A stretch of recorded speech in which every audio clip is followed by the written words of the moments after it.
Okay, we will start the meeting. Anne Marie, roll call, please. Councilmember Kemp, Here. Councilmember Renagi, Here. Councilmember Whalen, Here. Mayor Pro Tem Jones, Here. Mayor Orgill. Here. Councilmember Renagi, will you lead us in the Pledge of Allegiance? Happy to. Please join me and put your right hand over your heart. Ready, begin. I pledge allegiance to the flag of the United States of America and to the republic for which it stands, one nation, under God, indivisible, with liberty and justice for all.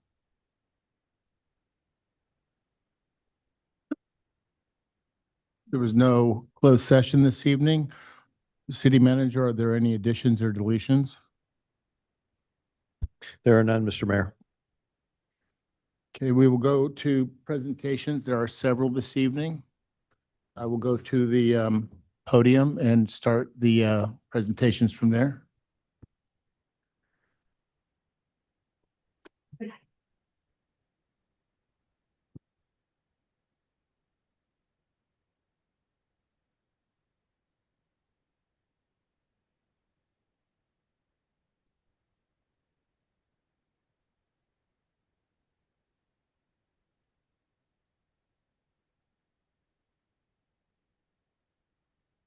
The first acknowledgement proclamation is for Roger Kempler. Today, we are honoring Roger Kempler's life and legacy for all that he has contributed to the community. His wife, Ellen, and two daughters, Alex and Holly, are here to accept the proclamation honoring him. Roger was a strong advocate for preserving local history and honoring the people, places, stories that shaped Laguna's identity.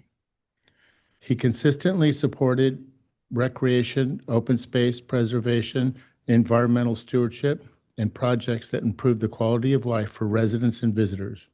He served as an active member of the Recreation Committee for the past 6 years, spearheading a plaque recognition program and expanding the community pickleball offering. Roger was known for his energetic approach to life and his interest including music, pickleball, hiking, animals, and traveling, and his love of the LA Lakers, Dodgers, and the UCLA Bruins. Beyond his public service, Roger was known for his kindness, integrity, and ability to bring people together around shared goals and community values. Friends and colleagues described him as thoughtful, passionate, and deeply invested in the future of Laguna Beach. Today, we not only recognize Roger's accomplishment, but also express gratitude for the lasting legacy of service, care, and leadership that he provided to the city. Roger's legacy will continue to live on through his wife, Ellen, and his daughters, Alex and Holly, his contributions to the community, and his lasting influence on all who knew him. Are Holly and Alex here? Can you please come up? And Ellen. Oh, and Ellen, I apologize. Thank you so much. You want to come up here? We'll do a quick photo. Appreciate it.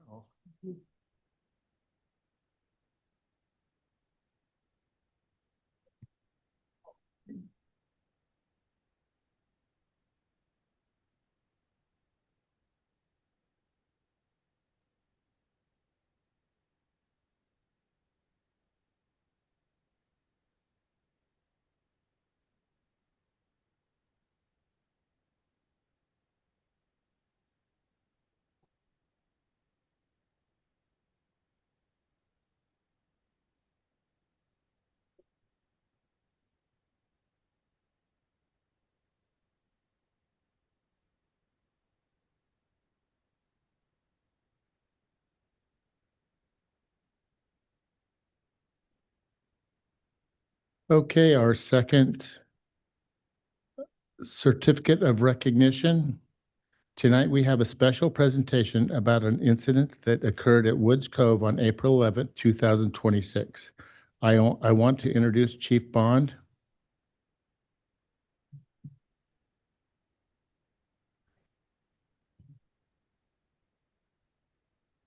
Good evening, Mayor and City Council. On the morning of Saturday, April 11th, Guillermo witnessed an adult male yelling for help in large surf near the rocks at Woods Cove. He entered the water to assist and yelled at the beach for bystanders to call for help. He attempted to calm the victim and began pulling him towards shore. The two struggled to make progress through a rip current and the large waves and were pulled southward towards the rocky area of the cove. He strategically moved himself and the victim between the rocks and was pushed through an opening onto the beach. Marine safety and the fire department personnel arrived on scene and treated Guillermo and the victim for injuries. Due to these actions, the staff is proud to present Guillermo Moratorio with the Certificate of Recognition for his heroic act. Guillermo is a Laguna Beach resident and a volunteer surf coach for the Thurston Surf Team. Guillermo, can you come up?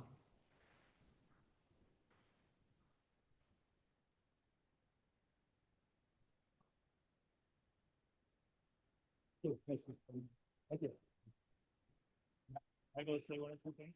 Sure. I just want to say a couple things because safety is a big thing for me and okay, so safety is a big thing for me and being a part of the community and supporting the boys through surf team has been amazing.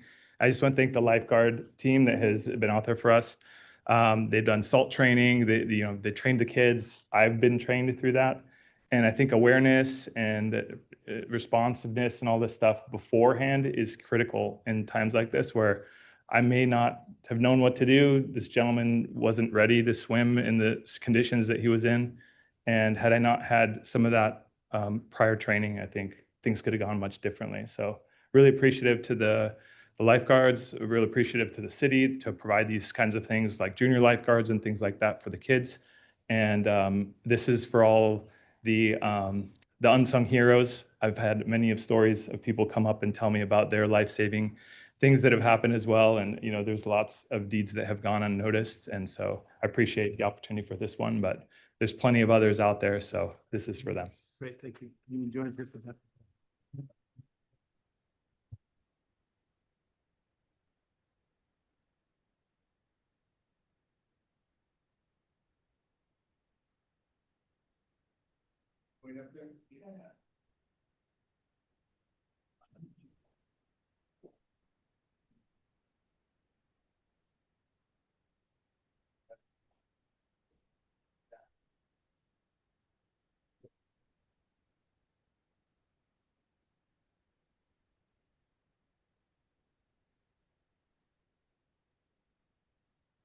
Next, we have a proclamation for National Public Works Week, May 17th through the 23rd, to recognize the hard work, commitment, and contributions of Laguna Beach Public Works professionals provide to the community. Tonight, we are joined by Mark McAvoy, Director of Public Works and Utilities, along with members of the Public Works team to collectively accept the proclamation and highlight the department's vital contributions to the city. The American Public Works Association has sponsored National Public Works Week since 1960 to honor public works professionals and educate the public on the importance of public work in the community. This year's theme of Rooted Service powered the community, which highlighted how public works professionals are motivated to serve their communities that power them to always do their best. Every public works professional strives to improve the quality of life for the community they serve, leading to healthier, happier communities.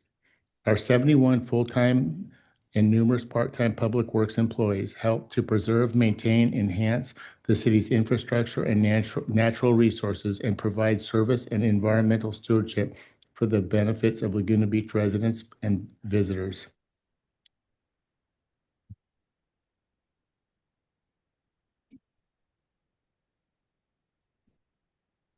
You want to take the crew up? Wow. Big crew. Hi.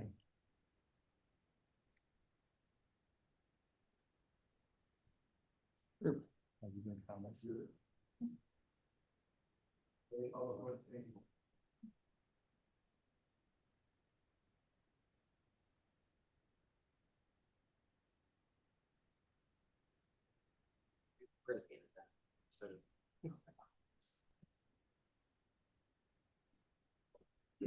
Have to partake in the rainbow.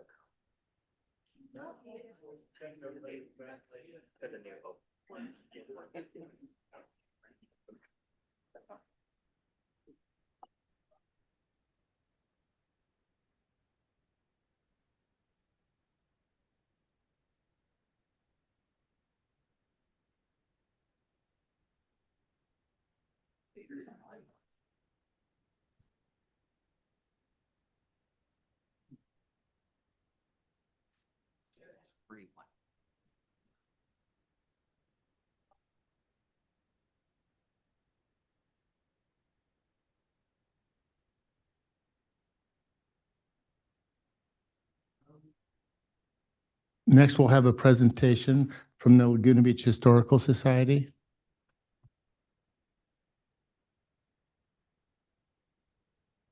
Good evening, council members and audience. This is the first of 3 installments as to why, in addition to its richly textured topography, Laguna turned out to look the way it does.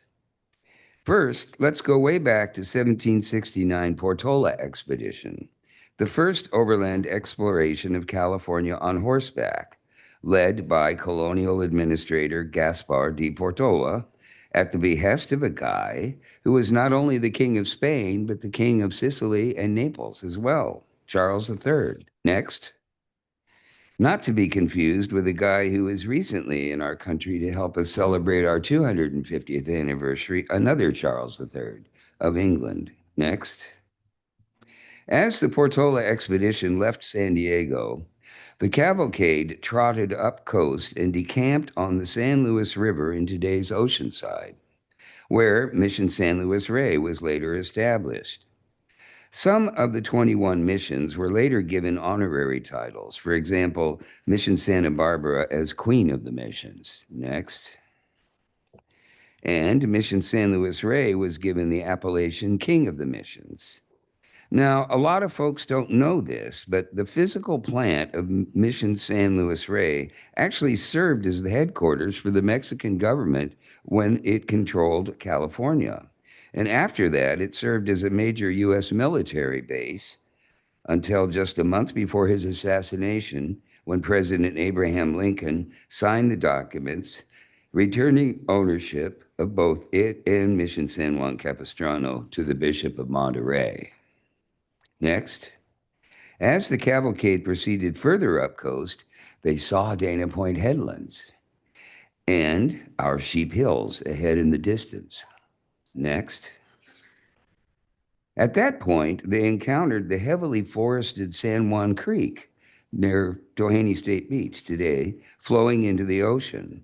The expedition turned away from the coast and headed up the Verdant River, which was rich with wildlife that provided them with a vital food source for roasting in their campfires. Next. Their Capistrano sojourn gave birth to Mission San Juan Capistrano, which flourished for a long time, spreading its influence far and wide before getting secularized by the Mexican government and falling into ruins. Next, which is a whole another story, except to say that Joseph Kleitsch painted it several times, as well as numerous other early Laguna plein air artists. Next. Limited time doesn't allow me to describe the various bumps and grinds the expedition experienced, making yet another day's ride where they wound up in San Gabriel, where yet another mission was ultimately established. Next. But by turning up San Juan Creek, the Portola expedition never saw the Laguna coastline, and so a significant part of our town never fell within a Spanish land grant. This is the first of 3 reasons why Laguna wound up looking the way it does, and the next 2 programs will finish that story. Thank you.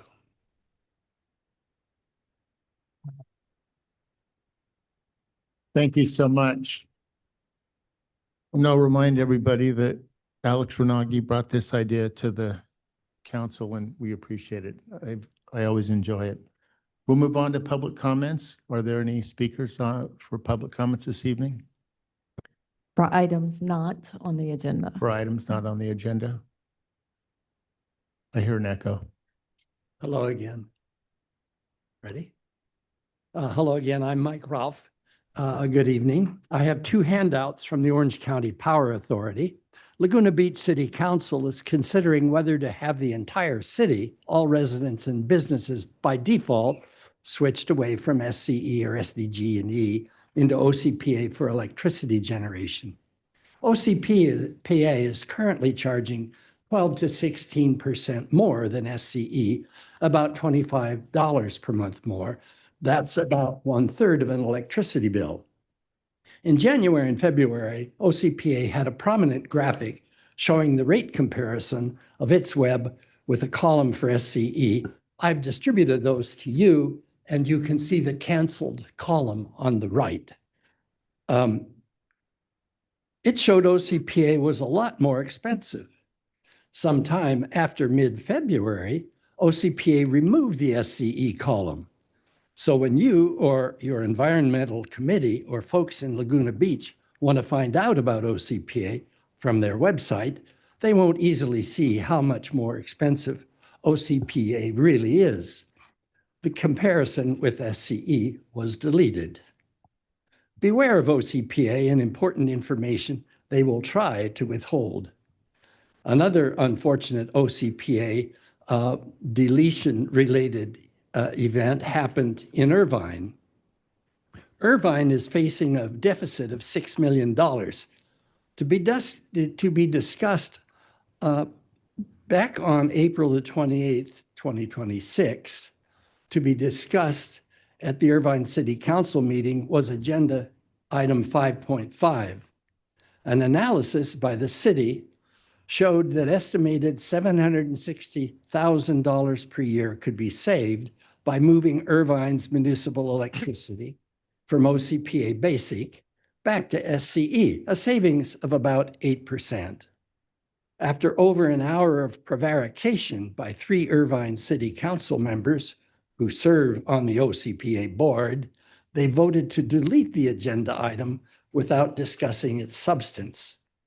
To save $760,000 per year by leaving OCPA and going back to SCA.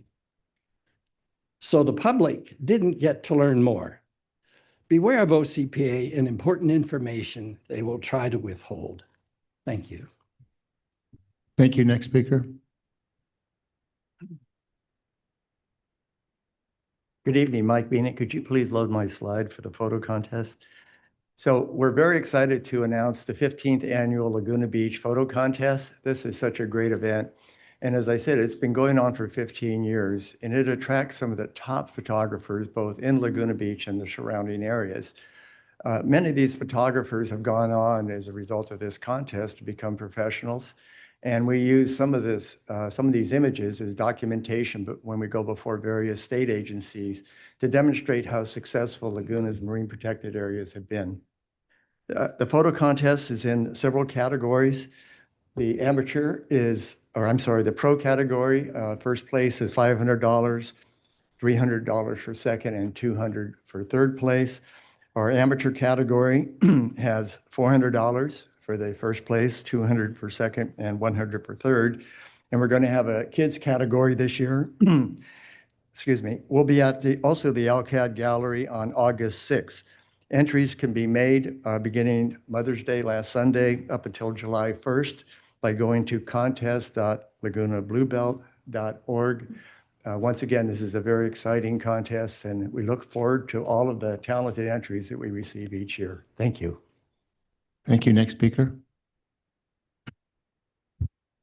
Good evening, council members and members of the public. My name is Ayn Creation, and I'm with Climate Action Campaign. We're a nonprofit climate policy watchdog. I'm here tonight because Laguna Beach residents and families across our region are being crushed by rising electricity bills, and to highlight an opportunity for the city to intervene.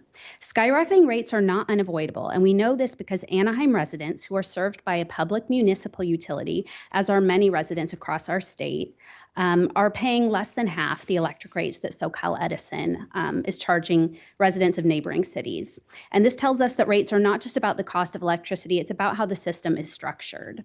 SoCal Edison and SDG&E are government-mandated monopolies of required necessary public service, and their number one legal responsibility is to generate profits for their shareholders. These profits come from the people in this room and anyone who pays an electric bill. The more infrastructure the company builds, the more guaranteed profit it collects from families for decades. And so meanwhile, SCE rates have more than doubled over the last decade. 1 in 5 SCE households are behind on their bills by an average of more than $800.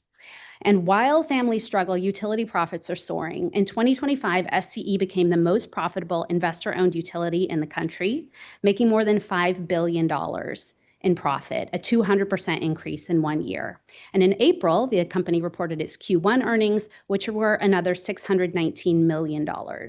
And according to the company and to reporting by Reuters, that was driven largely by their higher rates, and those are paid by families in Laguna Beach and elsewhere. There's no end in sight. There are currently 5 SCE rate increases pending before the CPUC and 6 SDG&E rate increases. So what can the city of Laguna Beach do about any of this? Right now, there are important reforms moving through Sacramento, especially several Senate bills, SB 905, 1098, 888, and 886, that would help rein in excessive utility profits and spending. And this is somewhat urgent because these bills are due to be heard in the Assembly Energy and Utilities Committee in June, and that committee is chaired by our own Cotty Petrie Norris. So I'm here to ask you to use your voice on behalf of your residents to adopt a resolution in support of these very important reforms. A resolution from Laguna Beach supporting affordability reforms would send a strong message that protecting families from rising utility bills must become a state priority. Other cities across our region are doing this, and the impact is significant. We respectfully ask the council to agendize and adopt a resolution. We have spoken with Mary Clifford with your Environmental and Sustainability Committee. They are planning to take up that matter soon. We hope you will follow their lead. And we would also congratulate you on considering the Orange County Power Authority, because this is an important step toward nonprofit energy for the city. Thank you. Thank you. Next speaker, please.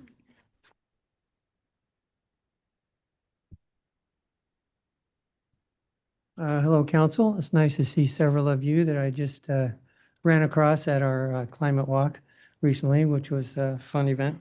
I'm here to echo what Ms. Creation has said about the resolution. I know this is a big ask because it's 14 bills, so it's kind of a long list. I have encountered these as part of my work with not just Climate Action Campaign, but also with Citizens Climate Lobby. A lot of these bills overlap in terms of their impact. This is an affordability issue, really. A lot of these bills have to do with reducing electric rates, which have gone up quite a bit. And electrification is a big part of the transition away from fossil fuels. And if electricity is very expensive, it makes that transition all the more difficult. Basically, the 14 bills fall into 4 main categories. There's trimming excessive profits, preventing overspending, helping families right now, and just making the energy system better. But 10 of these 14 are in the first 2 categories, and they really have the aim of tipping the balance back, that the investor-owned utilities are regulated more closely so that they don't take advantage of loopholes where they can increase their profits. The public-private partnership seems to be primarily on the private side in terms of their behaviors, and that's why these regulations are needed. The fact that there are 10 of them gives you an idea of how clever the utilities have been in making sure they increase their profits for their shareholders. Of these 10 bills, 3 are Cotty's bills. She's very engaged, very knowledgeable on this. And hopefully we can reduce these bills such that Californians don't have to try to make it through every month and meet their budget by cutting corners to pay their electric bill, maybe stretching out their medicines or foregoing other activities that they really should be doing and not increasing their credit card balances. Ms. Creation also already referred to Senate Bill 905 and Senate Bill 1098. I would mention one additional one, Senate Bill 1138, takes a very direct approach to reducing electricity bills by ensuring that the massive electricity use of AI centers does not translate to ratepayers and that they carry their weight on that by providing their own power source. Correcting the status quo is a winner politically, is what people want, and Laguna Beach residents are no stranger to these increased electricity bills. Thank you. Can you please give us your name? Oh, sorry, Gary Stewart. Thank you, Gary. Next speaker, please.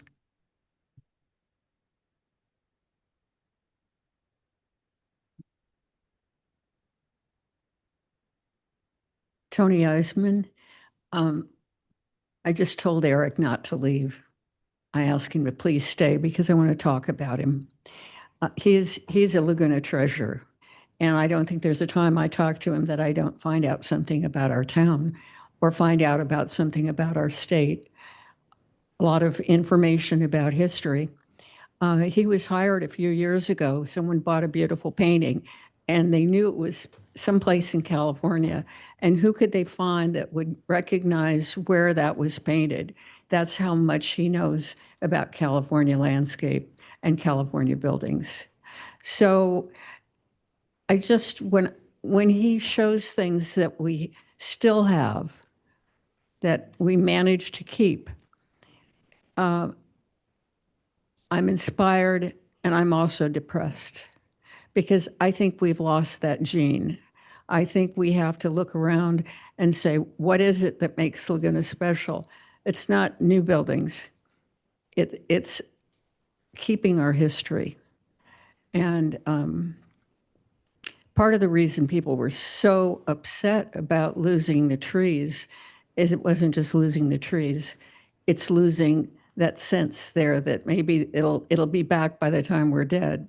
But you got a lot of work to do to try to recreate the feeling of what it was like when I moved here in 1970. What was it like? You know, it's just history now. So please listen through a filter of history when you're making decisions about what to keep and what to invest in and what to treasure. Thank you. Next speaker.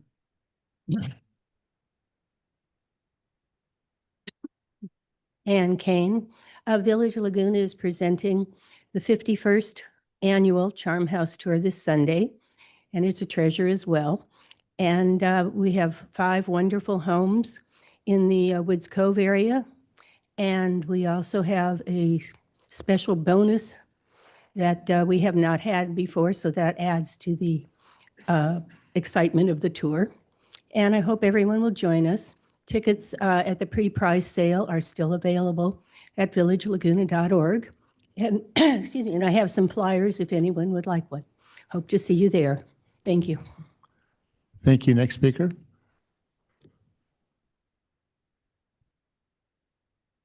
Ann Chrisman. This message is for anybody who's still angry about the trees being taken down at night. It appears that the city was supposed to obtain a coastal development permit from the Coastal Committee that they did not get. So they're going tomorrow to the Coastal Commission to ask for a waiver. So anybody who wants to get involved, don't just sit around and be mad. Here's what you can do. Go to coastal.ca.gov. That's the Coastal Commission website. There is the main page, and you scroll down a little bit, it says submit speaker request here. Put that in and you will answer about 10 questions, and then you will be invited to a Zoom call. If you want to go to the meeting in person, it's in San Pedro, and it starts at 9 o'clock. Our item is number 16, so the first hour is kind of like what we do here. So I have a question for Dave. Maybe he can answer. Where is the information that would have let us know as residents that this meeting was going on and that the city of Laguna was being represented on this? I looked and looked and looked. I went to, if you go to the city's website, there's a big promenade tree update and it goes over everything, but nothing about this coastal committee meeting. So I'm curious, how do we know as residents I got an email at 4 o'clock today telling me that this was happening tomorrow. So I think that as far as transparency goes, there's a lot of trust that is not being felt right now. And this just, to me, adds on to it. I don't know about all of you. I don't know how, but maybe, Dave, you can let us know how we would find out about a meeting like this. Thank you. Next speaker. Good evening, Council. Ruben Flores. It's not about the trees anymore. It definitely is about respect, and it's about our town and what are we doing.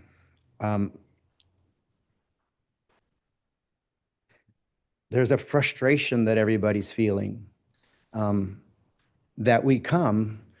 It's 5 o'clock. I usually stay at work till later, sometimes 10, but I leave everything behind to come here to speak, to hopefully make a difference in the lives of the people in this town and myself and friends that I know that love this town as well. And it doesn't feel like we have that ability, even to come here and make a difference. It's not about the trees to me anymore because they're already gone. And in work and in life, if we make a mistake, the opportunity is to learn from the mistake. I've been coming here so many times to point out the mistake, then to speak about how we can stop from making the mistake again. But it doesn't feel like we're learning from them. We have this thing called the Water Wise, and then the city just planted impatiens in front of the city hall. That's probably the most water needy plant that you could put there. So what are we doing? Who are we preaching to? What examples are we showing to the residents? I put this, I can't find it, of course. Here it is. Welcome to Laguna Beach. You came here from there because you didn't like there, and now you want to change here to be like there. We are not racist, phobic, or anti-whatever you are. We simply like here the way it is. Most of us actually came here because it's not like there, wherever there is. You are welcome here, but please stop trying to make here like there. If you want here to be like there, you should not have left there to come here. And you are invited to leave here and go back there at your earliest convenience. Okay. Can we? And you, as our council, and I said this last time I came and spoke, we're just here as docents of our town, as stewards of the town. So it's our responsibility to take care of it. And the canyon right now, the rock on Broadway, next to Play across from the Porsche Experience building, is getting torn up, and there's a black pipe sitting there, and now there's rebar going up. To me, that's one of the most beautiful features of our town, that stone. It could be as great as a red rock cliffs if we would just tidy it up and put a light, a very mild light on it. But we're not appreciating what we've been given, and we're definitely not taking care of it like we had claimed to be water-wise. So please, let's step up our game. Thank you. Thank you. Any other speakers? No clapping. Wave the hands, please. Any other speakers? None?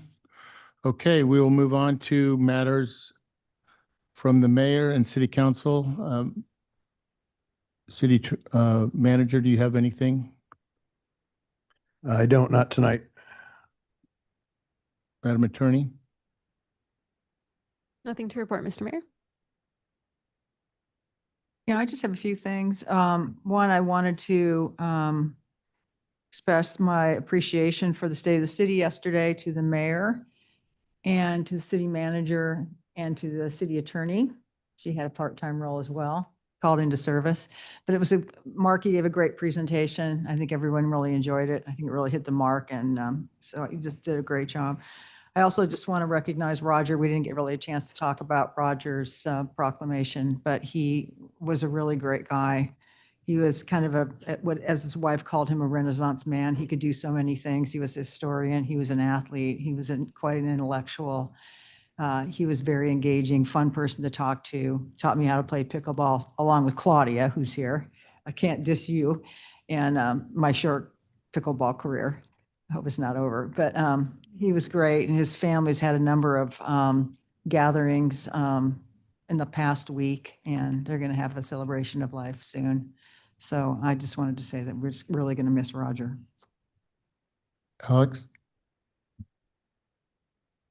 Thank you, Mr. Mayor. I want to echo the comments that Councilmember Kemp made, both about the great state of the city. Good job, Mayor Orgill, and everyone involved in that, as well as the comments about Roger Kembler, who we recognized earlier a few minutes ago, and also we adjourned the last meeting in his honor. I think he's just an incredible man, and he will be missed by many of us. I want to report on several interesting meetings that I was a part of. One of them I spoke about during our study session earlier related to the budget, but the city of Malibu has implemented, it's taken them, I think, 7 or 8 years to implement a coast highway streetlight synchronization program. And I frequently communicate with one of the council members up there. And so we had a meeting with the mayor joined for part of it, as well as the city manager and public works, and where we got to learn about how that system works and how it can actually improve the flow, where you're going to get from point A to point B faster, but also reduce the speed, which sounds counterintuitive, but the way it works is that it's designed so if you're going at the speed limit, you're going to get to your destination faster. So I see it as a win-win, and also something that can help our public safety capabilities to ensure that the lights are synchronized with sirens. And so I look forward to more work on that, and I know that's in our CIP. It was also good just to talk about Malibu and Laguna Beach have very similar issues. We are both face significant fire risk and have tourist pressures. We're both in the coastal zone, so it was a great exchange of ideas, and I'm always looking to learn how we can embrace best practices here in Laguna Beach. Councilmember Kempf and I are a part of an ad hoc committee focused on government efficiency, especially as it relates to our upcoming budget. And we had a productive meeting with a company called Procure America. And what they do is they basically come in and look for cost savings, and then they take like a small percentage of that. That's how they make money. So it's a zero cost activity for the city. They were able to find $20,000 a year in utilities, so not a lot, but every penny counts. And then now they're going to look at telecommunications and I think banking was the third. So that was a very productive meeting, and we're hoping we can find some more savings there. We had a great study session. If you didn't have a chance to tune in earlier today, and there will be town halls coming up. The budget's the most important policy document that we have. It really informs how we can achieve all the important goals related to public safety and all of our other city priorities. So I encourage residents to reach out to the city council and share your ideas, reach out to staff as we update that budget ahead of adoption for the upcoming fiscal year. I think, Anne Marie, are you going to talk about the hospital task force applications, how they're going to be due? Did we say Monday, Bob? Sure. Okay. So that there have been a lot of applications for the hospital task force, and Monday will be the last day to submit an application for that. And then finally, I want to ask the mayor to adjourn the meeting for Ken Frank, who is someone that I think has just had an immeasurable impact on this community. He was city manager for more than 3 decades, which is, I've been up here now, I'm on my 4th year, and it's really hard to imagine being in that role for such a long period of time, especially in a place like Laguna Beach, where we have so many complicated problems. And I just think that he is the definition of a public servant. In the 1993 fire, I remember reading a story about how his own house was burning down, and he ran to the emergency operation. Well, I don't think we had an emergency operations center back then, but he ran to manage the response. And I think that is exactly what public service is all about, putting the greater good above yourself. And I really, when I got elected, I had the opportunity to sit down with him and get to know him and get his advice on different things. And I just think he is someone who's incredibly special, and we will all miss him. So I'd ask that we adjourn the meeting in his honor. Thank you. And it'd be an honor to adjourn the meeting in his name. So Thank you. Councilmember Whalen? Yeah, I think thank you for bringing that up, Alex. Ken was a force around here for so many years, and I appreciated the article that Andrew Turner had in the Daily Pilot over the weekend. He said Ken was forceful, especially behind the scenes. He had a strong guiding hand, and I think helped a lot of councils through the years. It's pretty amazing to survive however many council elections and turnover in council. I think at the time he retired, he might have been the third longest tenured city manager in the state of California. So he really achieved some incredible heights there in his career. Couple things. One, on we had a couple public speakers on the resolution regarding the utility affordability bills that are going through Sacramento. I've spoken with our assistant city manager, Jeremy Fremont, and that we're going to bring a resolution forward on that at the next meeting. So that'll be something for the council to take a look at then. State of the city, agree. Mark, great job. Dave, great job. Very informative. And I think people can probably still, those who missed it, can watch a rerun somewhere, right? Some channel somewhere. And then lastly, we've had a lot of talk in past meetings about the hospital and the status of the hospital. Alex just mentioned the task force. We will be selecting members to that by mid-June, I hope. But importantly, I wanted people to know June 1st, we have an Emergency Disaster Preparedness Committee meeting in this room at 6 o'clock. And that's the committee that, exists to sort of oversee public safety and make recommendations. The hospital will be making its first public presentation at that meeting. So Seth Teagan, the Chief Executive Officer, will be here with his team to kind of present the current status of their plans and what they anticipate doing there. So I recommend that to people who are interested in the hospital try to attend that meeting here at 6 o'clock on June 1st. That's it. Thank you. Mayor Pro Tem Jones? Thank you. Just a few things to report. We had a really interesting meeting with Assemblymember Diane Dixon here at City Hall to talk about her statewide priorities and what the city is looking for. I had a meeting with Visit Laguna staff to look at some of their communications. Met with Brian Mena and Morris Skandarian separately. Met with Kathy Yerka and Ann Kristoff, Glenn Schrank, and Megan Scaringe and Sarah Lowell. Great, thank you. Ken Frank was quite a man, and he will be missed. I always say when he was the city manager over Laguna Beach, Laguna reminded me of the Wild West, and it took somebody like him to really keep us all wrangled in. I had to make several visits to his office to receive a lecture, but I really appreciated Ken. He was great and really kept the city rolling. And prior to getting into my announcing my meetings, I'd like to bring attention to the banners that we have here. And the new artworks here in council chambers. Every 2 years, the Arts Commission opens a competition for the new council chamber banners. And this year, 15 designs were submitted. The Arts Commission selected these 4 designs, all of which have been created by Laguna Beach artists. On the right side of the dais is tree, and that is the sunset. And it's tree, sunset, Moonrise at Crescent Bay, thank you very much, by Jennifer Griffin. The left side is Flowers over here, Spring Bloom by Lovisa Kerrigan. Sidewall of Chambers in the audience, Sawdust Banner by Michael Phillips. Back of Chamber, The Pink Cloud by Amy Rose Hammond. And my list, we had the employees lunch was really nice. It was nice to spend some time with all the employees. I really enjoyed it. I wish it had a little bit more time. I didn't get to of course talk to everybody, but those that I did talk to, I really enjoyed it. And it seemed like everybody really had a great time. Met with Joe Hanauer and the members of Laguna Beach Live. I went to the Rick Conkey's place and we watched the movie Plastic Detox. That was quite an interesting film there. And I saw Bob Whalen was there as well.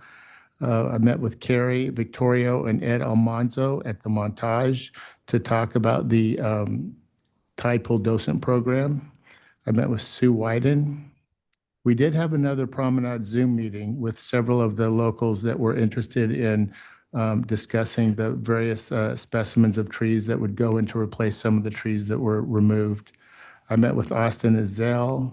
I met with George Dubin and Jeff Randolph regarding the artist properties in the canyon.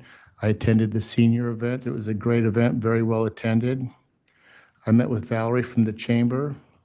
We did have a meeting with several hospitality partners regarding the TOT options and just kind of explored a variety of different topics during that meeting. Diane Harrison with Housing and Human Services Committee. I attended the Land Trust Board meeting. I did attend last week's Heritage Tour. It was a very interesting tour. I really appreciate that the Heritage Committee for putting that on. There was also a Heritage Celebration over here at the Lumberyard. It was well attended and I enjoyed that. Hallie and I had a meeting just to discuss all things city, wanted to get caught up. Hallie mentioned earlier that we did have a meeting with Diane Dixon, and I also met with the Manna family to go over several issues that they had related to parking that was discussed at the last Planning Commission meeting. So that concludes all of council and city manager's comments. We will move on to the consent calendar. Are there any items to be removed from consent? None? Nine. Nine. Any others? Okay, do I have a motion to, I'll move the balance. Second. all approved? Aye. Aye. Aye. Okay, let's open up number 9.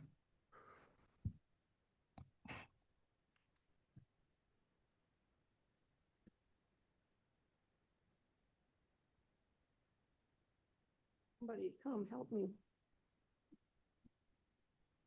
Okay, number 9 has to do with the audited financial statements. And first of all, thank you for the information on those statements. I have just a few comments and questions. First of all, why wasn't the public notified of the audit committee meeting? This is the first time since an audit committee was formed that the public was not included. And I'm wondering if the staff report is considered the report of the audit committee, or is there a separate audit committee report yet to come? Secondly, on page 2 of the staff report, it says that on a consolidated basis, the city expenses exceeded revenues by 7.2 million and refers to pages 43 and 44 of attachment 1. Pages 43 and 44 of attachment 1 are blank, and pages 43 and 44 of the financial statements are part of the notes and do not include any numbers. However, on pages 24 and 25 of the audited financial statements, it shows a net change or net loss of $12 million, not 7.2. So I've inquired a number of times about how unrestricted reserves increased this year by 9 million when the city experienced a loss of 12 million. The loss should have resulted in a decrease in reserves, not an increase. And I wonder whether this was discussed and explained at the audit committee meeting. The insurance and employee benefit fund this year had a $4.4 million loss and an ending net deficit of 4.9 million. I wonder if that was discussed with the audit committee and what the projections are for this fund going forward. That's kind of a significant loss for a small fund. This year in 2025, there was a return of a noted significant deficiency in internal controls. This time it was in controls over capital asset accounting. The staff report indicates this deficiency stems from prior years, and I wonder whether the auditors explained why this was not reported as a significant deficiency in last year's report on internal controls. And finally, the auditors generally issue a separate letter to management on internal control matters that are of a lesser significance and are not part of the audited financial statements. And I wonder whether the audit committee reviewed that letter and discussed it with the auditors and whether it will be made available to the public as it has been in the past. Thank you for listening. Thank you. Does council have any questions? I see Michelle's here. City manager, anything? Do you want to respond to it? Michelle, would you rather respond in writing later or now? It's up to you. Okay, and we'll make sure that's posted on the website. Okay. Okay, then I'll open it up to, Firstly, I really always appreciate Mary's good questions. And she's good about asking them thoroughly and completely. So we need to be good about answering them thoroughly and completely too. So I appreciate that. are there any comments by council before I reopen it for public comments? Are there any comments on this item?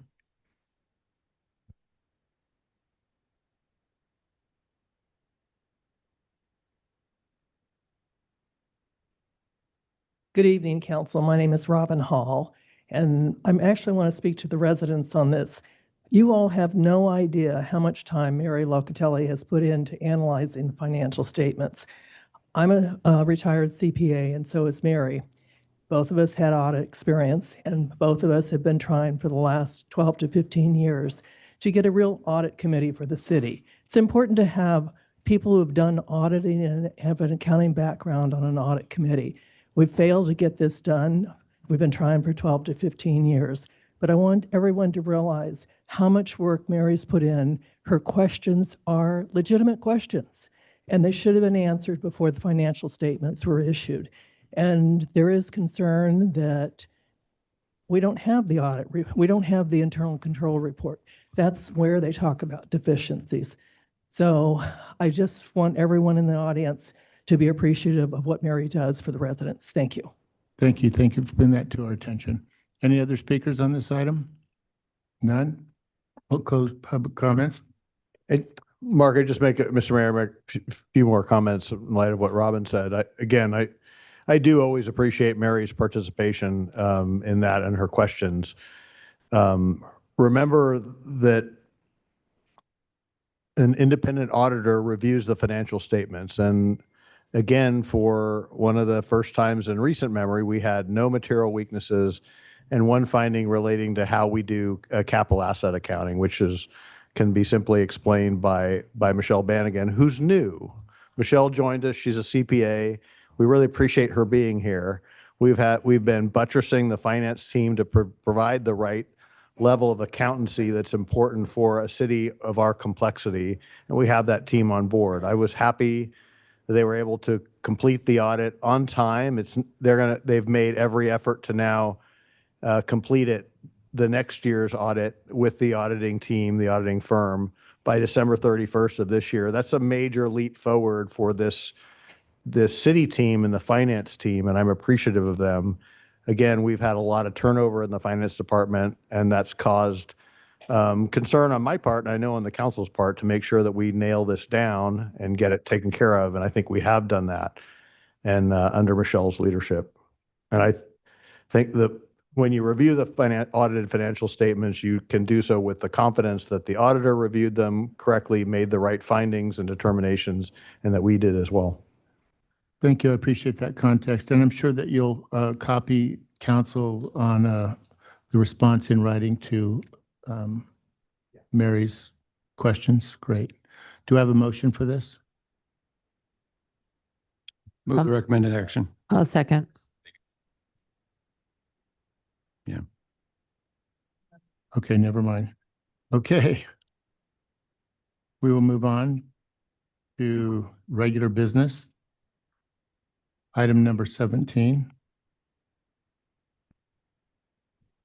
Consideration of city's position of Laguna Beach Marine Protected Area Boundary Petition and State Review Process. Thank you, Mayor, City Council, Jeremy Fremont, Assistant City Manager. Try to condense about 4 years and several hundred pages of analysis into 5 minutes here. Jumping right into it. Just first off, what got us here is the decadal review, which is a review of the Marine Life Protection Act done by the Department of Fish and Wildlife every 10 years against a series of set prescribed goals. At a 30,000-foot level, what the report so far 10 years into implementation is MPAs are showing positive results. Larger fish and more invertebrates, particularly in populated areas that were previously where there was no regulation. The network does appear to be functioning as a network in so much that they're seeing movement between the two or between marine protected areas. But it's important to note, and what they note is that the network is still relatively young and full benefits may take decades to understand this long-term ecological research process.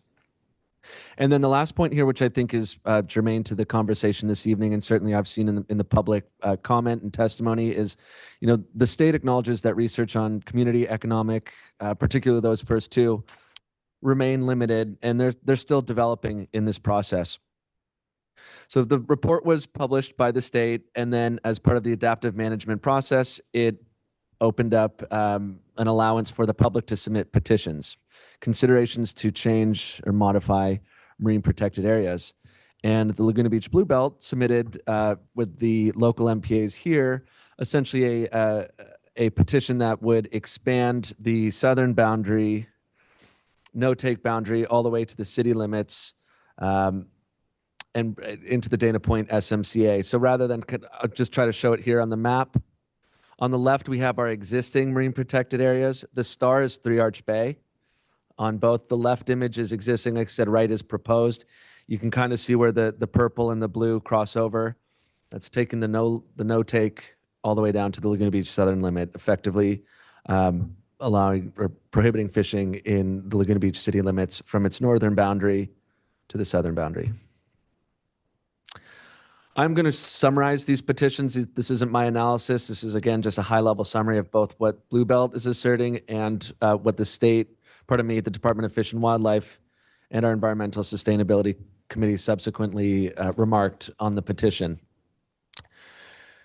And I will, Bluebelt, if you please expand during public comment. The assertion here is that we need to protect kelp beds from overfishing and anchor chain drag on the reefs in South Laguna. There's intense or increased pressure due to the closure on the north end to South Laguna. Particular lobster fishing in the northern Dana Point is impacting our kelp forests, as well as potential concerns for whale entanglement whale entanglement.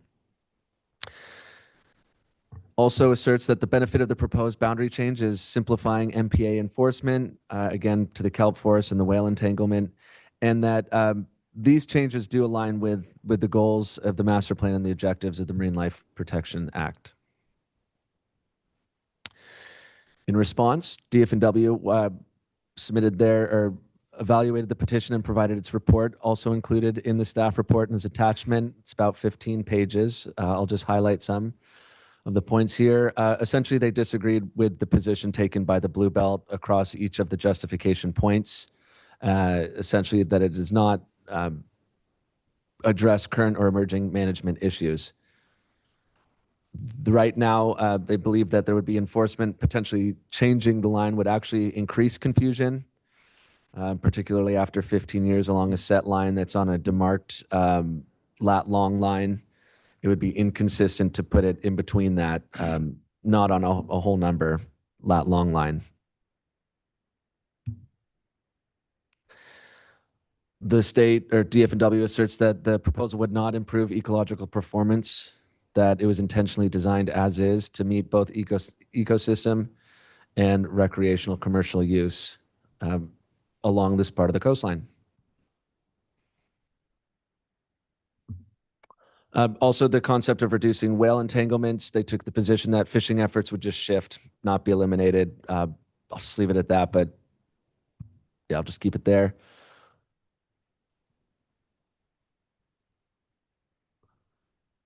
And I'll just on that last point, the potential socioeconomic impacts. are unknown, but they do determine that there would be some sort of impact to both the recreational and commercial fishing industry, and there would be loss of the only and the remaining fishing area within the city of Laguna Beach. As such, their recommendation was to deny the Blue Belt petition, essentially keeping the MPAs as designated as we see them today. Your Environmental Sustainability Committee did review the petition, review the DFNW's response to it. They subsequently, by a vote of 6-1, voted to also deny the petition in alignment with the Department of Fish and Wildlife's recommendation. And essentially, they did not feel that there was a clear causal relationship between fishing activity and kelp loss, that essentially we'd want more studies to better understand if that truly is the sole impact or reason why there is kelp loss in that area, as well as I mentioned, the socioeconomic impacts. And then that third point is, how's water quality, how's the Aliso estuary, et cetera, other conditions other than fishing impacting the overall area and species diversity and abundance. But in their denial, they certainly were clear and wanted to make the point that the city ought to really consider how it can support additional scientific study, either advocating with the state, finding local funding sources, just really having an understanding of this is going to be a process that happens every 10 years. There's been, I think, very pertinent questions that really inform this conversation that we might not necessarily have that information today. We should set ourselves up in the future to have that information available when we do have future conversations. Quickly here, some other agencies. I want to identify that there's tribal support, local tribal support for the Blue Belt petition. And then your city of Dana Point, or the city of Dana Point and Supervisor Foley have both submitted positions opposing the petition. In alignment with the ESC recommendation, it is recommended the City Council support California Department of Fish and Wildlife's recommendation to deny the petition and maintain the existing boundaries. Thanks. Available for questions.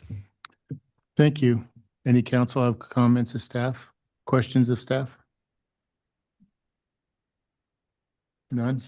Okay, we'll open it up to public comment. Do we have speakers on this item?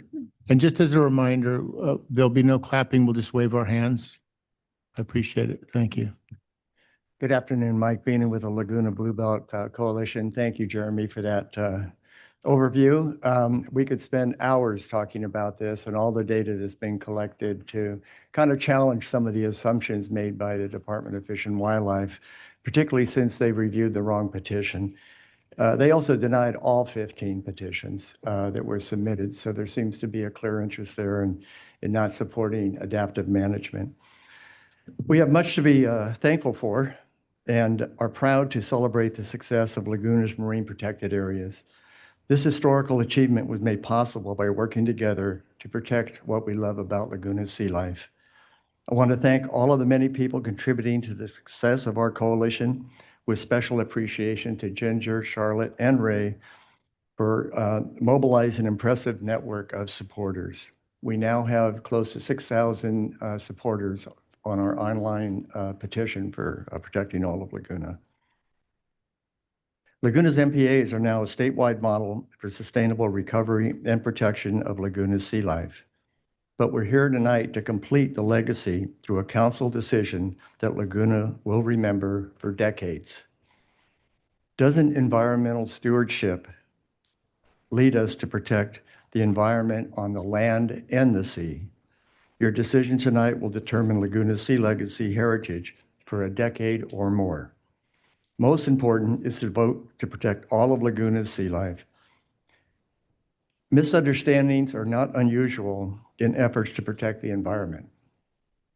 Some suggest that since we eat fish, we should be fishing in Laguna Blue Belt. Yet, we eat meat, but no one thinks we should be hunting deer or rabbits in the Greenbelt. Some say an expanded MPA will deny children a chance to fish.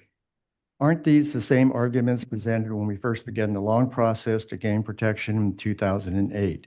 These same fishers are still in business, and now acknowledge Laguna has created a sustainable, profitable fishery for them. Children can learn to fish nearby at Dana Point, and the trolley is free. Hey, you In guys. 2009, this is what we're up against. In 2009, the city council, led by Mayor Tony Eisman, voted to support a citywide marine protection area. The Laguna Bluebell Coalition has remained transparent in presenting scientifically sound information. At the request of City Council, we funded an independent survey by the Marine Check Foundation, which you have seen, the only and best available science for the petition area. The science clearly shows full protection results in better habitat and more fish for all. Tonight, you need to vote to continue the city's commitment to environmental stewardship and support full protection of all of Laguna's sea life to ensure a sustainable marine ecosystem for now and the future. Thank you. Thank you. Next speaker, please.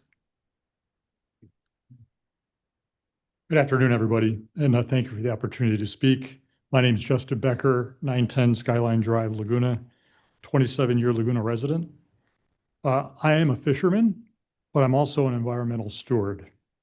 And I was actually in favor of the 2012 adoption of the sanctuary because it made good sense. However, this new redistricting and change doesn't make any sense. Basically, as the Fish and Wildlife Commission agreed in 2012, today they disagree for three different reasons, right? It's not economically a necessity. It has flawed enforcement of that logic, and there's a severe socioeconomic impact to doing it. I know a bunch of fishermen in town, right? They're very happy with the 2012 agreements. Let's keep that in place. But let people fish where they're allowed to fish, and let's keep the 2012 agreement where it is today. And remember, the state employs people with PhDs in oceanic environmental research. We pay them for a reason. I'm a taxpayer. We need to listen to these people for a reason. They spend time. How long was that review? How many pages? 300 pages? Guys, I'm confused, right? So let's listen. We also have at the local area here, right?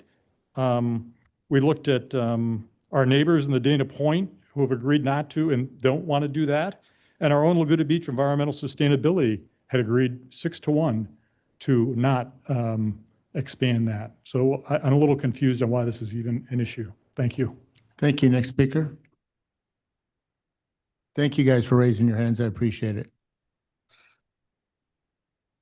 Hello, Council. My name is Nora Carone, and I am in first grade at Top of the World. I want to tell you why I love fishing and why we should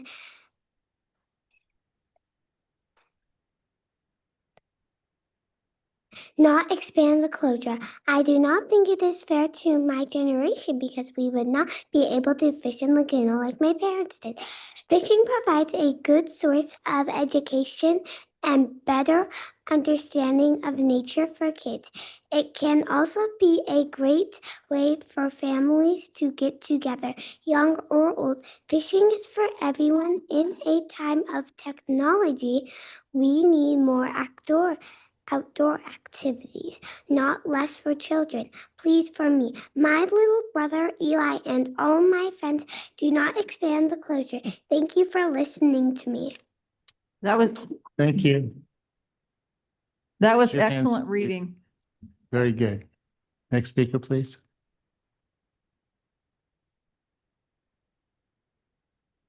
Hi, Council. Casey Parlett. I see a lot of really great people on both sides of this argument, and I think ultimately we all want the same thing. We want a healthy ocean full of marine life. And I think a big part of maintaining this requires a community that is educated on what's out there, because if you don't know what's out there, then you don't know what's gone if we lose it.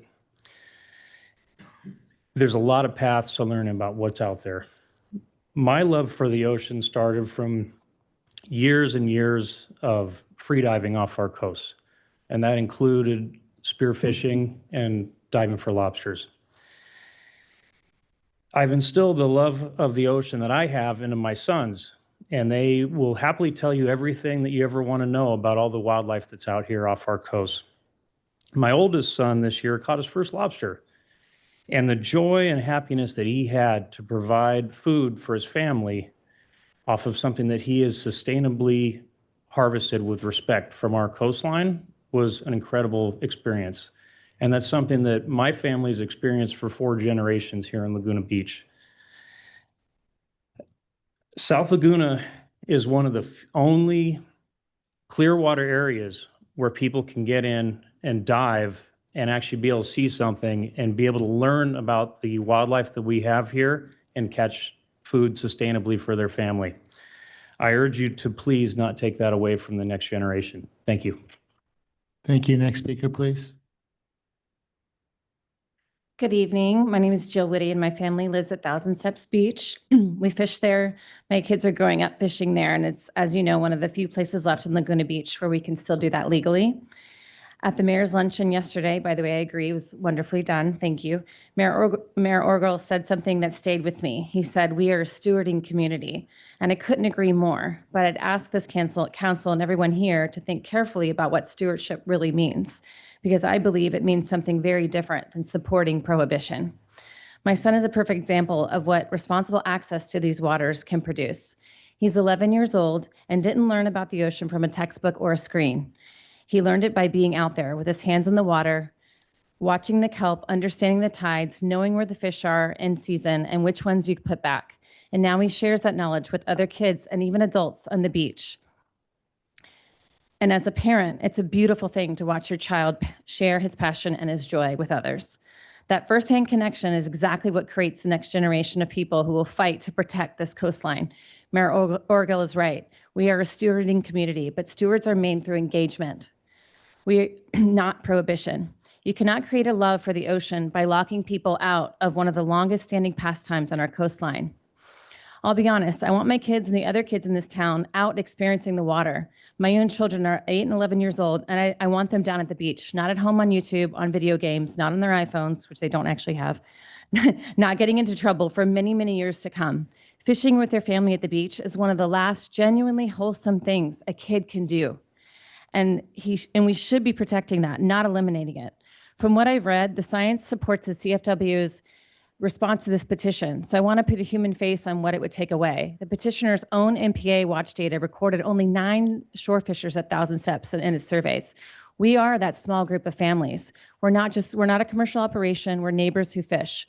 When my son was just 2 months old, we bought our home in South Laguna.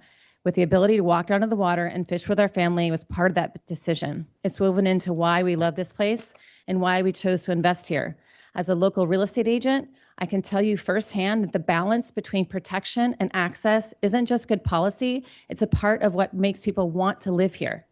Laguna has always been a place that celebrates its relationship with the sea. That's not just sentiment, it's identity. The city was founded in 1887, and people have been fishing these shorelines ever since. Supporting a ban doesn't just affect a handful of families, it erases a long-time tradition and sends a message to an entire culture that their pastime, their heritage, is no longer welcome here. And let's be clear about what we're actually talking about eliminating. This tiny sliver of coastline is not unprotected by nature. The rocky terrain, difficult access, and natural formations already act as barriers. The people who fish there aren't casual passerbys. They're committed and dedicated to protecting the ocean, and they follow the rules. 30 seconds. The existing boundary was a deliberate decision, a balance between protection and community access. That balance is working. I'm asking you tonight to honor it, to send CFW a clear message that Laguna Beach stands by its fishing families, its traditions, and its identity as a community that is stewarded by the people who love it most.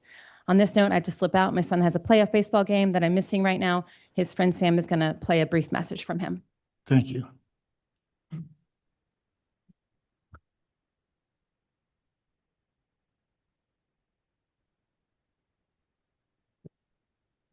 I wish I can be at the meeting tonight, but I haven't started. My name is Harrison Whitting, and I'm 11 years old.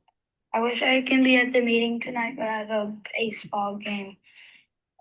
I don't think closing fishing down for Laguna Beach would not be a good idea, as it ruins people's lifestyle and engagement in the outdoors. because people, like their daily life, they go down to the beach and they go fishing and release all their fish. And then it would also ruin people's engagement in the outdoors. It's like they can't like people. The reason they spend so much in the outdoors is fishing. And like for me, I wouldn't nearly go to the beach as much as I do when I'm fishing because that's what I love to do there. And yeah. Another reason is why you should close down the fish. You shouldn't close down the fishing. There's already so much fish in kelp. Like when I go fishing at Blue Arch, it's hard not to get snagged on kelp. Like there's so much of it. And that's why I think you shouldn't close fishing for Laguna Beach. Thank you. Next speaker. I'll give a speaking.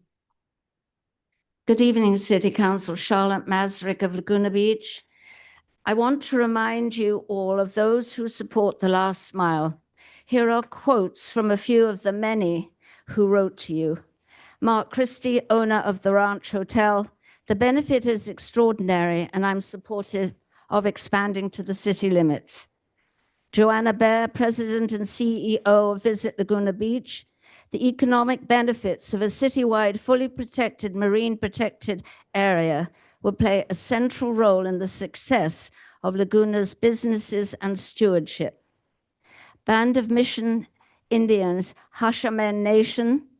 The Laguna MPAs are a vital link for genetic dispersal and healthy, diverse sea life between MPAs in La Jolla and Palos Verdes. South Laguna Civic Association, Greg O'Loughlin, president. No-take MPAs in Laguna Beach have created increased sea life populations, support an expanding variety of ecotourism, recreational opportunities, and have proven to be essential to mitigating decades of overfishing. Laguna Canyon Conservancy, Gail Waite, president. The Bluebell petition will simplify the no-take regulation for the entire city of Laguna Beach, address inaccurate site names, and restore Laguna Beach as the correct jurisdiction for this area. Project O, Rich German, founder, as an avid paddleboarder who has paddled tons of thousands of miles, all within Laguna's MPA, I have seen firsthand the positive impact the no-take zone has created. Village Laguna, Merrill Anderson, president. Extending the revised MPA boundary will add 1.3 miles of essential sea life habitat, including offshore kelp reefs. And Laguna Ocean Foundation, Ed Almanza, vice chairman, the findings of the Decadal Review indicate that resources within the MPA reserve system are significantly more resilient to change. Please vote for the last mile MPA extension. Thank you. And by the way, yes, the Bluebell petition online is now close to 6,000 verified supporters. Thank you. Next speaker. Sorry. Hi, I'm Kirsten Donald. I'm with Pacific Marine Mammal Center. As top predators in the food web, marine mammals are sentinels of ocean health. Through the rescue and rehabilitation of marine mammals that strand along the shores of Laguna Beach and other Orange County waterfronts, as well as the disentangled whales that we respond to, Pacific Marine Mammal Center has witnessed firsthand that the ocean is in trouble. Cancer in California sea lions related to DDT, mortality of many marine mammals and fishing gear, much more frequent occurrences of harmful algal blooms off our coast. The ocean is begging for our help. Extending MPA protections is essential step toward helping the ocean build more resilient ecosystems. They also not only provide more abundance of fish for these animals to eat, they also serve as regular transit corridors for animals like the bottlenose dolphin population. The coastal population uses them to find their prey. These corridors are important to the long-term well-being of these animals as they range up and down the coast. The extension of protections of the MPA networks is essential to ensuring the connection between these critical habitats and making sure that they remain unbroken, as well as sanctuary of safety from negative human impacts. A 2022 scientific journal publication in Frontiers in Marine Science found that MPAs with higher levels of restrictions are more effective in supporting the conservation of marine mammals in different areas of the world. A quick few examples include MPA in the Wadden Sea in Europe that was established in 1978 with strict protections, a harbor seal population that was decimated down to 3,500, regained their population to 38,000 by 2017. In New Zealand, after the establishment of the Banks Peninsula Marine Sanctuary, it resulted in a significant reduction of bycatch of Hector's dolphins and subsequently a great increase in their population. And finally, a bit closer to home, after the creation of the Hawaiian Islands Humpback Whale National Marine Sanctuary, which had high protections and eliminated a number of key threats, including entanglements, the humpback whales in that area made a substantial population recovery and were delisted from the endangered species list in 2016. These examples underscore the importance for extending the MPA protections in order to provide already struggling marine life with a sanctuary free from human impact. In addition, it allows us to respond to the ocean's plea for help. Thank you. Next speaker.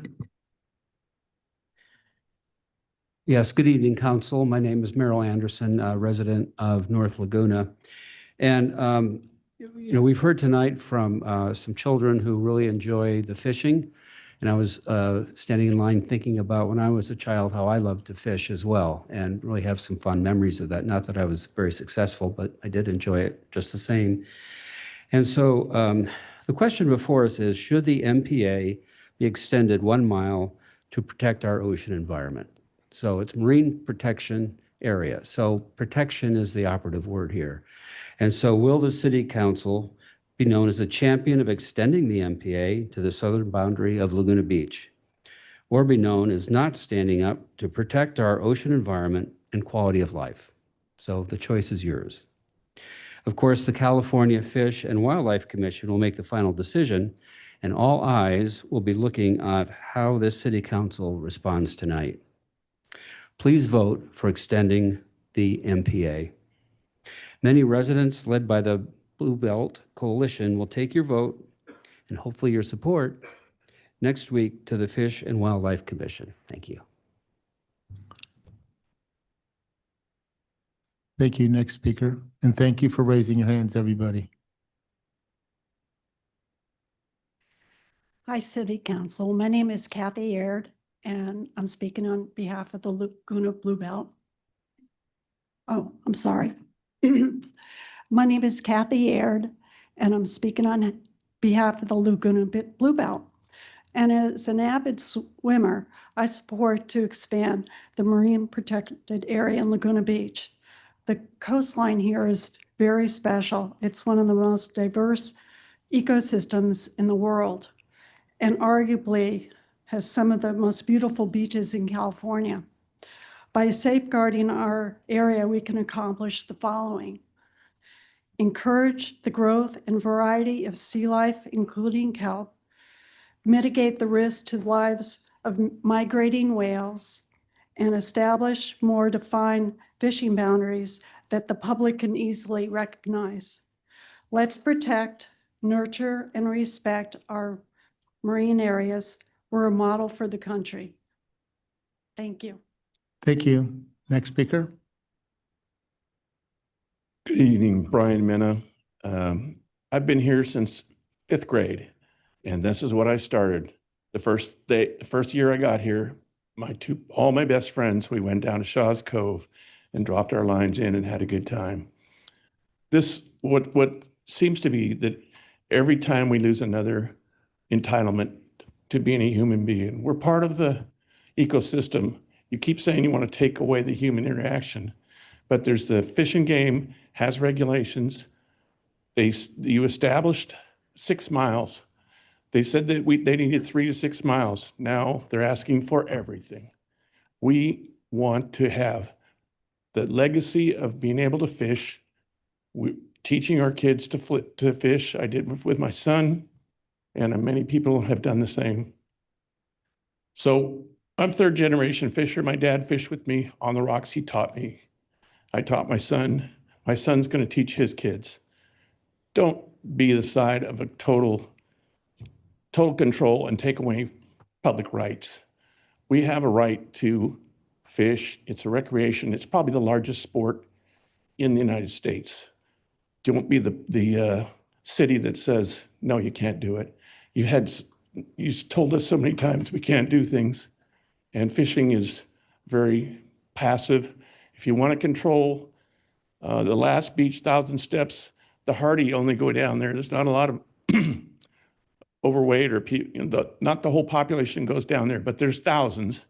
But you only see about a half a dozen fishermen in a day. If you look at what one sea lion eats in a year, 6,230 pounds in 1 year. I believe that's the population of Laguna Beach, of the sea lion population, 6,000 pounds. I would say you'd be lucky to have 100 pounds come out with all the human intervention. So don't take away our last right. And thank you. Thank you very much. Next speaker. Hello, my name is Dennis Upchurch. I'm a resident of Three Arch Bay, and I fish every day I can there with my two 10-year-old and 11-year-old boys. I just want to show some pictures. I know you guys showed graphs, but I have a picture of here. This is what if you guys ban fishing in South Laguna, this is the face. This is the face. This is it right here. Just light line, just kids bringing their poles down. This is a Harrison perch. Perch, nice. It's small, but it's a perch. We're not going after big fish. We're going after good time. This is a perch, just good Can time. you address your comments to us up on the dais, Dennis? I just want to show the pictures of the kids. Thank you. This is the best memory of my life with my kid. Wasn't big fish. We were just down there, little grub fishing. Just not going after big things. All the fishermen down there, everyone, we respect the ocean and love the ocean more than any scientist or anything. The true scientists are the fishermen down there. I know I release legal halibuts, lots of them. I have videos of me releasing them. There's absolutely no environmental threat down there. You can walk on the beach. It's Three Arch Bay. It's just quiet, pristine, no trash, no one fishing. There's just no reason to ban fishing. The big fish that people are catching down there at Three Arch Bay, the target that all of us fishermen secretly that we have is a striped bass. The striped bass come from the Aliso River outlet. And what is a striped bass? It's not native to California. And that's the biggest fish that we're catching down at Three Arch. 35-inch striped bass. They're striper. They're from the East Coast. They were planted here. And there's huge schools off of Aliso. And sometimes when you see the birds diving, 100%, it's schools of striper driving the bait fish up. Those fish are not native. And there's huge ones. We catch them with sand crabs all the time. The sand crab beds there are immense and so healthy. It's just a very healthy ocean. There's no reason to shut it down. Thank you. Thank you. Next speaker.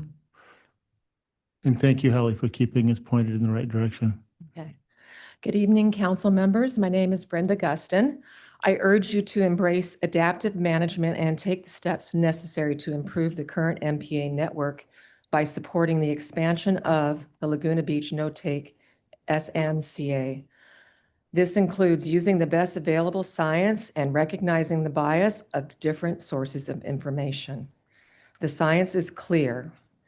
Reefs within marine protected areas are healthier, more resilient, and better equipped to withstand environmental stress. I've seen this myself with my own eyes since the late 80s to current time, late 80s into the 90s, when I would scuba dive and free dive. It was a lot of sea urchin barrens. There wasn't much life at all out there. I've seen a tremendous change. I wish I had pictures to share with you what the desert used to look like out there. Unbelievable how it's changed right now. And I know that that spills over into areas where it's okay to fish, you know, in Crystal Cove and such. As pollution and climate pressures continue to impact our coast, expanding this protected area is one of the most effective ways to restore marine ecosystems, increase biodiversity, and strengthen long-term coastal resilience. Long-term. Marine protected areas don't just protect ocean life, they help it thrive. From denser kelp forests to more abundant fish populations and stronger reef systems, protected waters consistently outperform unprotected ones. There is also an important misconception to address. Expanding the MPA will not limit public access to the beach. These protections focus solely on restricting consumptive activities such as fishing and collecting marine life. And like I've said, I've seen it myself, how it's changed and how now it's changing back. And you would be amazed at the aquarium that it's become. And even with all the other animals, the marine mammals that feed on the fish, there is so much out there. It's unbelievable. It's beautiful. Kelp forests are beautiful. The amount of life is amazing. You have to see it with your own eyes. And I've seen it before when that wasn't the way it was. And that's not too long ago. So thank you for hearing me. Thank you. Next speaker. Hi, Cameron Keast, Laguna Beach resident. I was starting to write something down before I came down today, but it felt like I was writing for a friend's funeral that hasn't yet passed away. Like I was going to the hospital to write a eulogy for a dear friend. I'm third generation Laguna Beach resident. There are now 4 generations of residents in Laguna Beach. Earlier this week, I was able to take one of my nephews out fishing off the rocks in Three Arch Bay. We caught a handful of calico bass. He was thrilled. All he was doing was talking about how much he loves fishing.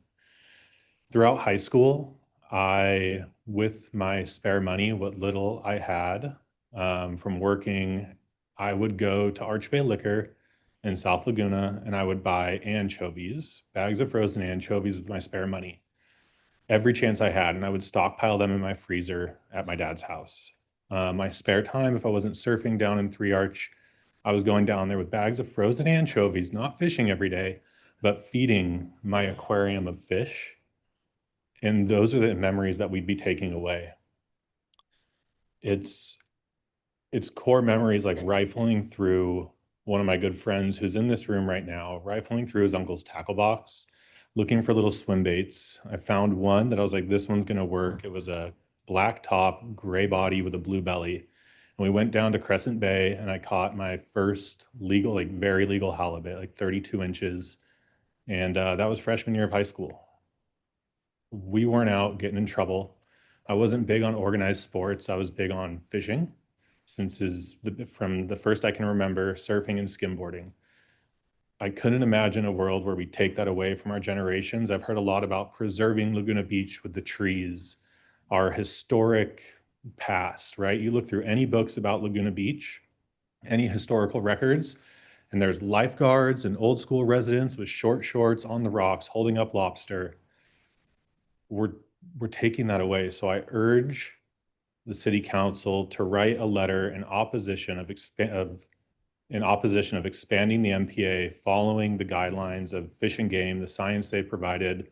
The Laguna Environmental Committee, please write a letter and be on this side of history. It's just going to come back up in 10 years and we'll have to revisit it then, but the MPA is doing its job. As Jeremy spoke of, the fish are passing through the MPA, going to Crystal Cove, going to Three Arch. It's having an impact. I'd love to see that opened up, but I know that's never going to happen. So let's keep what we have to preserve what we have of this town and what makes it special. So thank you. Thank you. Next speaker. We have Hi. a cheater. Yeah, John Thomas, and if you, I have a PowerPoint. First, speaking on behalf of the South Laguna Civic Association, the South Laguna Civic Association supports the extended boundaries and has sent letters to the city affirming that.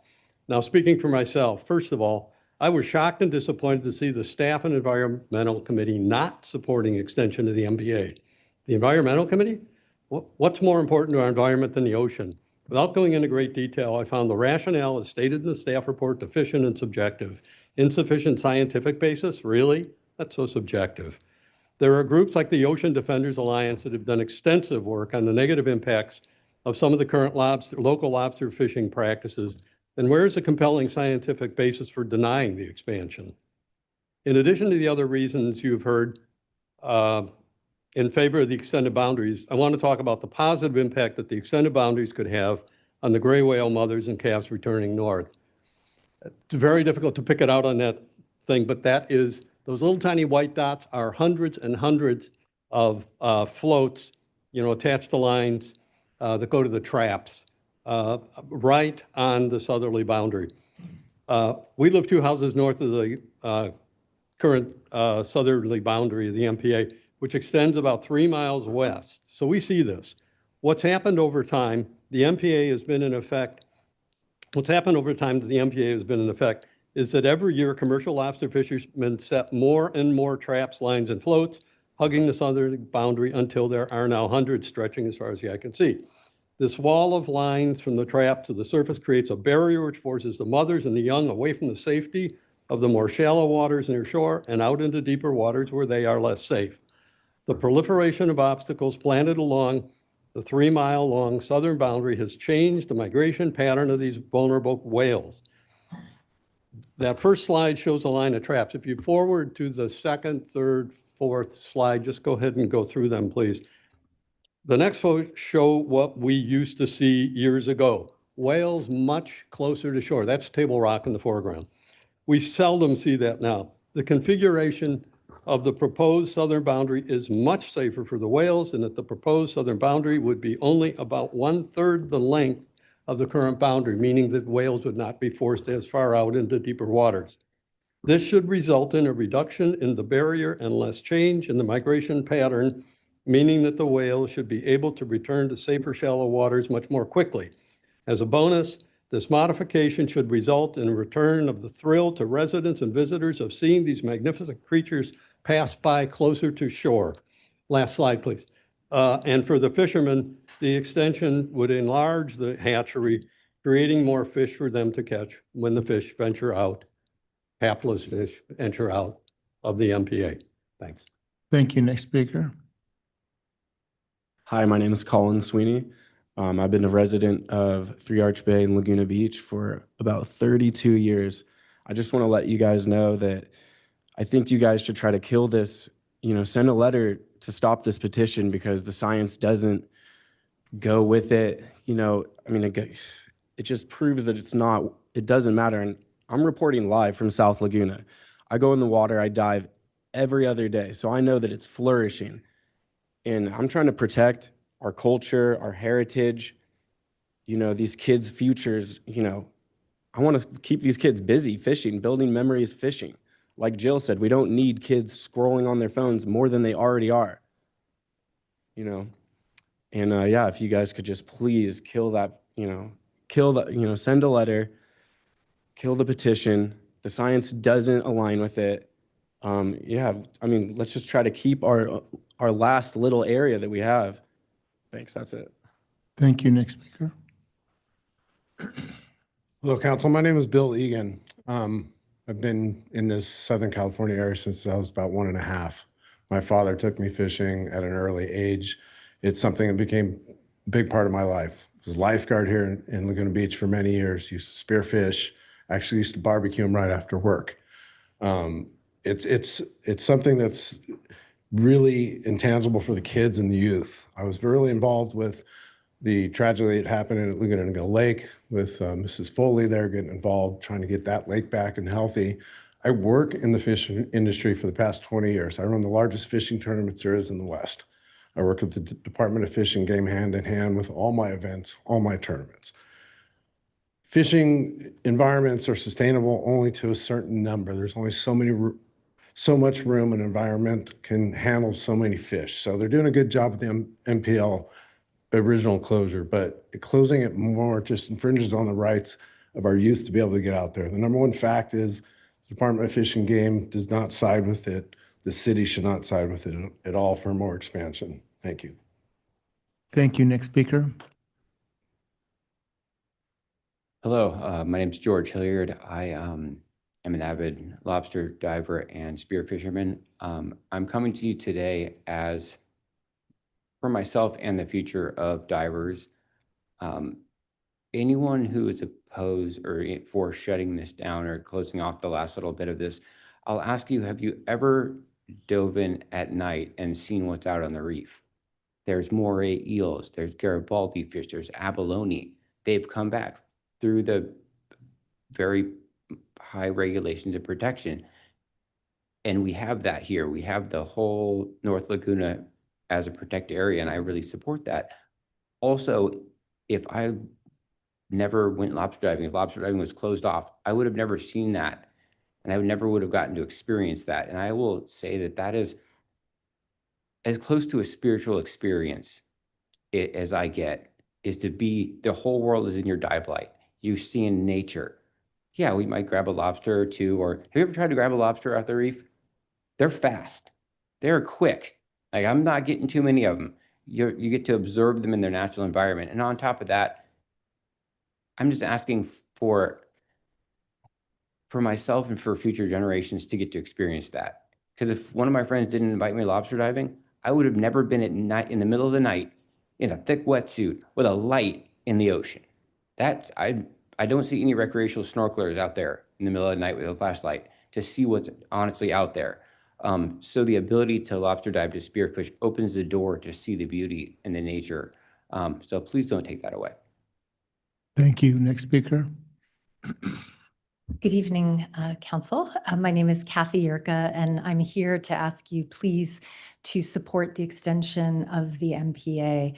I understand that individuals go out and they see a lot of fish, but that's not the measure of a healthy ocean.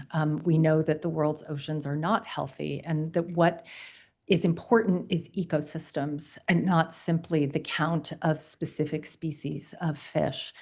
The science indicates that our marine protected area is below what is considered minimally necessary to strongly support an MPA. And I really was grateful for John Thomas's comments, because they helped to explain to me why I no longer see whales close to shore. My husband and I look. We have an ocean-facing window that enables us to see them, and we just don't see them anymore. I know that Council sort of in the past said we're going to limit it to this area, and I want to briefly draw an analogy, bear with me, with the decision to remove the trees on Forest Avenue. Council made a promise that we would keep them, but it was really, and there was no bad will involved. It was just a promise that you weren't in a position to keep.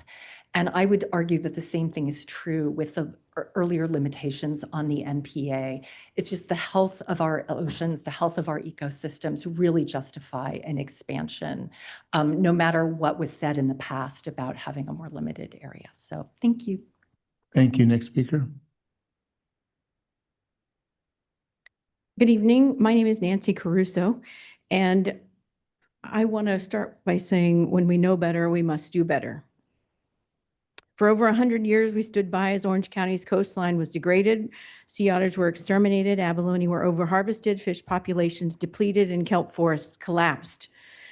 I grew up in Virginia dreaming of being a marine biologist and one day diving California's famous kelp forest. And when that day finally came at age 28 and I moved to California, my first dive was here in Laguna Beach. And to my dismay, the kelp was gone, the reefs were barren and covered with sea urchins. So from 2002 to 2012, I spent those 10 years restoring Laguna Beach's kelp forests after they'd been gone for more than 25 years. I taught 5,000 children to grow kelp. I trained 290 volunteer divers who helped remove more than 1.5 million sea urchins from our reefs. And together we laid the foundation for the creation of the Laguna Beach Marine Reserve, which is now a thriving and biodiverse ecosystem. Today, the kelp is returned and back on its normal cycles inside the reserve, and you can see what a healthy ocean truly looks like. Schools of fish, large-male sheephead, hundreds of lobsters filling crevices, and thriving reefs full of life. And for those who don't dive, trust me when I say you do not see anything like this outside the reserve. I continue to monitor Orange County's kelp forests every year. I'm just concluding this year's kelp surveys. Actually, tomorrow I'll be in Thousand Steps Beach surveying that kelp forest, or not. If it's, I have a feeling it's not there still. We experienced warm water again this winter, and kelp growth has been slow. Recruitment has been low. The kelp forest at Thousand Steps has been gone since 2014.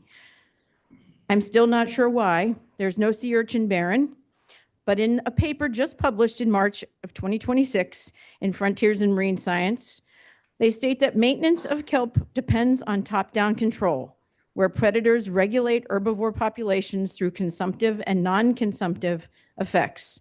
And the effectiveness of this predatory control is linked to fisheries management. In other words, when the ecosystem is healthy, everything is in its place and the kelp forest is healthy.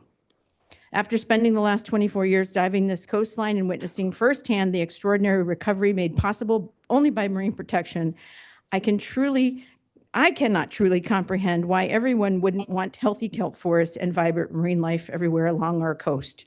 To quote Sir David Attenborough, who recently turned 100 years old this week, for years, we thought the oceans were vast and the inhabitants so infinitely numerous that nothing we could do could affect them. But now we know that was wrong. We're in reach of a whole new relationship with the ocean, a wiser, more sustainable relationship, and the choice lies with us. So please support the Laguna Bluebelt petition to extend the Marine Reserve. Thank you. Thank you very much. Next speaker, please. Good evening. Zach Greenfield. I'm a third-generation commercial fisherman and treasurer of the California Lobster and Trap Fishermen's Association. I'm here tonight to strongly oppose the Laguna Bluebelt petition. The proposal is an attempt to get a closure as a trophy and not a true attempt at conservation. The CDFW and Laguna Environmental Committee have already recommended denying this exact petition. As per CDFW, it does not fix any enforcement problem, deliver meaningful new benefits to kelp forests or fish and lobster populations beyond what the existing MPAs already provide. The fact is that the fishermen have the strongest possible incentive to be the best stewards of the ocean. We need a thriving, balanced marine environment just to put food on our tables and fuel in our boats. That's real accountability. We don't get paid to declare problems. We get paid when the ocean is healthy enough to harvest sustainably, which it has proven to be.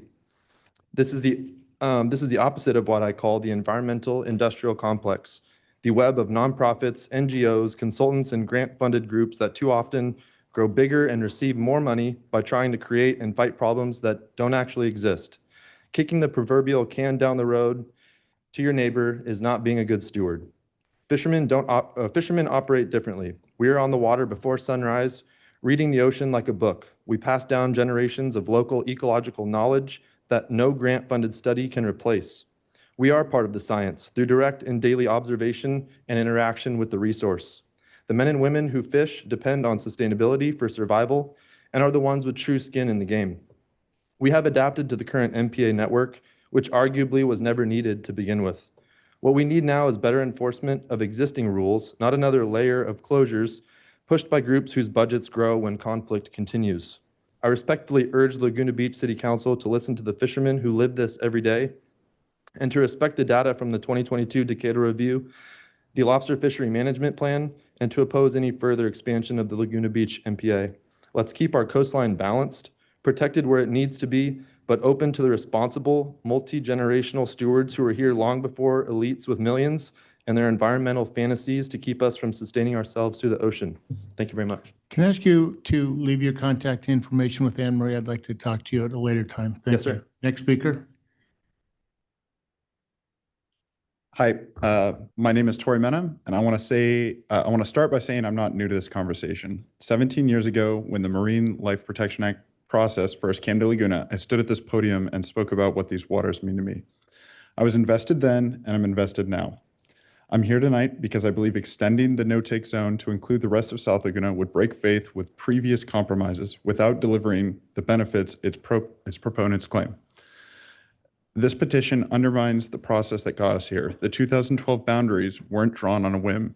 They were the product of years of hard conversations between divers, fishermen, conservationists, and scientists. People on every side gave something up.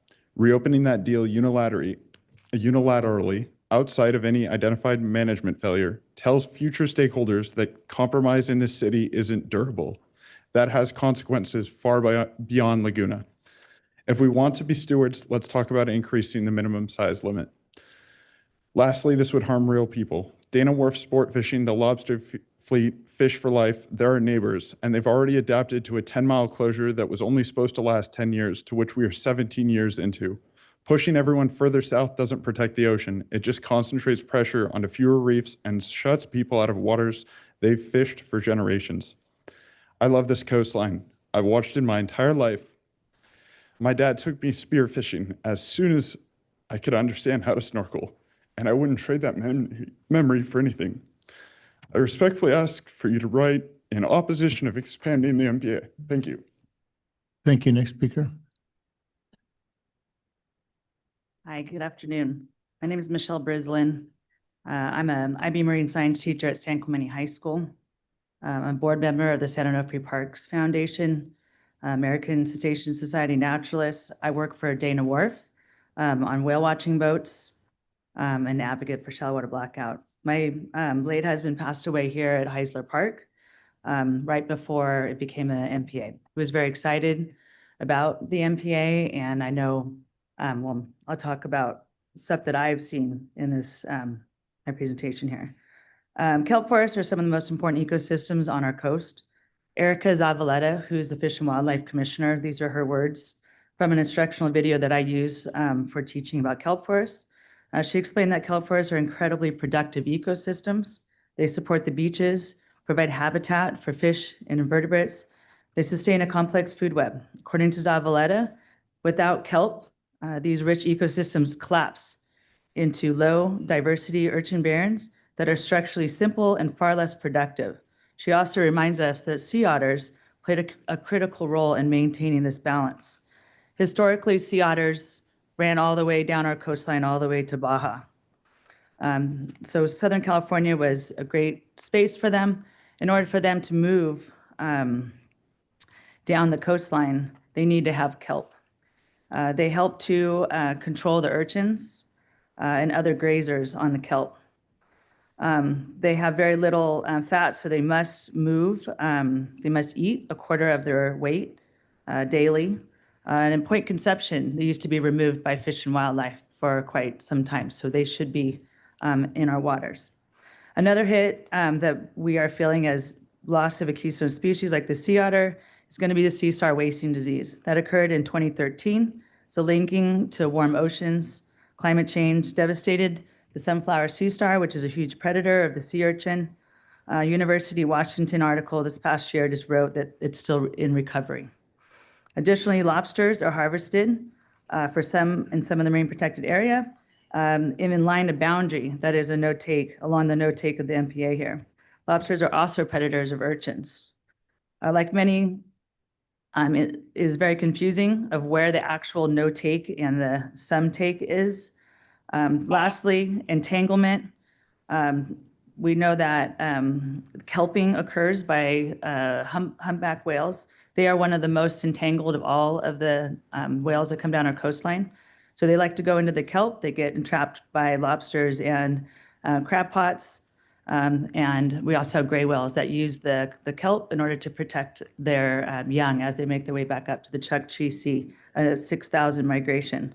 I brought a book here, The Death and Life of Monterey Bay, and just want to express the importance of the recovery of this area. And I think it's important that we do extend the MPA. Thank you. Thank you. Next speaker.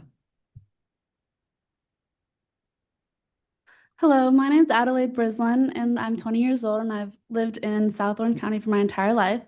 I now study environmental biology at Colgate University and play soccer there as well.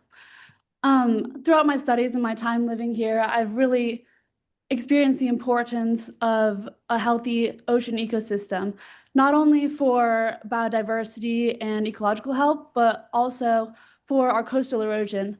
I did a project on the coastal erosion in San Clemente and also off the coast of our South Orange County beaches. And kelp forests are one of the most important aspects in making sure that the waves don't take away our sand and that our beaches and ecosystems are healthy there. So that is one point. Second point, no-take marine protected areas is one of the most productive ways to reinstate biodiversity, to help ecological health. And the fish and the ecosystem there doesn't know boundaries.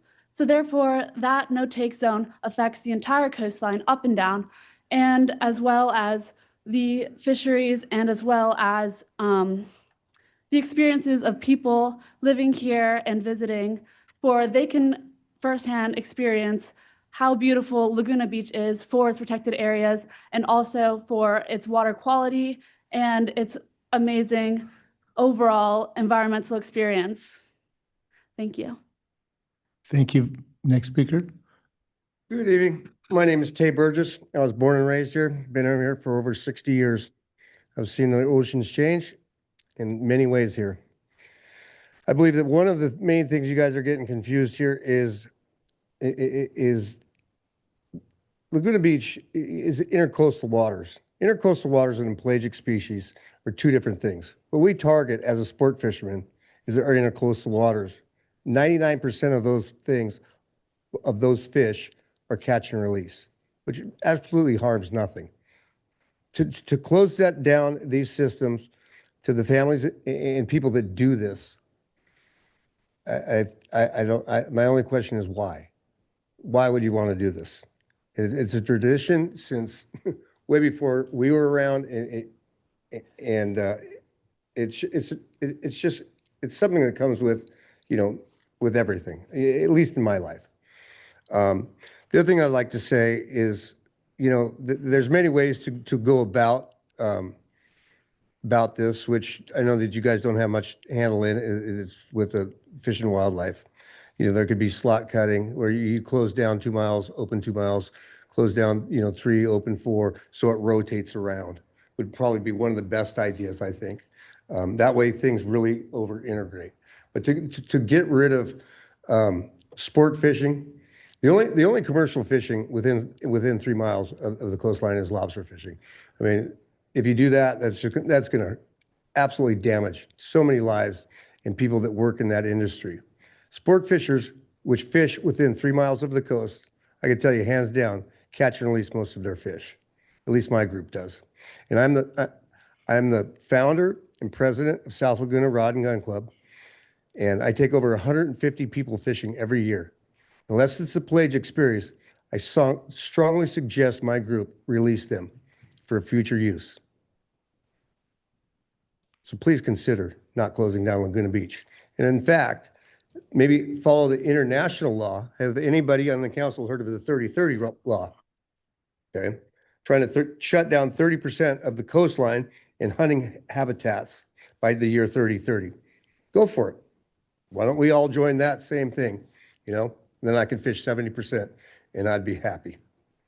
And everything is fine. Thank you for my time. Thank you. Next speaker. Hello, council members. My name is Cheryl Procaccini. I've been a resident of Laguna Beach for 29 years. I thought that was a long time, but I feel like a newbie compared to some of the folks here. There's a lot of emotion and passion in the room, and I'm really appreciating hearing it. And it's not lost on me that the original Fisher people of this area, the Ahachiman Nation, support the extension of the MPA. I also support the extension of the MPA. As the original Fisher people here, I would really encourage, and I didn't know I was going to say this until I heard that they were supporting this tonight. I would really encourage council members and some of the Fisher people in the room, as well as those of us who support it, to reach out to the Wanero Band of Mission Indians and to talk to them about why they support this. They carry an ancestral knowledge that I think is worth listening to. So I'm just going to add that here and really encourage that happen before next Tuesday. It's Tuesday's meeting with Fish and Wildlife. And I'm going to end my time with having Matthew play a video that I watched for the first time today, months after I signed the petition in favor of this, but it was really moving to me and wanted to share this. So thank you. Thank you. Laguna Beach is truly one of the most special places in the ocean. Our steep hillsides drop into deep coves, rocky reefs, and thriving kelp forests that act as nurseries for countless species of marine life. What many people don't realize is that Laguna Beach is the only fully protected marine reserve along 120 miles of Southern California coastline, from Palos Verdes all the way to La Jolla. And the science is clear: protection actually works. A recent survey by scientists with the Reef Check Foundation found that kelp forests inside Laguna's marine protected area are healthier and more stable than the reefs just outside the boundary. Outside protected areas, fishing pressure on predators like lobster and sheephead allows sea urchins to explode in population, and these urchins can destroy entire kelp forests. Researchers from the Reef Check Foundation concluded that expanding the protected area by just 1 final mile could significantly improve the health of nearby reefs like Thousand Steps and Three Arch Bay. Kelp forests are one of the most important ecosystems in the ocean. Laguna Beach has been the leader in ocean protection, and now we have an opportunity to finish what we started. Join us in supporting the Laguna Bluebelt effort to extend the marine protected area and help protect these kelp forests for future generations to come.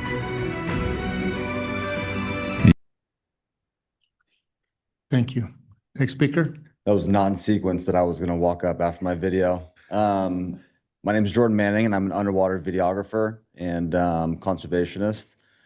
I have friends on both sides of this argument. I want to think that I'm biased, but through experience of diving in Northern California, which we've lost 90% of our kelp up there, I was actually seeing the little kids up here reminded me of how I was at their age when I used to go before the Sonoma County City Council, and I used to argue why it was our right to be able to abalone dive, and unfortunately I learned as a hard lesson that recreation doesn't outweigh preservation, and although it wasn't directly maybe attributed to us, taking all the abalone, what happened was that, they almost got wiped out through we call it natural selection. I've dove here in Laguna for a while, and I can tell you after traveling, diving a lot, pretty much almost every ocean of our planet, it is truly one of the most biodiverse places in the planet. And so I understand why there's such heated debate on both sides of this argument, because we all want the same thing. We all want to be able to enjoy what Laguna has to offer. The problem is that, as Sir David Attenborough has stated on multiple occasions, our ocean is dying, and we have the responsibility to do something about it. And as Laguna has seen, just in the short amount of time that we've had this MPA here, we've had such a significant rebound of life, from seals to sea lions to the perch or the sheephead. We've had such a huge rebound of life. And to see people and kids be able to experience that, where in other places like where I grew up in Bodega Bay, where my cousins and my brother's kids, they can't experience what I got to experience as a kid, which was an extreme abundance of life out there, because the kelp is no longer there. And we've learned that though kelp disappears for various amounts of reasons, we have what it takes to have healthy kelp here in Laguna Beach. And so it only makes sense, part of that, part of the video that just played was I was a part of the Reef Check Foundation's survey, which really just said one thing: look, South Laguna has the potential to have a healthy kelp forest. And right now it doesn't, because of what we noticed was a lack of sheephead. That was pretty much the emphasis of the study. And I concluded that by just going out there after that study, week after week after week, and just seeing for my own self if that was true. And unfortunately, it was true. So I urge you to vote and petition to pass this through, and we could really use your support. Thank you, guys. Thank you. Next speaker. Please wave your hands, folks. Hi, my name is Courtney. I'm a research assistant for Orange County Coastkeeper, and I urge you all to support this petition to extend the marine protected area in Laguna Beach. I wanted to share my perspective as someone who has been getting boots on the ground experience talking to our locals as well as beach visitors on this expansion. And I do this through Marine Protected Area Watch intercept surveys, as well as the Burn Buddies outreach table that we do over in Aliso Beach. Overwhelmingly, our locals, from what I've gathered, our locals do agree that a uniform protection that would be gained from this expansion would significantly increase the public knowledge and subsequently the public stewardship of this beautiful gem that we call Laguna Beach. Many visitors who aren't from here agree that cut and dry rules would really clear up and better enforce the stewardship efforts that a lot of locals are trying to convey to daytime visitors. To conclude, as a scuba diver, I see firsthand how MPAs work. As our oceans are facing a rapidly changing climate, I believe it is crucial that we take action to ensure its resilience in our future and for generations to come. In a natural world on the brink of collapse, it's crucial that we understand that stewardship also means giving back to our natural world. Now is our chance to give some power back to the marine life in Laguna Beach. Thank you. Next speaker. Good evening, Council. My name is Dana Schoenhorn. I've spent my entire life enjoying the beaches and coves Laguna Beach has to offer. There is a unique charm and natural beauty that makes Laguna special, and much of that comes from the health of its marine ecosystems. As many have said, the clear water, thriving tide pools, and diverse marine life are what make these beaches feel alive and unlike anywhere else. The fact is, the majority of the fishing in South Laguna comes from commercial fishing, not from recreational fishing. That is why expanding these marine protected areas is so important. Right now, gaps between protected zones limit their effectiveness. Extending them would create a continuous, no-take area, allowing the ecosystem to recover more naturally and return to a healthier balance.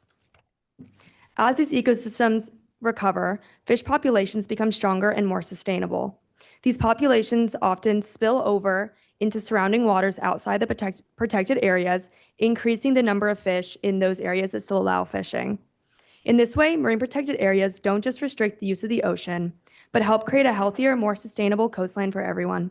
Please support the petition to extend the marine protected area in Laguna Beach. Thank you.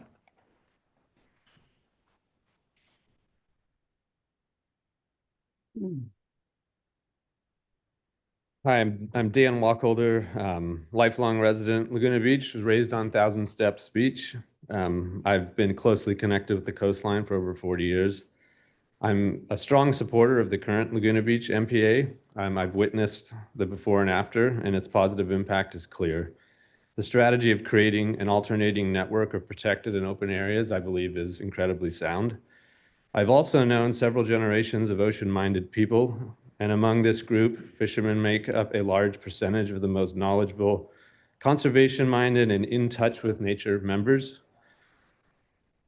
I'm also the father of 2 children and have witnessed their bond with nature and appreciation of the ocean strengthen, as mine did, through time spent responsibly fishing from and exploring South Laguna's beaches.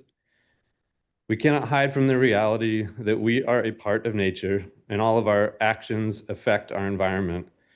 It's easy to fool ourselves into thinking that we can put a fence around wild areas and act as onlookers and do as we please on our side of the fence.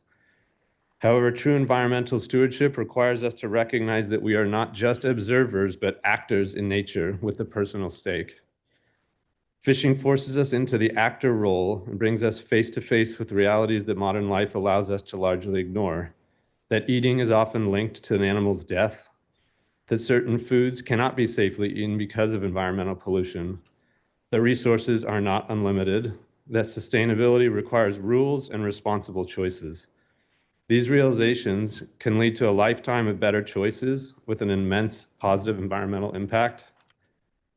Laguna has created generations of environmentally minded people with a close connection to the ocean. Let's continue contributing to this tradition by supporting responsible fishing in a small area within our city. Thank you. Thank you. Next speaker. How you doing? My name is Mike Unick. I'm a Laguna Beach local, also an avid fisherman. I've been fishing Laguna Beach basically my whole life. Catch and release has been my thing ever since. And I can tell you, even before Laguna was a protected area, the fishing is still red hot. It's thriving throughout all of Laguna. South Laguna is full of sheep's head, full of calicos. I've probably caught and released over thousands of bass, sheep's head. I've done probably more research than your ML or your MPA ocean research development team, and it's thriving. There's kelp everywhere. There's no problem with the kelps. The only thing you're going to see is with the El Nino that's happening, the water is 5 to 7 degrees above average right now, and that's going to deplete all up and along the coastline from La Jolla, South Laguna, everywhere. I'm sure you guys have heard of the El Nino, right? How the water is really warm, and you want to protect all the kelp out there, go for it. It's going to die from the warm water, not from fishermen, not from commercial fishermen. We're not the problem. The ocean has its ways of going through cycles, so do the fish. They come and they go. Like right now, there's bluefin tuna, again, 3.5 miles from Laguna Beach. They come in and out of the water. There's yellowtail in and out of the water. You guys gonna study those? I don't think so. But I can tell you this, I'm totally against the extension. It's not gonna do anything. Salt Creek is thriving with fish, and nothing's been stopped with fishing there for how many decades? So this isn't gonna do any good, completely locking up the last bit of beach that we can fish. Just leave it alone, let it be. Everything will take its course. And, you know, you go 150 feet or 200 feet from the shoreline, ocean drops down to 1,000 to 2,000 feet. I don't think anybody's doing any studies down there, right? Right? Come on. It's ridiculous. Like, how many of you are against, or how many of you are for closing? You all need of to this? address the council, Oh, I do. Oh, all right. says Mayor Sorry. Pro Tem. Oh, all right. Well, just thought I could ask. So anyways, let's just be on the same team here and just allow fishing and fun for everybody. You know what I mean? Like, that's what we do. No need to close down something that we all truly like to do. Come on. Thanks, guys. Thank you. Next speaker. Ed Almanza with Laguna Ocean Foundation, I know nothing about fishing. I think I've caught one fish in my life. But I also want to say that what we don't know about the MPA could fill this room many times. So I want to say a few things that I think we can say, that I can say with certainty. And it's just a very short list, but I'll start by saying that I've said this before, the 7.5 miles of coast that we have has the highest concentration and diversity of coastal ecosystems in Southern California. South Laguna is part of that. When the MPA was formed, our foundation recommended basically wall-to-wall reserve for reasons that have to do with the ecosystems that happen at the boundaries of the city. The extreme north, the extreme south have very high diversity, partly because of the topography. As one fisherman mentioned, it's difficult to get there, but partly because of the topography and the difficulty of getting there. So there are unique resources at both ends. And in the south, what we have learned since is there is the southernmost natural nesting site of the black oyster catcher in California, in South Laguna. We're told that Three Arch Bay has the highest diversity of seaweeds that one expert has ever seen. So there's a lot of important stuff to think about, and yet we know very, very little. About 85% of California's coastal waters are still open to fishing, according to OPC. That's not very much if you consider the threats of climate change, sea level rise, acidification, plastic pollution, and the medieval policies coming from the White House. All of that is part of our future. We would recommend that instead of sending a simple yes or no to the commission, the council consider sending a fuller message that's in the bigger context. So you could tell them that South Laguna is very special and is part of a public resource that is unique in Southern California, that it makes sense that the entire Laguna Coast be managed as a single unit, not only for enforcement reasons, but from a conservation biology perspective. You can tell them that the community, the city, and the local environmental NGOs are staunchly committed to safeguarding the coastal and offshore resources of Laguna Beach and have proven so in the last 12 years, that the city is respectful of all stakeholders, including those who don't live here, and that we think South Laguna is part of a larger question that keeps many of us up at night, which is how to accommodate visitors, including a diversity of users, and protect the resources long-term. We need to recognize that the MPA isn't all about us. It's a regional and statewide system. If they are saying the science that we submitted was not sufficient, we should work with them to develop the science we need to manage the local MPA and our 7.5 miles of coast. It's baked in our culture, and it's also baked into our LCP and general plan. Thank you. Thank you very much. Next speaker.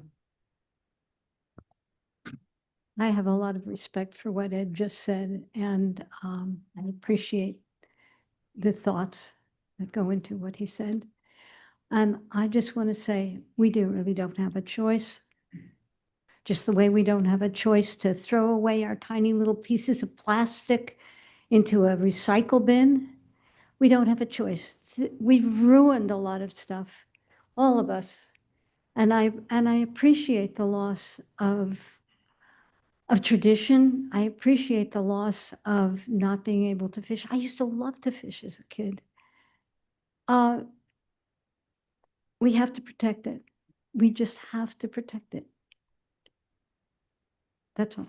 That's all I have to say. MPA, yes. Thank you. Next speaker, please. Chase Offield, Laguna Beach resident since 1992, via Catalina Island, lifelong fisherman. I wanted to go at the end, but I've been listening to this stuff is agonizing. I don't know how you guys do it. It's seriously, ChatGPT, everybody thinks they're Jacques Cousteau now. Like, I've heard the most insane people quoting facts. It's like they clearly looked it up on ChatGPT an hour ago, and they're up here like they're experts. It's unreal. The abalone are gone because of withering foot disease. Look that up. That's why there's no abalone. It's not because of commercial fishing. Anyway, sorry to go on that little rant. We don't have a fishing problem in this town. Anybody that lives here, we don't have a fishing problem. If you guys want to address a problem, we have a pollution problem, a littering problem, an overcrowding. We have traffic. We have people destroying the beaches with easy ups and leaving their trash all over the beach. That's a problem. You guys want to see a serious problem? 2021, when those oil derricks, the pipeline leaked and 20,000 gallons of oil came down here and they had to close all the harbors. Forget about the MPA. We have one of those oil derricks go down, it's all over. Everything's over. Fishing, snorkeling, beach combing, it's over. That's a problem. If everyone wants to get together and address a real problem, why is Surfrider not here tonight? Why is the Marissa Foundation not here tonight? We don't have a problem.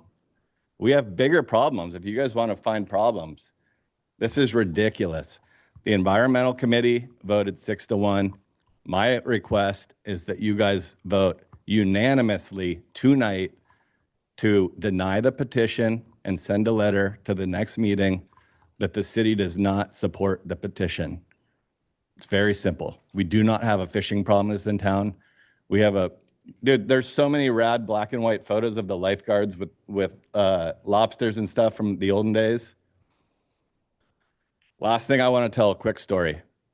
About 8 years ago, I started awarding a scholarship at the high school in like 2 weeks, they have the honors convocation. I know you guys all go to it. It's a really cool thing we do in this town. They give away hundreds of thousands of dollars to the rad students that come out of this high school. I wanted to give a scholarship to somebody that enjoyed fishing. So I give away $10,000 every year. First year, there was these two kids. They got an old Boston whaler. They took it to Catalina to fish. It was sick. I upped it to $20,000. I gave them both a scholarship. The last 3 years, I get like 20 scholarships every year, or applications. In the last 3 years, not one kid that fished. So now I give it to other rad kids that surf and do other cool things and start beach cleanups and stuff like that, which is great. But you guys want to get rid of fishing in this town? That's not the legacy you want, I promise you. Thank you. Next speaker.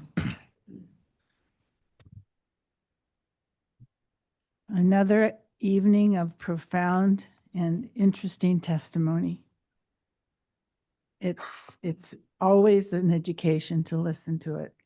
I just wanted to give my perspective because I was testifying month after month when the first MPA was eventually established. I think I might have gone to 10, I don't know, 6 or so meetings in all different places to advocate for the first MPA. And it was originally going to be a comprehensive drawing on the map.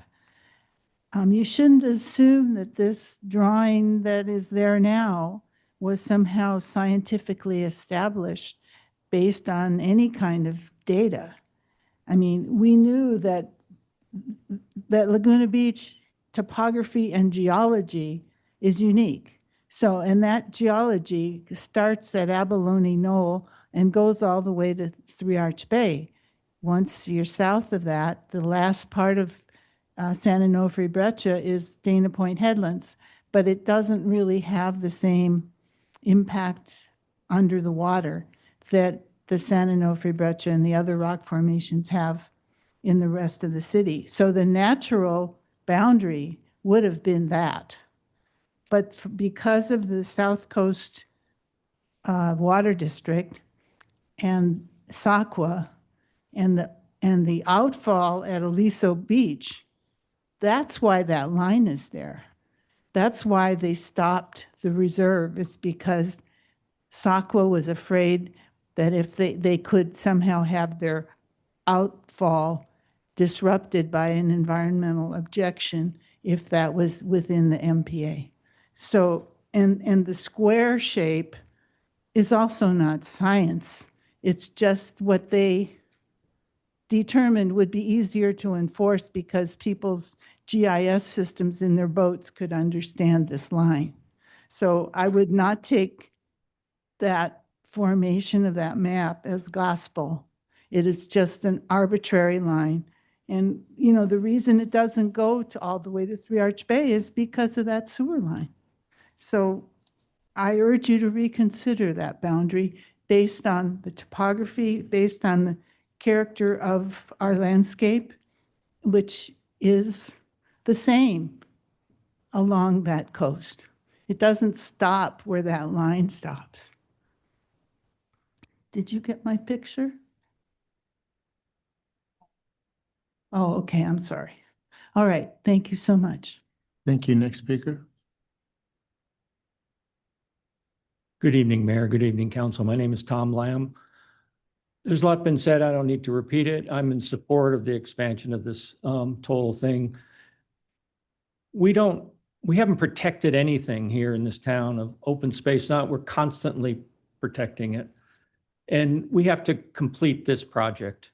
I mean, it isn't something that's a choice for us. The city needs to stand up. We're the gold standard. Let's continue this effort of conservation and stewardship and make this effort complete. Thank you very much. Thank you. Next speaker. Good evening here, council members. My name is Travis Weber. I'm part of CLTFA. I'm a commercial lobster fisherman, as well as a commercial crab fisherman here on the coast. Also, I'm a captain at Dana Wharf Sport Fishing. Kind of keep my year going all around. A few things I just want to bring up. I've been going to these meetings since they've kind of started, since the inception of the Blue Belt petition. A few things I want to bring up. The first meeting I went to, we listened to the speaker tell us how they have all the science to close the last mile of Laguna Beach. And the funny thing to me is the last meeting that we attended, the one that was short notice, they're now telling us pause, we need more science, because their science is actually not science. It's what they want. It's hard for me to believe moving a line of lobster traps a mile down the beach is going to protect whales. That's just pushing the problem to your neighbor. The only thing this closure is going to be doing is pushing everybody into a different area. With what the term I think we would use would be compaction. Only thing that's going to do is just make everything worse. And in other areas, Dana Point, Newport Beach, all that kind of stuff. I run a boat called the Current. I also run the Some Fun, a few of the other Dana Wharf boats. After lobster season, I was running the Current. We were on a 2-hour whale watch. Believe it or not, we did see a gray whale in the shallows. We were in 55 feet of water outside of Bluebirds, traveling up the beach by itself, playing around, doing its thing. I don't know, maybe it got a call because lobster season was over and it had a safe passage. I could tell you I didn't make that call. But there's a lot of things that people don't see because they don't want to see. People don't want to see the line of lobster traps because they live up on a hill looking down on me trying to make an honest living. I'm 28 years old. I have a 2.5-year-old son, born and raised in Dana Point, fished my whole life. I've had my captain's license since I was 19. Just love being in the water, love running boats. I'm probably on the water 300 days out of the year. I think the biggest thing is just people looking down on us. We're really not doing the wrong thing here. We're making an honest living, sustainability, all that good stuff. We throw back shore lobsters. We have seasons. We have trap limits. Everything's a regulation. We have 4 Ps on our lobster buoys and our crab buoys for whale entanglement. And might I state, there's never been a whale entanglement by a lobster trap. They kind of just lump us in there. So that's pretty much all I got to say, but thank you for your time and have a great evening, guys. Thank you. Next speaker, please. Good evening, council members. My name is Judy York. Thank you for all that you do. I'm a mother and a grandmother and a resident of Laguna Beach for over 30 years. I live in Three Arch Bay. I'm also a director on the Three Arch Bay Community Service District. I raised my 2 boys in Three Arch Bay. I grew up fishing in Catalina Island with my dad, who fished for abalone back in the day. That doesn't mean we need to keep doing the same things. Things change.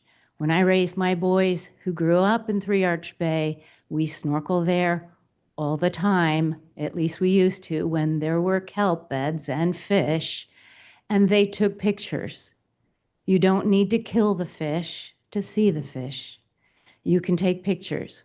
What we have now are teenage boys running up and down on the beach with their very large spears and spearfishing guns. Other people with children do not want that.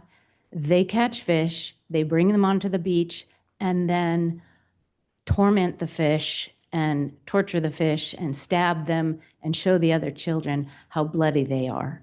It's really not nice.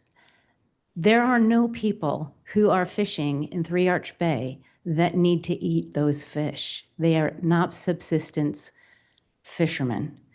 So anyways, I did provide you with full comments. I was told that they are received by you. I submitted pictures saying many of the same things that others have said. Because of the overfishing, we no longer in Three Arch Bay have kelp beds. We used to have, 15 years ago, we had lots of kelp. We had lots of fish. We had, maybe it wasn't as abundant as it should be, but it is now a desert compared to what it was. When we go snorkeling now, we have to drive up to North Laguna because there are only fish to see in North Laguna. It's fairly obvious. You can stand up on the cliff and look down and you will not see kelp beds. And without kelp, there are no fish. These MPAs are our fishing nurseries. We need to protect them so that we do have fish. And also, I want to say that if you all support the extension of the MPA, I will work as hard as I can with others. We will do our best to promote restoration because there's a lot of work to be done to restore what we have lost because we were lumped together with the Dana Point SMCA where there is take. Thank you. Thank you. Next speaker.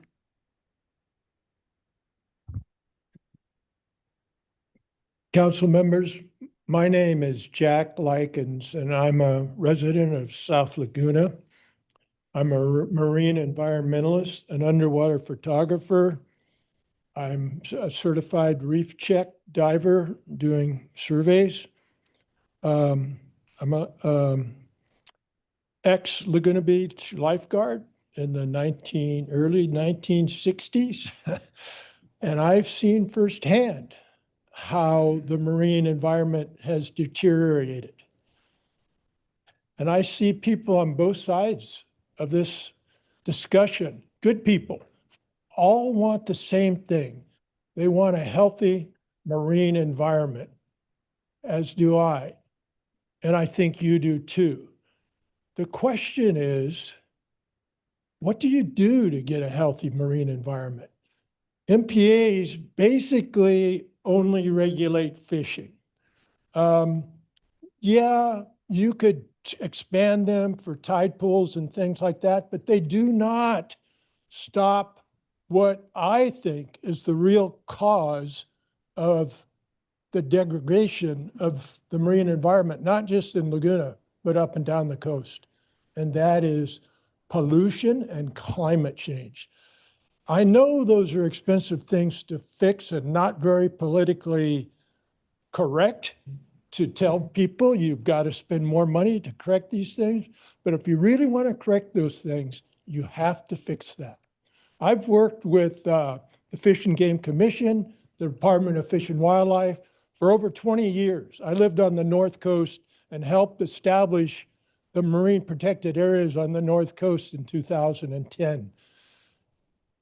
Then in 2013-14, along came this marine environment change, which had nothing to do with fishing, killed the sea stars, allowed the purple sea urchins to explode.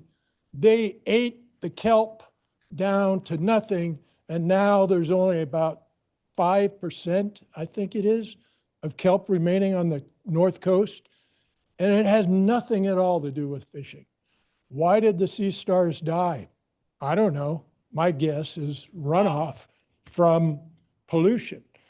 Anyway, I'm here to say I'm opposed to expanding the marine protected area in South Laguna.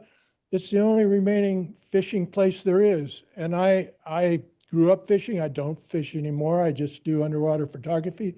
But I've dived all along Laguna recently, and I know the difference between what South Laguna looks like and what the MPAs in North Laguna looks like. And yes, there is a difference.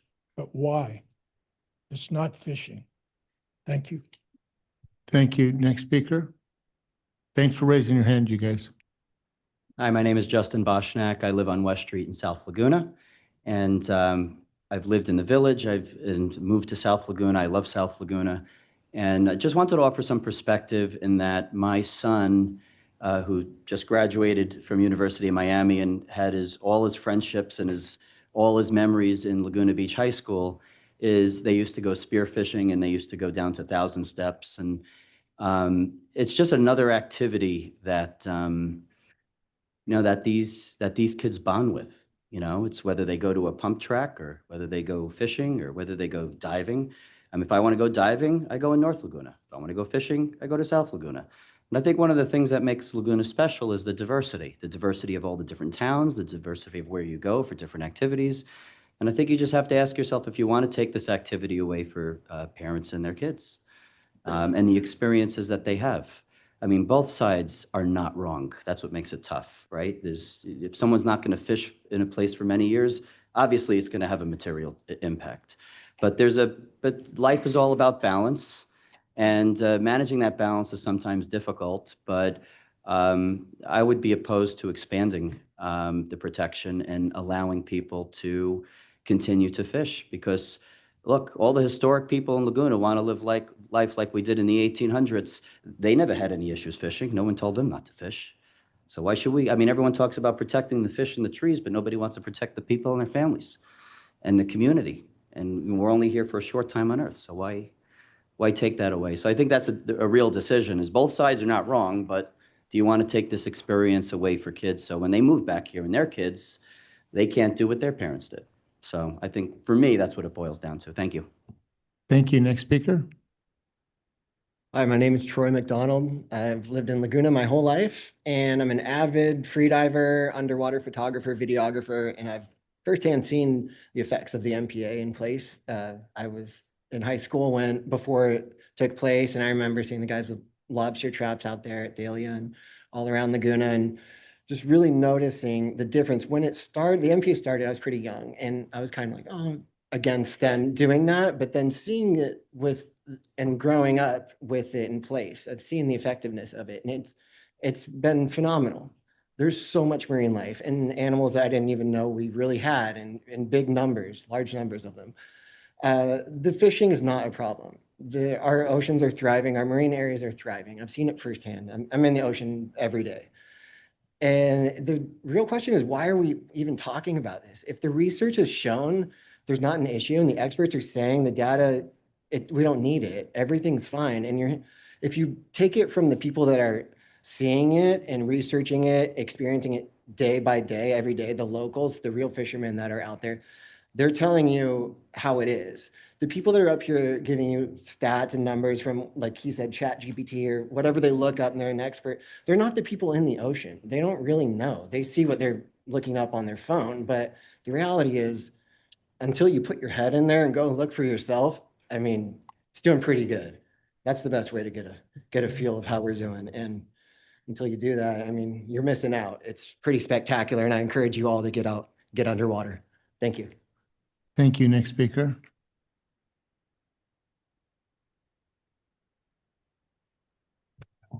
I thought I was going to be last, but that's okay. My name's Luke Burson. I have fished your beaches almost my entire life. I'm a Southern California native. Sport fishing is my hobby and passion. I do eat what I catch, and when I catch too much, I let it go. So I practice that. And you folks should be commended. You've been very attentive and very patient with all of us. So thank you for giving us all a forum today. It's much appreciated. I want to just talk on two things, just two parts. First, your Environmental Sustainability Committee. I attended the meeting 2 weeks, it was back at the end of April, and you should be proud of that committee. They have taken that assignment very seriously. There was some true gut-wrenching that went on in that meeting. They asked great questions, they paid attention, they did their homework, and yes, they voted 6-1 to decline sending the Fish and Game a directive, or directing you to send them a directive to reverse their denial of the expansion of the MPA. And that wasn't an easy decision, but they made it, and I would ask you to respect that. The second item I want to talk about is, I think there is some selective self-serving science that's being presented. And I'm going to talk about one aspect of the Blue Belt document, which is the kelp study. And that is done by an incredibly reputable organization that does this for a living, but they missed a few things. And you can't do a study and not do everything. And it really wasn't a study. It was anecdotal observations. One way you can tell, there isn't a single mention of a peer review. A peer review is a critical element in any study to validate that the work that was done correctly. Also, the kelp discussion missed two critical pieces, and they apply to your kelp forests. One is the outfall from the treatment plant, which another speaker talked about how originally the MPA stopped there. I would offer that the outfall from that treatment plant might be the most contributing factor to the condition of that kelp today. And if you studied that kelp back 12 years ago, it probably would look exactly the same. So it was stopped there for a reason, and that outfall impacts the kelp. Second, there's a growth that's going on that came from Japan and Korea called brown sargassum honeri. Had any of you heard that? It arrived in 2003 in Long Beach in the ballast water of freighters coming from Japan and Korea, and it's an invasive kelp. It kills the native kelp, and it is over our entire coast. It circles Catalina, yet the study didn't even reference seeing it, yet it's out there. I think the study was a self-serving effort paid for by an organization to help prove a point. That kelp is not destroyed by anglers and lobster fishermen. It's being impacted by the outfall and by brown sargassum honeri. Last thing, I want to go back to your committee. There's a chance tonight that you'll reverse their recommendation and you won't take their recommendation, which would really be a tragedy. And as far as I'm concerned, you'd be really undercutting their credibility. And if I was a member of that committee and you made that decision tonight, you'd have my resignation tomorrow. I encourage you to support the committee and put forth a letter to Fish and Wildlife to support their denial of the MPA expansion in Laguna Beach. Thank you for letting me share my thoughts. Thank you very much. Any other speakers on this item? Good evening, and I would say too, thank you so much for your attention, and I know it's late. Thank you for listening. I wanted, in looking over all the things that has been said, I thought perhaps we hadn't really looked closely enough at what the problem is with the South Laguna reefs and how visible evidence and science has given us an idea of what is causing the problem there. The Blue Belt, for good reason, submitted this petition because out of concern for those reefs in South Laguna. And we watched for 10 years. It's 1 square mile.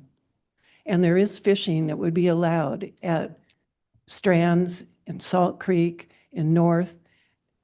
A lot of the conversation that's saying that there's not going to be any more fishing and that children aren't going to have that experience isn't true. They may not have it at Thousand Steps, I agree. And I know that, you know, we all have our favorite memories and places that we love, but we can go to other places and fish and have those experiences with our family and dad. My dad was a fisherman. I married a fisherman. I even caught a lobster. Mike wouldn't help me, and he made me chase it down and grab it and kill it. And it was an awful experience, and I would never do it again. I disagree with the last speaker. The Reef Check survey was in no way biased. They were very professional. They work for the United Nations. They're not going to jeopardize their relationship and contracts with the United Nations over Thousand Steps. So I would say that what their study showed was that the South Laguna reefs are unhealthy. They're not thriving the way that they are in the rest of Laguna. I dive, I free dive, I snorkel, I scuba, and the difference is amazing, what we've created here. And I think the Blue Belt's done a great job of trying to educate the public of what we do have. What they found was, of course, what many people have said is that the male sheep's head are fewer and the urchins are scattered among the reef. And they made a supposition that if it were to be protected, that the balance would return and that the kelp may well come back. I wanted to say to you that there might be some other reasons why the kelp is struggling, and one is the large fishing vessels that come to South Laguna. I can see them. They anchor at Thousand Steps, and I'm passing around a picture of one of them that I took last week. So I hope you will realize that this petition would eliminate some of the hazards to the reefs by extending the MPA to Three Arch Bay. Thank you. Thank you. Next speaker.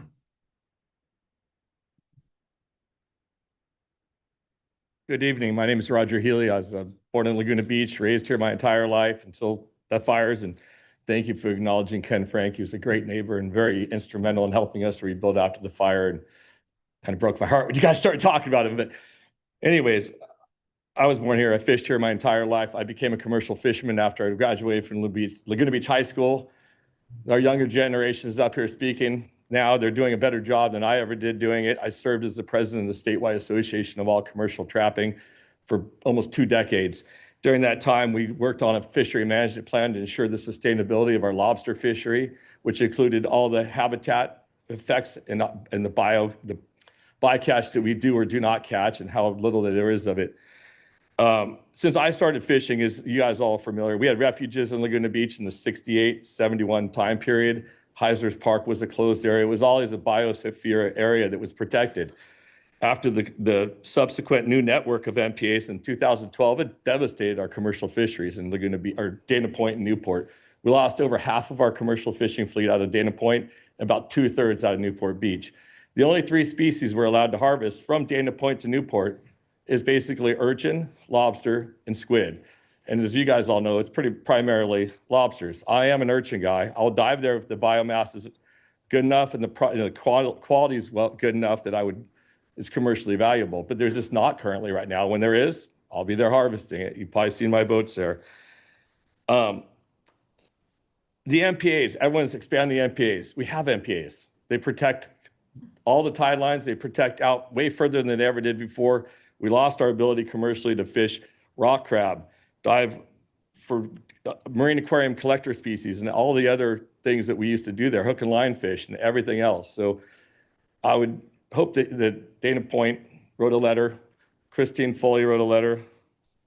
We had senators write letters. The Environmental Sustainability Committee supports it. The Department of Fish and Wildlife support not expanding any reserve, a total closure in South Laguna, and I appreciate your time. Thank you very much. Next speaker. I'm sorry to prolong the comments, but I wasn't down here for this, but I had been watching. And it seems like things are getting lumped together. Someone fishing off the rocks of a gated community of Three Arch Bay is not what the protection zone is about. If there are kind of fishing that parents want to pass down to their children, there should be a carve out. There should be a modification so that, because right here, we're talking really about the fish, and we're talking about commercial fishing and lobster traps. We all see what happens in Africa. You know, the Serengeti was just decimated. And the only way to provide endangered species in the veldt of Africa is by making zones where people don't hunt them. And that's what we have here. And that's what the Marine Protection Zone has accomplished. And I remember in my time, I've been here for 37 years, and I remember fishing boats off the coast here. I also came down here, my first time in Laguna Beach. I fished off of where the scuba shop is, and nearly got killed. Wound up in Main Beach, coming up on the rocks. Then I enrolled in the LA County Underwater Dive Program, which was a 6-month program, many dives, learning and all that. And we even went on a mission out of San Pedro to try to lessen the population of the sea urchins, which were destroying that area. And we brought hammers to kill them. Things are better now, and they can by lengthening the zone by a mile, by 1 mile, 1.2 miles. We're not talking about a wholesale doubling. And I didn't attend the meetings with the committee, but I think that Laguna Beach stands for the environment and sustainability. And I think that we should side with the Blue Belt people and all the organizations that have spoken about this. Thank you. Thank you. Other speaker? Been waiting to go last. I think Steve Chatham, and as I think probably you all know, I was the lone vote at the Environmental Sustainability Committee to support the Blue Belt petition. I'm not going to repeat the things that everybody said here. I think that both sides have given very articulate and impassioned descriptions of their position. I just wanted to add a couple of little details that haven't been mentioned so that you can add them to the mix, as it were, as you consider. One is that one of the gentlemen that came up here said he would support a 70-30 rule for how much of the coastline you could actually fish in. The actual no-take area along the coast is actually 9%. So there's really 91% of the coast is available for fishing. I think we have a tendency to focus on the borders of our town and thinking that last mile is critical to keep open for fishing, but there is a huge ocean out there for people to fish in. And I think just remembering that is one important thing. The other thing that no one has really mentioned, except in one passing reference, is I'm not worried about the folks that got up here and talked about sustainable fishing. I respect their respect of the ocean. I think they're honest, and I don't think they're the issue. We have 6 million people a year that come into this town, and based on what you see around the beaches, it's clear that many of those folks do not have that same level of respect for the ocean that some of the people who came and talked to you did. And I think if there were a way to do a carve out and say, hey, you live in Three Arch Bay, take your kids down fishing, that would be one thing. But unfortunately, the majority of the people that are bad behavior, exhibit bad behavior in this town, are sort of overwhelming the good guys here. And unfortunately, we have to deal with that. So I do support the extension of the MPA for that last mile because it is just a mile. And it would allow us to see through the entirety of Laguna Beach this thriving marine ecosystem. So thank you for your time. And it is late. And I thank you for your patience with all this. Thank you. He said he was going to be the last speaker. I got to speak on this, Mark. I'm joking. Wait, weren't you at the Heritage Committee meeting? Yeah. This is about our heritage I know, fishing in Laguna Beach. Greg, I was joking. I know. I'm joking too. Okay. Kind of. So I had a speech, but I'm going to wing it. A lot was said from both sides. I do appreciate the MPA that we currently have. I think it's amazing. I snorkel at TI and all up and down the coast. I'm born and raised here. My name is Greg Viviani, third generation Laguna Beach local. My grandfather and my dad have fished these coastlines their whole life. I've fished this coastline in South Laguna. How many of you guys go to Coyote Grill and when you're driving by and you see them hang the sign outside their restaurant, it says locally fresh caught lobster? Who gets excited about that? I know I do. And taking that away from Desiree would be horrible. It'd be a travesty. And I think that, a lot of the local, fishermen and the commercial fishermen, they respect the ocean more than, like the last speaker said, a lot of the visitors do that come here. And I think that's a major problem that we have to get past, is the fishing isn't the problem. And another speaker previously said that there was a release of a certain, what am I trying to say here? Kelp from a container ship. research that because surprisingly enough, this is really coincidental. This morning, I was speaking to some of our marine safety officers down at Aliso Beach, and they brought that specific situation up at why the kelp is actually dying. And one of the main reasons, and because of the temperature rise in the ocean. And they said that the ideal temperature for kelp to thrive in our waters is a maximum degrees of 67 degrees, correct me if I'm wrong, and then lower temperatures is better. Well, I was just in Cabo for 2 months, and they're saying that they have alarmingly warm water right now, this early in the season, and it's 65 degrees right now today. I was in the water yesterday. And so the kelp has other reasons why it's dying. It's not because of commercial fishing. It's not because of recreational fishing. And I'm a photographer. I have photographs and videos of whales, gray whales from this year, last year, really close to shore. And if you move that line further south, it's going to disrupt their knowledge, because whales are smart, of where this line is of traps and of, it's going to confuse them more, I think. And I know you guys aren't selfish, and closing down this particular area of recreational fishing tradition and heritage is going to be selfish. So I oppose pushing this MPA further down the line. And I think, and I pray that you guys write a letter agreeing with the Environmental Sustainability Committee and the California Department of Fish and Wildlife. So thank you. Thanks. Next speaker.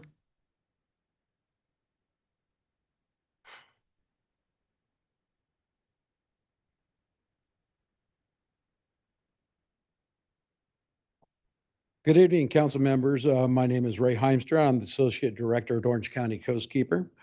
I hope you had the chance to read the letter I submitted, as it provides background information supporting many of the things you've heard me say regarding the Laguna Beach petition and the MPA creation and decadal review process. I've been working on MPA policy for 25 years.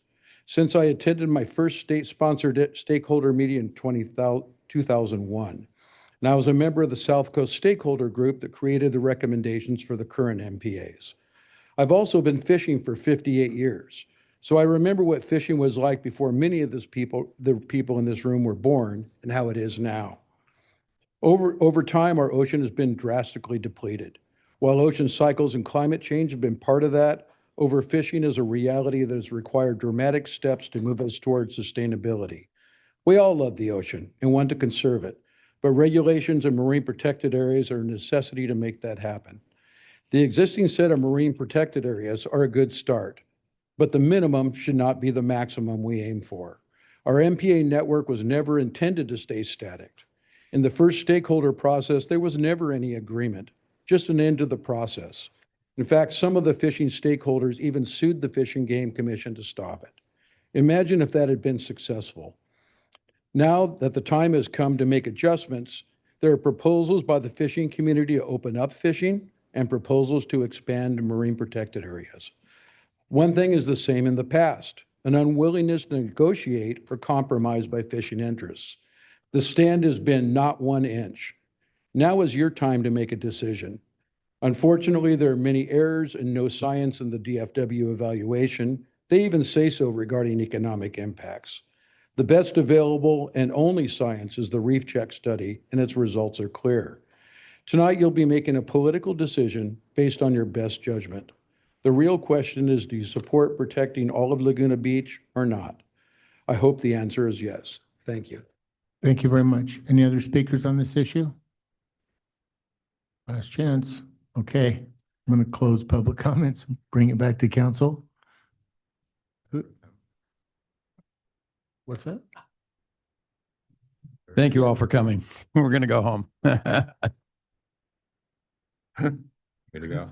Go ahead. First off, I really appreciate all the passion that everyone in this room has brought to this conversation. I've definitely learned a lot about MPAs and about the very complicated history here of how we got to this point.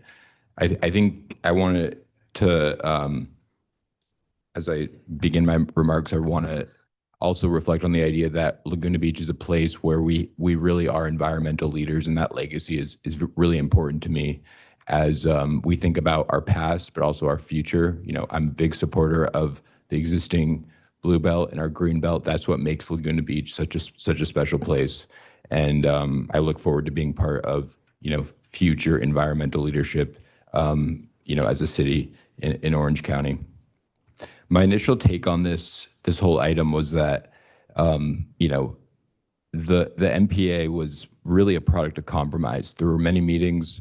There was a lot of evidence involved. There was working group, and at the beginning of this discussion, which my position, I was not really supportive of us weighing in on this issue because, again, we're not the decision makers. Was that I was open to the evidence. If there was clear, compelling evidence that for our MPA to be successful, we had to expand it, I was certainly open to that. And I think that the state recommendations were incredibly comprehensive. I'm not a marine biologist, and I would not try to be, but I found what was included in the analysis about kelp, about the impact on whaling, and also the lack of enforcement issues, which we confirmed at a previous meeting on this, which is that we don't have an enforcement challenge based on the testimony from our chief of marine safety.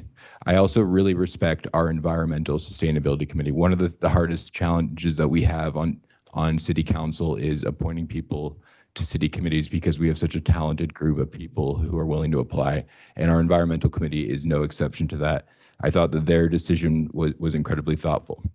The good thing about what I just said is that, you know, for either side, if I were for this or against it, and I'm not going to support weighing in with a letter to support this proposed extension, is that we're not the decision makers. So if the additional study that Blue Belt did, if that turned out to provide evidence to the commission that this was justified, that decision is not really in our court.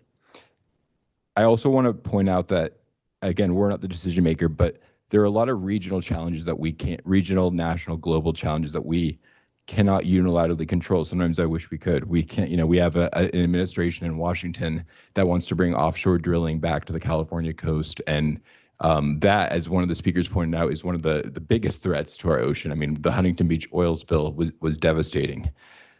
What we can, and I also want to acknowledge how the passion for the environment on both sides, and also the work that Laguna, Blue Belt, and Mike Bean and Ginger have done as it relates to ocean water quality, with working with neighboring water districts of how we can reduce the amount of water, of stormwater and treated wastewater coming in. And I know, so that's important work. The one thing that I think the city can control, whether this MPA were expanded or not, is how we can have the cleanest possible ocean. And that is, it comes back to issues that are they're not on the front page of Stu News unless things go wrong, but that's our water and wastewater. And so we are a complicated city where we have more than 85 miles of gravity mains, 26 lift stations, which is probably, I don't think there's any city of our size with that many lift stations. We're almost 100 years old next year. And since 2007, we've had 2.7 million gallons of sewage spilled, which is just a devastating thing for our environment. I think everyone in this room would agree. There's been a lot of progress in recent years, including our adopted wastewater master plan in 2025, which is the first time we've actually had a wastewater master plan. And we're now looking at how can we improve our governance for how we actually implement the wastewater master plan, because again, that is so important to ensure that we don't have future sewer spills. In addition to that, there's been a lot of great progress as it relates to our stormwater treatment. Right now, we send our sewage to the coastal treatment plant in Aliso Canyon, and which is operated by SACWA. And this is, I give a lot of credit to Councilmember Whalen. I was on the ad hoc with him, but he was really one of the leaders on SACWA in negotiating a deal where we got 12.5 million from Molten Miguel Water District that we can use to actually modernize the coastal treatment plant and make it where we're not sending the treated wastewater to the Aliso outfall. So I think that's very exciting. Finally, stormwater. What we have in Laguna are 25 dry water diversion units that only work when it's not raining. So they send the water, or like stormwater and debris to the coastal treatment plant. But when it rains, the coastal treatment plant can't take the capacity. So where does the water go? Where does the stormwater go? It goes directly into the ocean. So if we can really work on our integrated approach to water, I think that is the key for how we can continue to advance environmental stewardship and really, that which aligns with our historic legacy as a city. So again, I'm not supportive of weighing in on this issue, as I've said from the beginning, but I really hope to collaborate with everyone in this room on how we can continue to improve the ocean that we all love and be good stewards of our environment. So again, appreciate all the testimony, and I look forward to hearing from my colleagues. Thank you. Bob? Hallie? Thank you. I think most of you guys in the audience know that I am a lifelong conservationist. I've quite literally dedicated my entire career to marine conservation and land conservation. I was working at Heal the Bay when the initial MPAs were created, and I was part of those meetings down at the old Ben Brown's. I have so much respect and gratitude for Mike and for Ginger and for Ed and for Ray and for all of the people in this room who likewise have dedicated their lives to protecting our ocean. The piece that I've really been trying to find is the piece that says, like, adaptive management, Department of Fish and Wildlife, made this decision 15 years ago that this was going to be the boundary. And what is the data that says now, due to the current situation, there's a reason for changing the boundary? And I don't see that. And that's a really hard place for me to be at, because my heart is with the side of conservation. It is. But I believe that so many of the people in this room who are here as fisher people love the ocean as much as I do, as much as anybody does. They use the ocean differently than I do, but they love it too. I think often about Ducks Unlimited, an advocacy group that I have zero in common with, quite literally zero in common with, except for the fact that they're responsible for preserving something like 85% of our preserved wetlands in the state of California. So sometimes we have to come together to make sure that these places are protected against things like offshore oil drilling, plastic pollution, these devastating environmental impacts. So that's my thought. That's where I'm standing. I feel like we need to trust Department of Fish and Wildlife. Very respectfully, Ray, I disagree. I think that the science that DFW is putting out is solid, even if we don't agree with it. Thank you. Sue? Bob, anything? Yeah, I can go. I think that the Laguna Blue Belt, by bringing this petition, has really created an opportunity for us to further this discussion. I think the testimony tonight on both sides was very informative, very respectful. I think, everybody has their view on this, but I think where we need to go is probably more along the lines of where Ed Almanza was, which is we need to continue, and we took an action previously, and I don't think there was too much done on it, which was to further the science on this. The question really is, and what I focus on mostly is, there's been a lot, there's great kelp. I live in North Laguna. I see it all the time. There's great kelp forests out there. They're not down in South Laguna for some reason. Now, the Department of Fish and Wildlife concludes that they say there's no causal relationship. They can't draw a connection between the loss of kelp and fishing.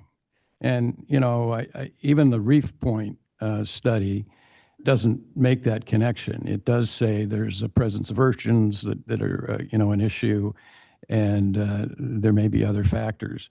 So the report here from Fish and Wildlife says, a boundary change could be reconsidered if there was significant ecological benefit to the MPA network of expanding the no-take zone. But, so I guess bottom line, I kind of come out where Hallie is. I don't think on balance there's an evidence to make the connection, the causal connection that, hey, it's fishing that's causing the loss of the kelp. But I do think we need to, and this is why I think Laguna Bluebelt and Mike have given us a great opportunity.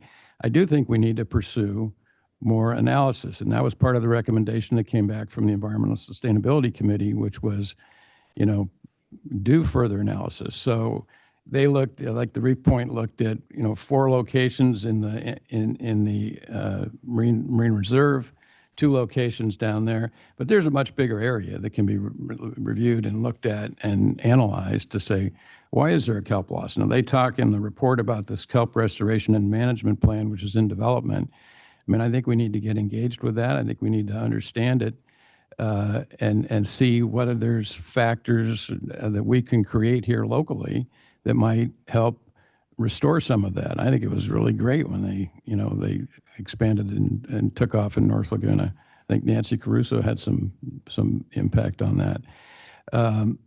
So I think we ought to ultimately figure out, and maybe we can direct staff to figure out, how do we further this scientific analysis of what is the causal factor? Is it just, maybe there isn't one that can be identified, but I think further research and analysis, further engagement with this kelp restoration and management plan when it's forthcoming is what we ought to do.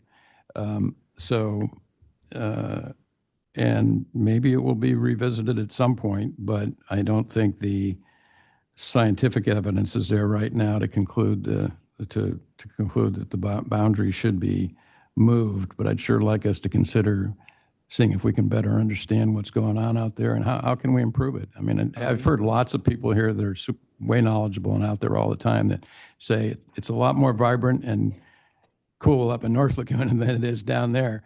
Okay, why? What's driving that? And is there a way to foster more, leaving the rules the same, is there a way to foster more restoration or more vibrancy down there? So that's what I'd like to see us do.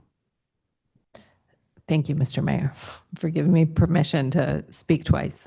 I really agree with what you're saying, Bob, and I think one of the holes we've all identified is the socioeconomic impacts of the MPAs and MPA boundary expansions and contractions. So I think encouraging DFW to look at that. And I also think that we have, one of the world's foremost kelp experts, here, I don't think she's in the audience anymore, but working with Nancy to perhaps invest in some kelp reforestation projects within this area. They're easier to do outside of the MPA anyway. I think that would be a really good thing for us to explore.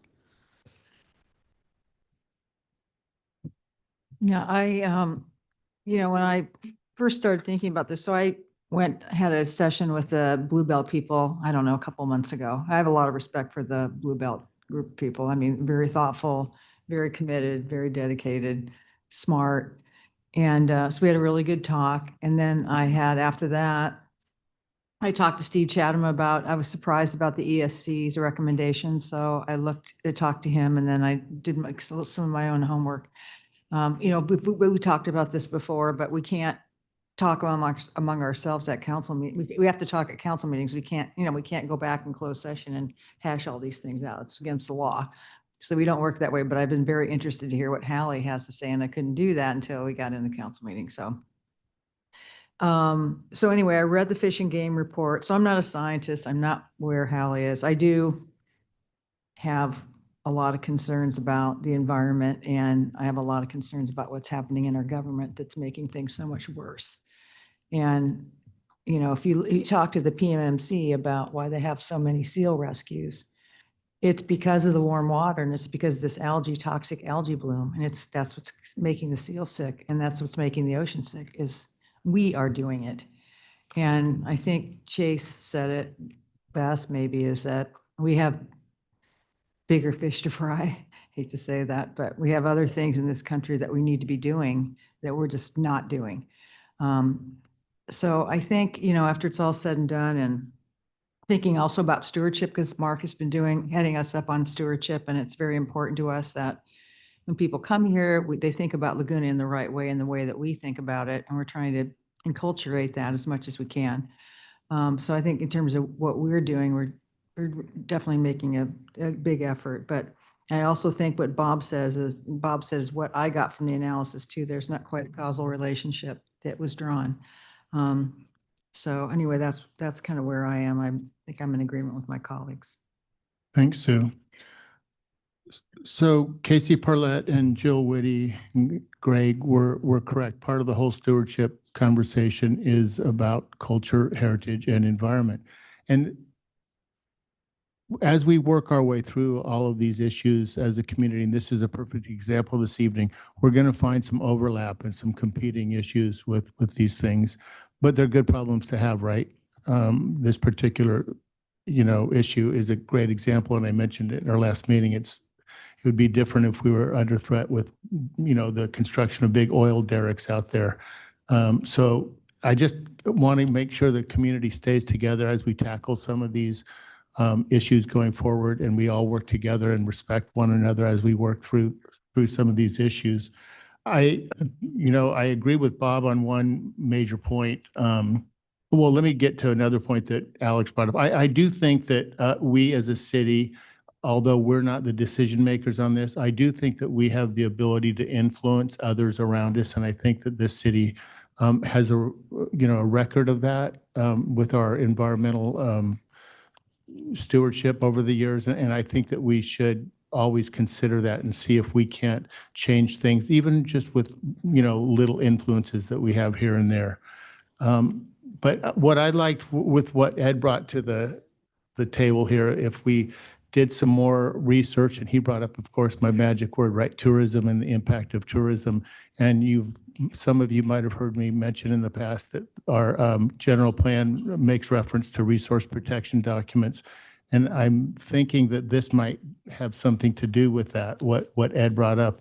I would be very interested to see Ed pursue or work with Ed and get more information on what it would take for us to proceed with a study that he suggested. And I think that there could be other elements that were woven into that actually gave us a clear view of some of the impacts a little bit broader than what we're talking about tonight. So I'm not sure how we would do that, Bob, if that would be something we'd bring up at the end of the meeting as a council recommendation. Well, I think we can do it now in the context of this. We can give direction to staff. Okay. And unless the city attorney tells me we can't, we could. So how would we propose that in your mind? Do you have an idea or? Well, I mean, part of the, my part of my concept was, to direct staff to continue to work with, the Blue Belt, Laguna Ocean Foundation, other interested groups, right?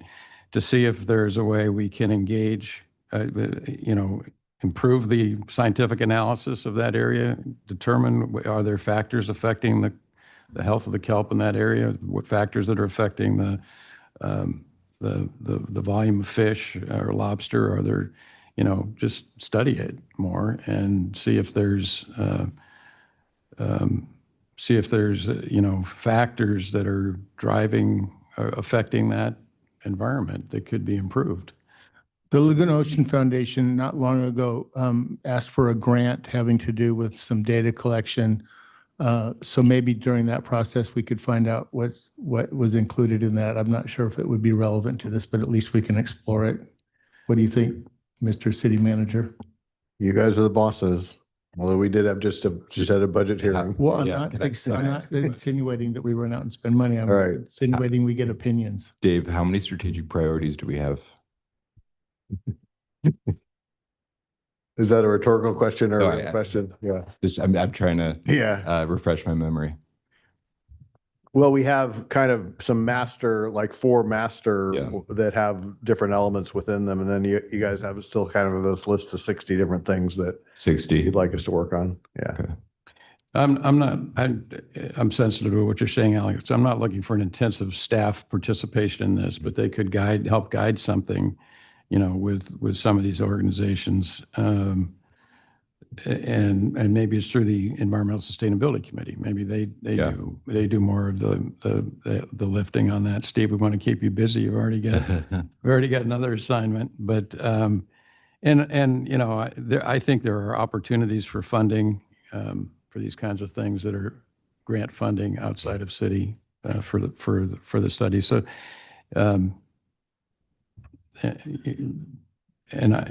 Jeremy, you've been on this issue for a while. I don't know if you have any thoughts.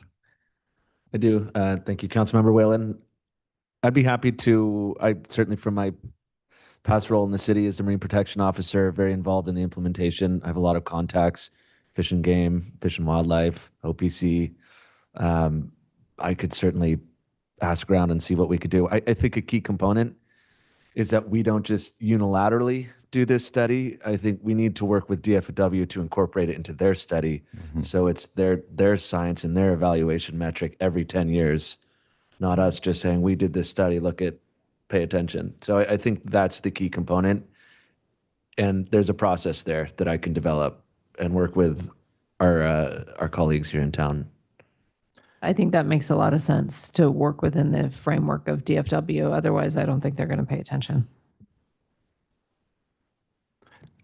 Do we have a motion? You want to make a motion, Bob?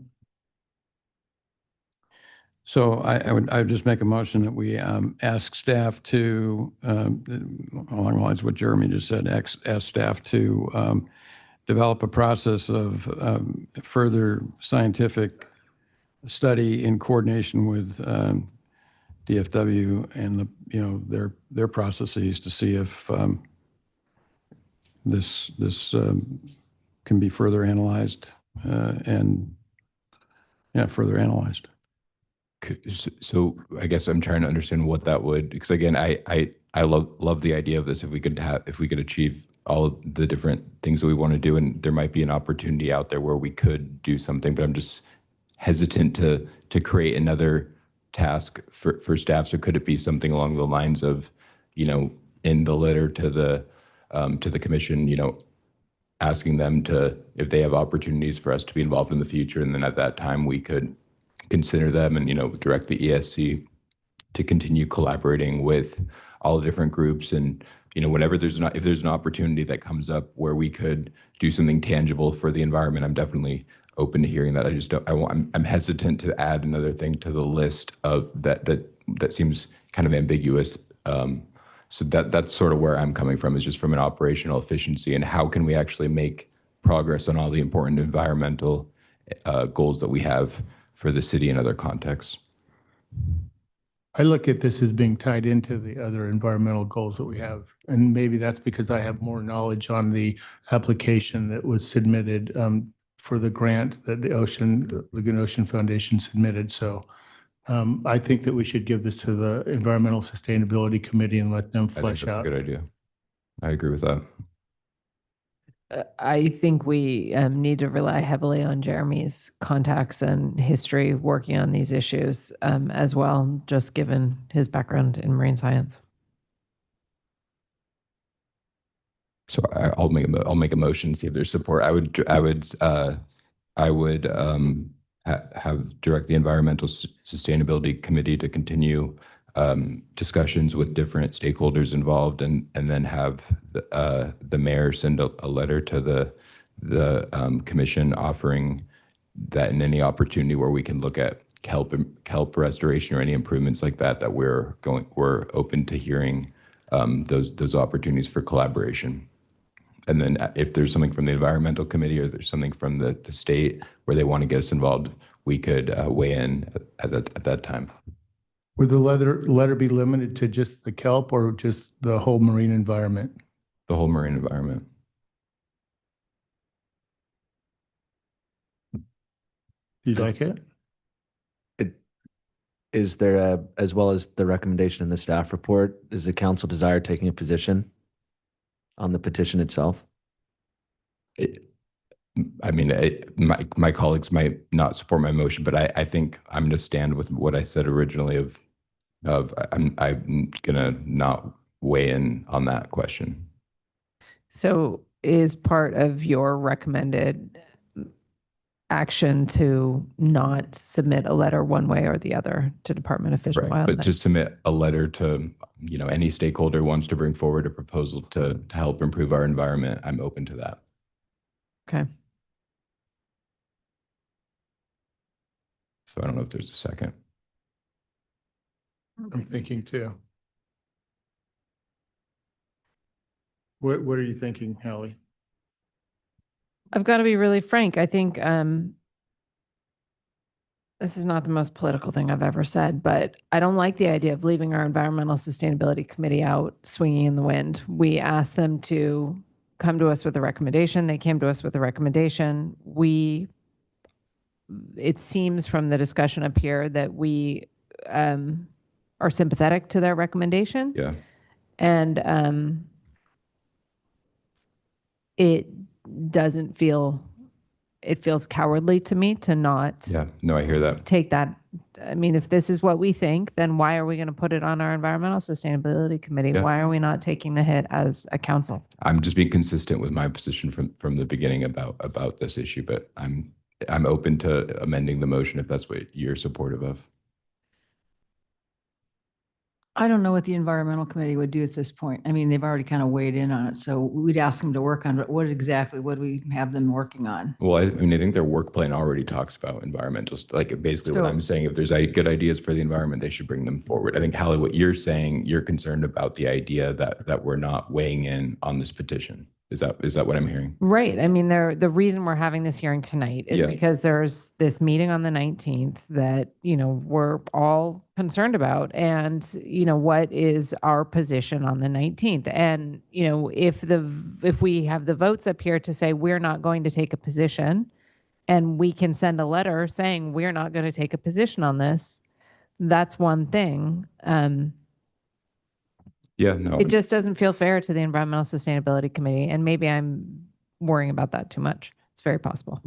And what the Environmental Sustainability Committee would be doing in the future is more related to what Ed brought up. It would be kind of a future Yeah. endeavor. Yeah, right. So the question before us now is just whether or not we want to send a letter of support or not.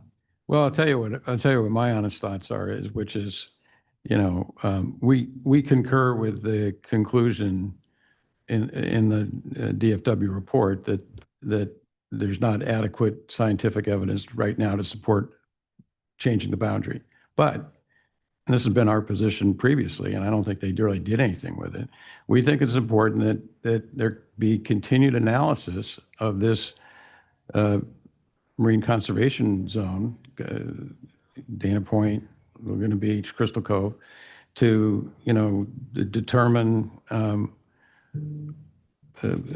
what steps, if any, could be taken to improve the ocean health. That's on them. It's not on us. But, that's my thought.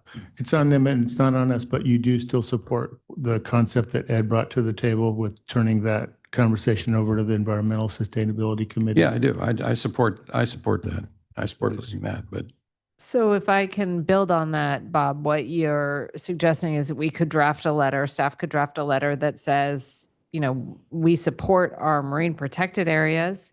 We agree with DFW's analysis that the science isn't quite there yet. However, we want that science to be there.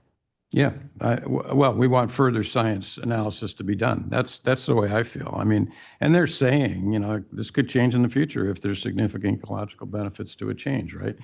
And there are multiple factors that are driving kelp presence in this area. Okay, let's figure out what they are. Why don't you guys figure out what they are? Why don't you do the analysis? I can amend my motion to the language that Councilmember Whalen suggested. Okay. So I guess to restate it, we're directing the mayor to send a letter basically saying that we agree with the state recommendation in our Environmental Sustainability Committee that the science isn't there, but we are always willing to collaborate on opportunities to improve ocean health. Is that a fair, and go ahead. And we'd like to partner on additional science to figure out why this kelp isn't thriving. Yeah. Yeah. Something along those lines. Jeremy, what's your position on that? Or opinion, I should say. I just want to be clear that I understand on May 19th what verb I can use when I'm providing public testimony to the Fish and Game Commission. So I don't think we need to have, staff go to the meeting. I think we just have the mayor write this letter and keep it simpler. Or writing a letter. Yeah, I'll defer to, I think we have clear consensus, right? We agree the science isn't there. We're open to future collaboration on how we can improve kelp and ocean health. It's clear. Is that clear? Okay, that's my motion. Including the Sustainability Committee working Yeah. what Ed's concept was, Yeah, at least understanding it, Yeah. to see if there's any merit to it. totally. Which we always want to hear ideas Right. from the Environmental Sustainability Committee. Okay, so that's included my- in your motion. yes. I'll second that. All in favor? Aye. Aye. Approved unanimously. Are you going to a break? You're not allowed to go home. Okay, we'll take a 8-minute break.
Okay, I see you glaring at me.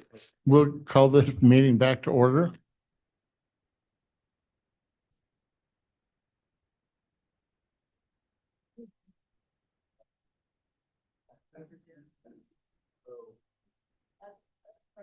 Can I ask the folks in the audience what we're here for? So let me start with, No, that's why they're here. yeah. You want me to help, Mr. Mayor? Yeah, let me get to it here. Okay. The design review efficiency ordinance, can I have a show of hands? Who's there for that? 2, 3. Okay. Dan Kane's here for that, okay. How about the transit item? The transit item? Okay. Wow. How about the Good. master fee resolution? Okay. Okay. All right, I just roll through the regular agenda then, Mr. Mayor. Okay, we'll move on to number 18. Contract service agreement, trolley and demand transit service and options to reduce off-season service cost and implementation of on-demand passenger. Before I hand this over to Alexis and Andre, I wanted to say to folks who are here about this. So the lion's share of this discussion is about the new contract, but it's also about whether or not we could or should reduce services and charge a fare potentially. And I realize that while I've talked about this at multiple town hall meetings, I don't think the community is fully aware of this discussion. And I would be respectful if the council said tonight that maybe we needed more community input on this. Because we're not proposing on the contract does need to be implemented quickly. But the potential changes to service and the rates, we weren't proposing to doing that until after Labor Day. So if you felt like there needed to be more dialogue on that, staff is certainly open to that conversation. Because I realize our town halls are not attended by everybody. Thank you.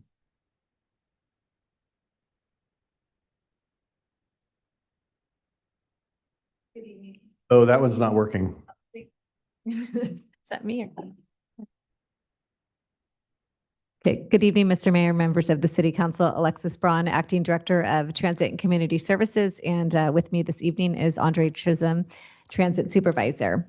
So as City Manager Kiff mentioned, this is to discuss the next 5-year contract for trolley and on-demand services, and then also to have a discussion about potentially charging for the on-demand services and some reductions in some of the transit services.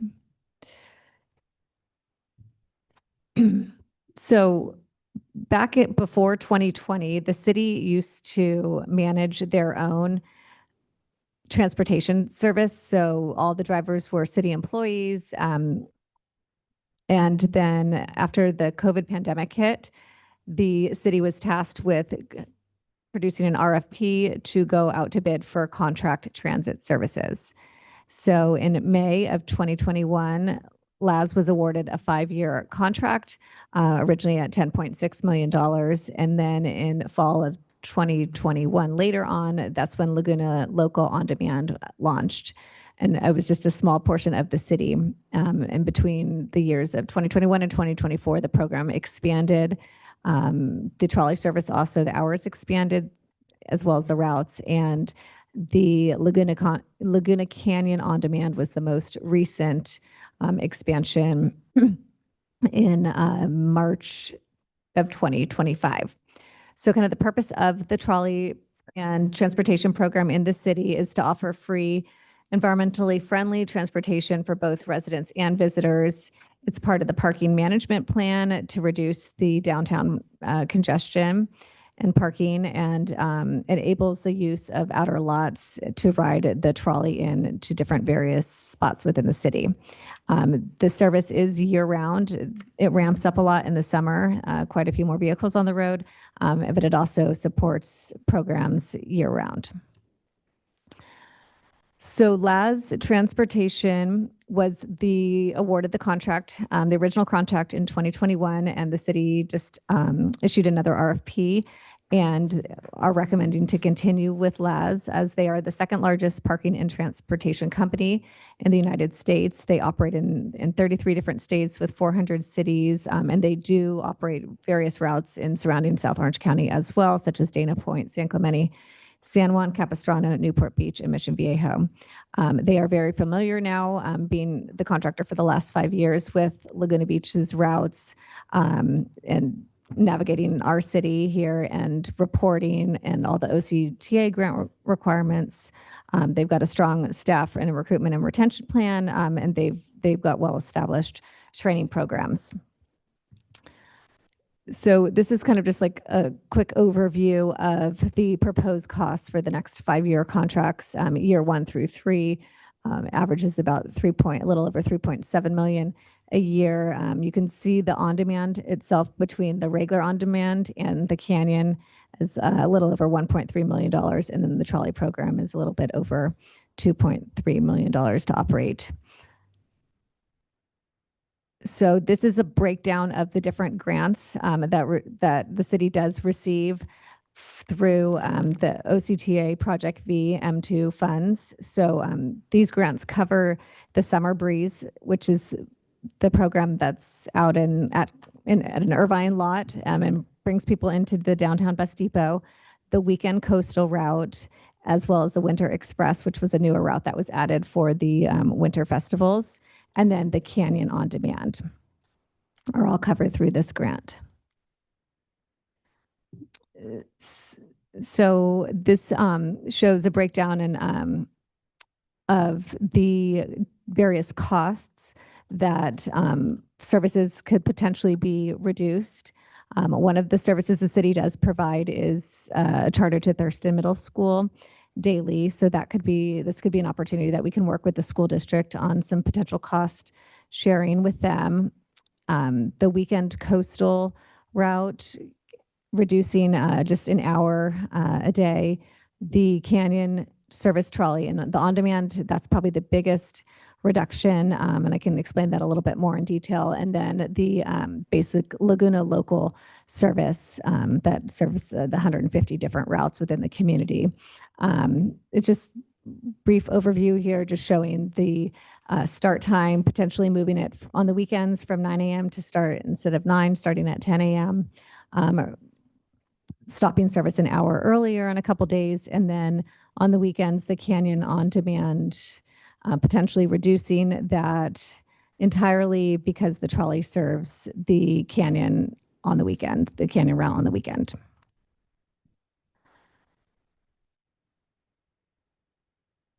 So some of the community feedback, we just wanted to share some of the things that we that we have received.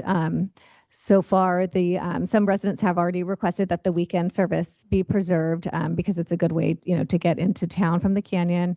And as I mentioned previously, the Thurston Charter is something that we could discuss with the school district as well. Okay, the next item potentially is the on-demand service. When it was started, it is a free service to the community. So in order to just help supplement some of the increasing fees, we are looking at different options to charge a small fare per passenger. So we have different rates at $2 a ride, or $3, $4, and $5, and what the various cost savings would be. The chart on the left, the dark blue, that's $2 a ride is what it's at the current levels. If services are reduced, that's about the cost savings with the lighter blue color per ride. So the current contract that the city is bringing forward tonight is for the full contract for potentially the 5-year contract is the $19.1 million. If services are reduced, as well as fees are collected, then it will vary significantly each year for the cost, about $1 million in savings. And per the contract with the current contract with LAS, and as well as the potential proposed contract, that service levels can be discussed bi-yearly with them. So some of the comments that have received already that you guys have were, there are people already paying property taxes, charging $5 a ride is seen as too much. Some people have talked about charging for the trolleys. One reason that the trolleys have not been charged is due to the amount of people oftentimes getting on the trolley. It is hard to, stop and have everybody pay before they hop on the trolley, because oftentimes there are quite a few people hopping in at the same time. So that was kind of one reason, and they are usually paying for the parking. The weekend, we mentioned that keeping, some people like to keep the weekend service, and residents are a little bit more supportive of the off-season trolley reductions. So the recommendations that have varied a little bit would just be to authorize the city manager to execute the 5-year professional services agreement with LAS Parking, and then we could potentially either direct staff to bring back further discussion between Laguna Beach Unified School District as well as residents for potential cost charging trolleys or reducing services, and finding the actions exempt from CEQA guidelines. And Andre and I are available to answer any questions you have. Thank you for the presentation. Are there any questions of staff from council? Yeah. Oh, go ahead, Hallie. Yeah, I just have a couple quick questions. Are you anticipating a drop in ridership just based on the fee if you charge $5 per ride? I mean, I know that would be almost impossible to calculate, right? I mean, likely just because since it is a free service, if there is a fee, because I think some people, they'll just book a ride just to book a ride. So I could foresee ridership dropping slightly. Okay. And then my other question is, I think you talked a little bit about a monthly pass. Have you considered like a annual pass? Or, I mean, I just think as the parent of teenagers, you buy your kids a bus pass for the year. Something like that might make a lot of sense. I was just wondering if you'd considered that. Yes, we have talked about that and looking into that as an option that we could do through the service provider. Thanks. But you think that would be that'd be a change to the app? We'd have the app provider have to make a change?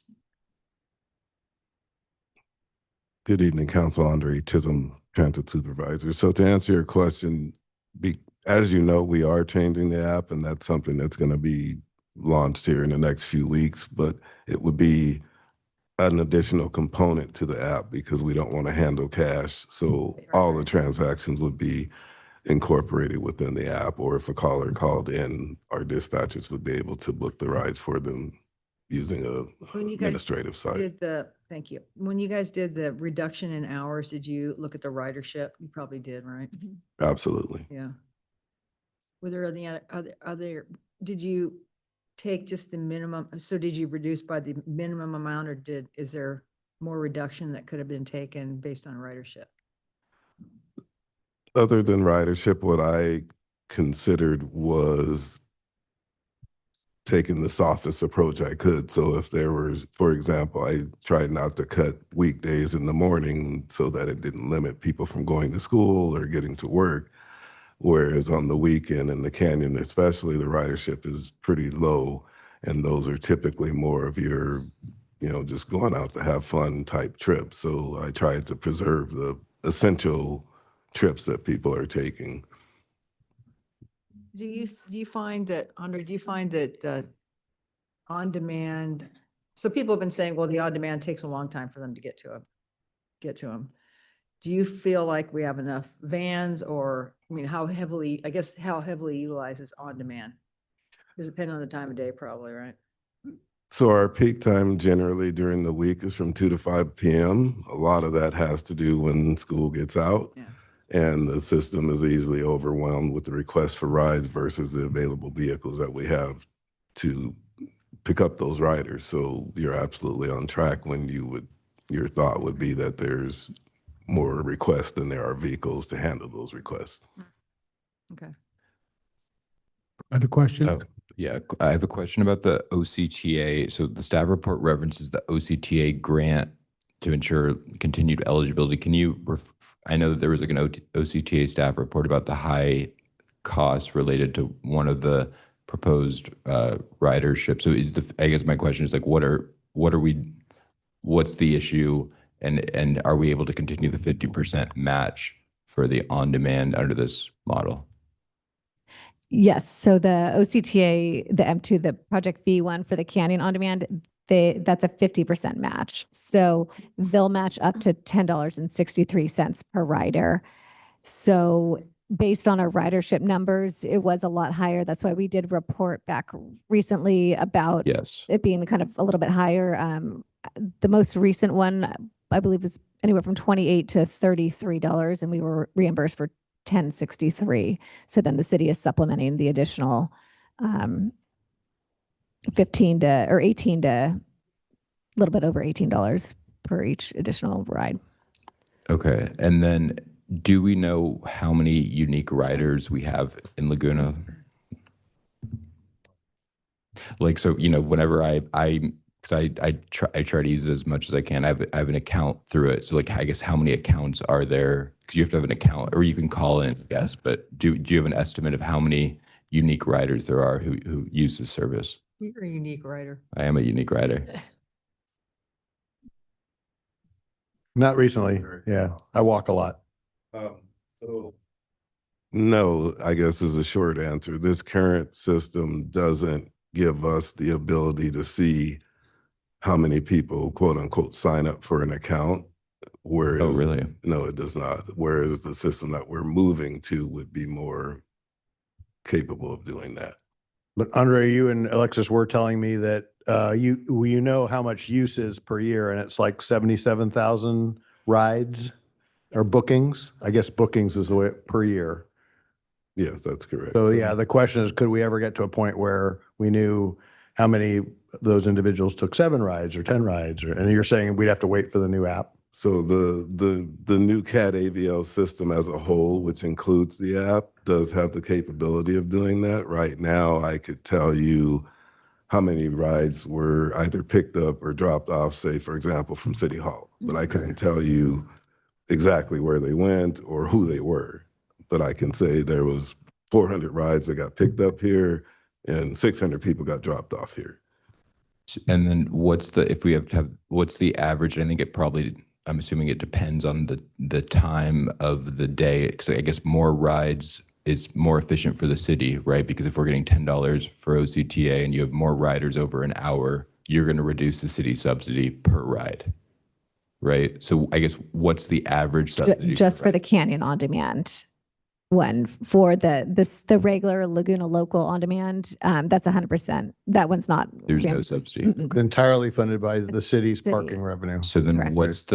what's the average city subsidy per ride total?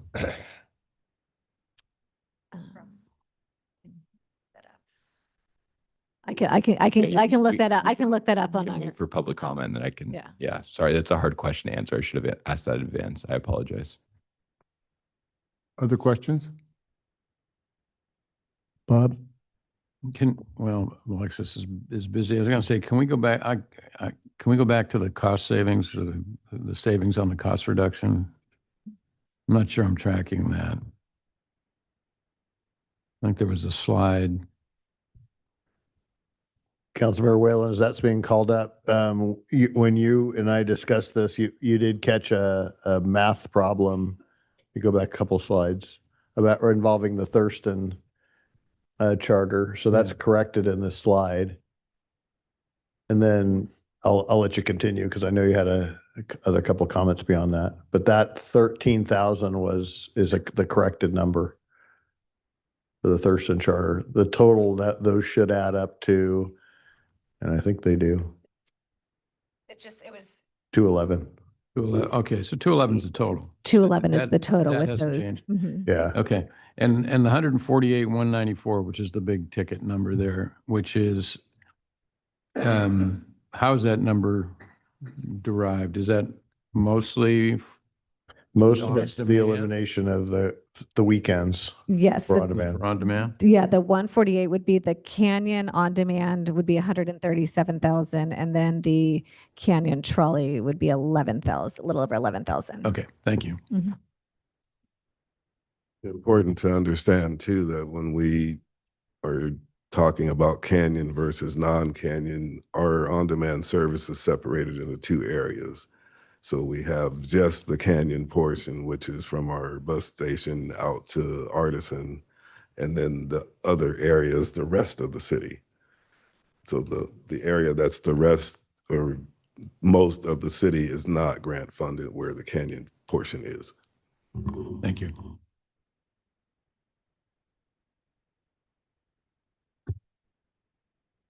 Any other questions? Then I'll open it up for public comment. Do we have any speakers on this item?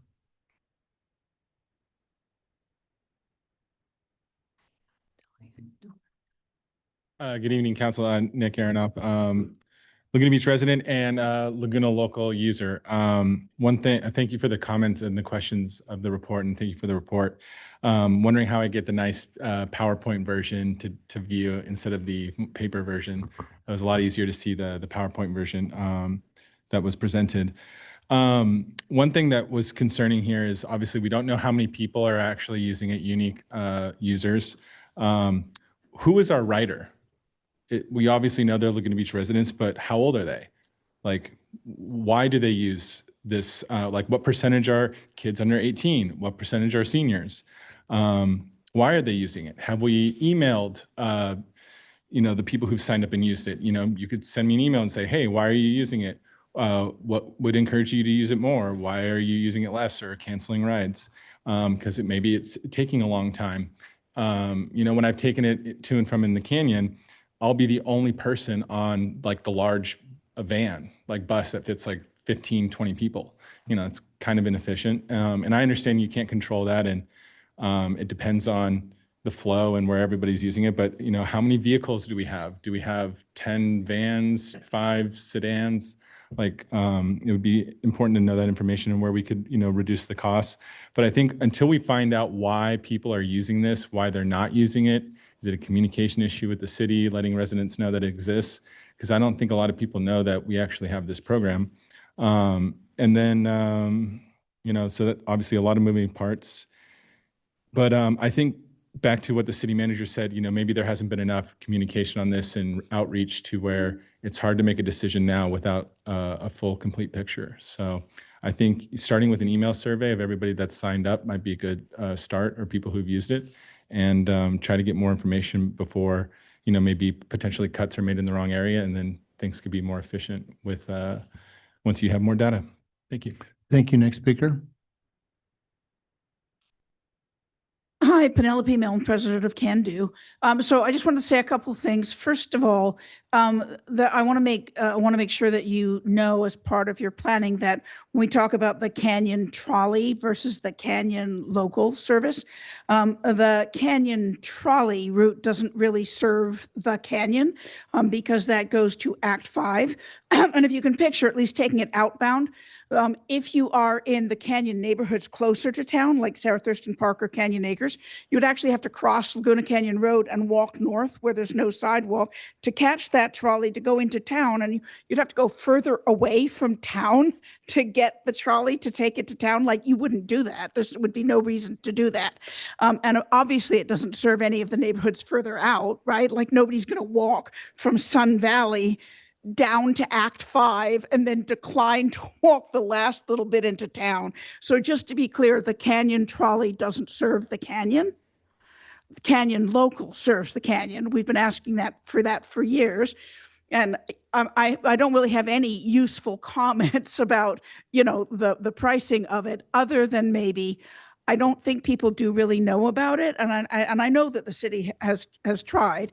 We Can Do forwarded to our mailing list the information that the city provided and so on. We're pretty excited about it, but I still think that people generally don't know about it. I do not have brilliant suggestions about how to help them know it, other than maybe neighborhood meetings, like right? Bring the Laguna local, tie balloons to it, tell people about it, because people really don't know. And I don't know, don't do that. Henry says, don't. Okay, no balloons. Food reward people if you're showing up and looking at that. I don't know. But I don't think people do know about it. But again, I don't want you to think that somehow Canyon Trolley replaces Canyon Local, because Canyon Trolley doesn't serve the canyon. It just drops people at Act 5, but Canyon residents don't have any use for it. So thank you. Thank you. Next speaker.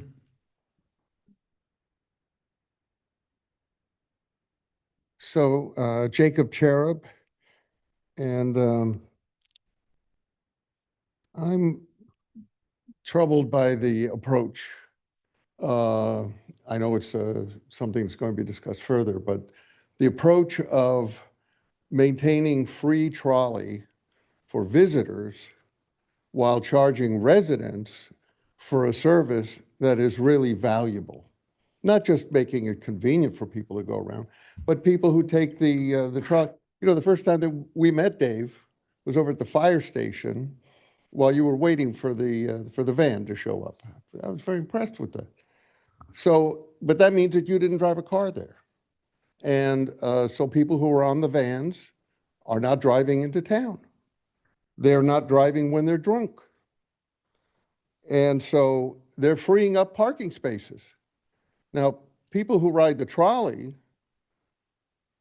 they should be charged a nominal amount, $1 or more, but even $1, which would only be free if they were to go and park on an off-site lot, like the lot in the canyon or at the Breeze or wherever, because then they wouldn't be bringing a car into town and then using the trolley, which is, you know, you're doubling the problem. So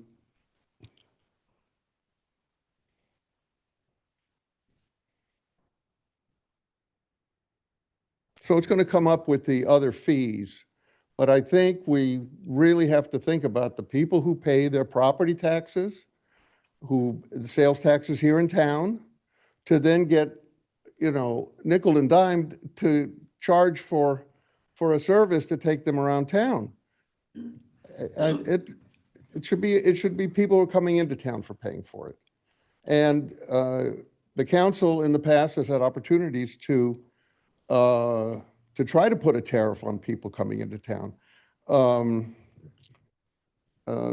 There was an effort put forward by John Thomas and Jim Danziger to put a sales tax in the restaurants, particularly in booze, and so that at least they're paying something. They're paying something for it. That is a tax that should be on a use, not on a vehicle that's taking students and seniors and so on. Thank you. Thank you. Next speaker. We didn't rehearse. I just have some scattered thoughts, but what did trigger, the reason I was kind of interested is the same reason Jacob was talking about, that it looks kind of like we're charging the residents and we're not charging tourists, which of course is one of my favorite topics. The city manager, I think, is completely right. You need to get some more input. I haven't heard a lot of people being aware of this. And so I'm a sample of one. So, you know, that's not really a very good sample. But my thoughts are, I mean, here we go again. From a sample of one, I see empty trolleys in the morning. You guys have probably got hour by hour data on when you're busy and when you're not. So I would defer to your data. But, you know, I'm sure there are times when you could cut back. That does make sense, but they'll know that better than I do. One of the things, though, that I was trying to figure out from the slides was cost per ride. And the slide went by pretty quick, but it looked to me like your Laguna local service is probably costing 10 or 15 bucks a ride. And your trolley, because I think you're getting like 77, you said 77,000 rides, and I think it was 1.2 million.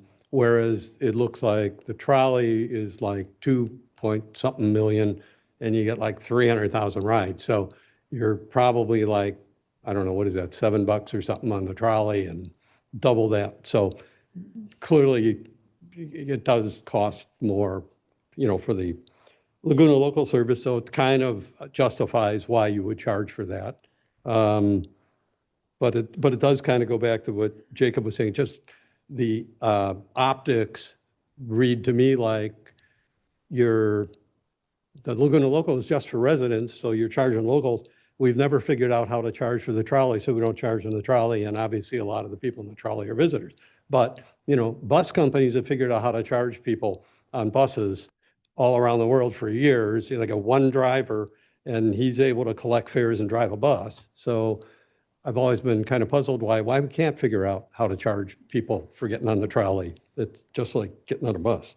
And it would seem like the number's bigger, like, Willie Sutton, why do you rob banks? Because that's where the money is. The number for the trolleys is a bigger number. So it would seem to me you might get a bigger savings, or you might get more revenue if you're dealing with 300,000 rides rather than 77,000 rides. So as you can tell, those are just scattered thoughts.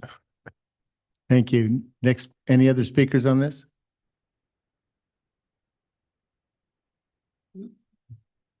Hi, Bill McKinney, 25-year resident. City Manager Kiff, thank you for recognizing that perhaps the community isn't informed on all of the issues involved here, and suggesting to council that perhaps we approve the contract this evening and then continue these discussions. In looking at the agenda item this afternoon, three things caught my eye. With respect to the PSA with LAZ, Figure 2 shows 4 criteria for evaluating the competing transit proposals, including cost, which staff believes is, and I quote, "not the most important matter." Yet the remainder of the item suggests otherwise. How can council justify a need to charge residents $10 per round trip on Laguna Local when cost was not given a priority consideration in recommending award of the contract?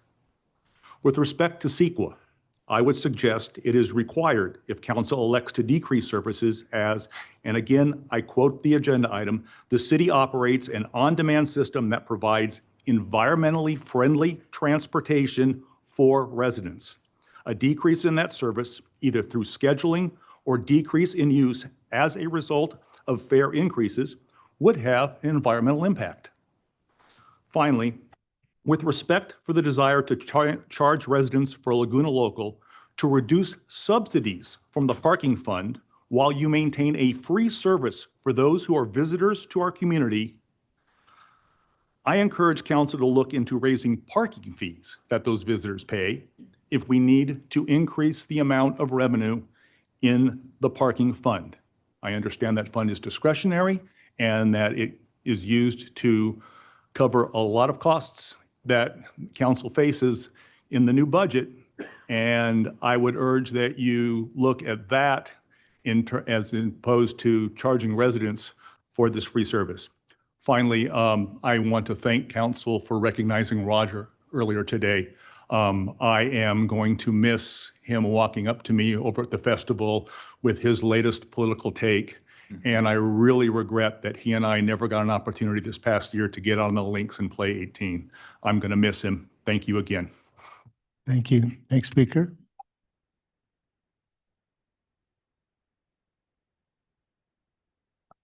Good evening, Tony Eisman. At the risk of being redundant, I think this has a lot to do with the earlier testimony. This is the birth of the trolley. How did the free trolley get started? It was probably December. I was standing in front of Taco Bell with my ex-husband, and it was so cold that there was no way we could have walked home. So the trolley shows up, and they want some money. They want $1 a person. And for some reason, I thought I didn't want to give them $5 and not get any change. So what's that about? That's a problem. And then I started thinking back to, okay, if I parked at Act 5 and I had a couple of kids, and I could park for free at Act 5, but I've got a couple of kids, so that adds up to 4. And we jump on and off, and somebody's got to make change, and it just didn't figure out. So the only way that it really made sense was charge to park and ride for free. Riding for free means you don't need anyone there to take the money. Riding for free means people get on and off whenever they want to. It works faster. That's the way it is. It's like the subway system. Once you're in there, you jump on and off and go to subway. But I see so many people saying, well, why don't we charge for the trolley? Well, you're going to have somebody to take the money. You're going to have somebody to make change. It's going to take longer to get on and off. And as I referenced earlier, it would be very tempting for somebody to jump on and say, give me your money. You know, does that mean the bus driver needs to also be some kind of security guard? It's just practical. So within those boundaries, figuring out what to do, I think, is in your hands. But I think that what I've outlawed, yeah, I didn't do that. What I was referencing is all of the limitations for traditional thinking about the people I see on Nextdoor that say charge for the trolley. It's a problem.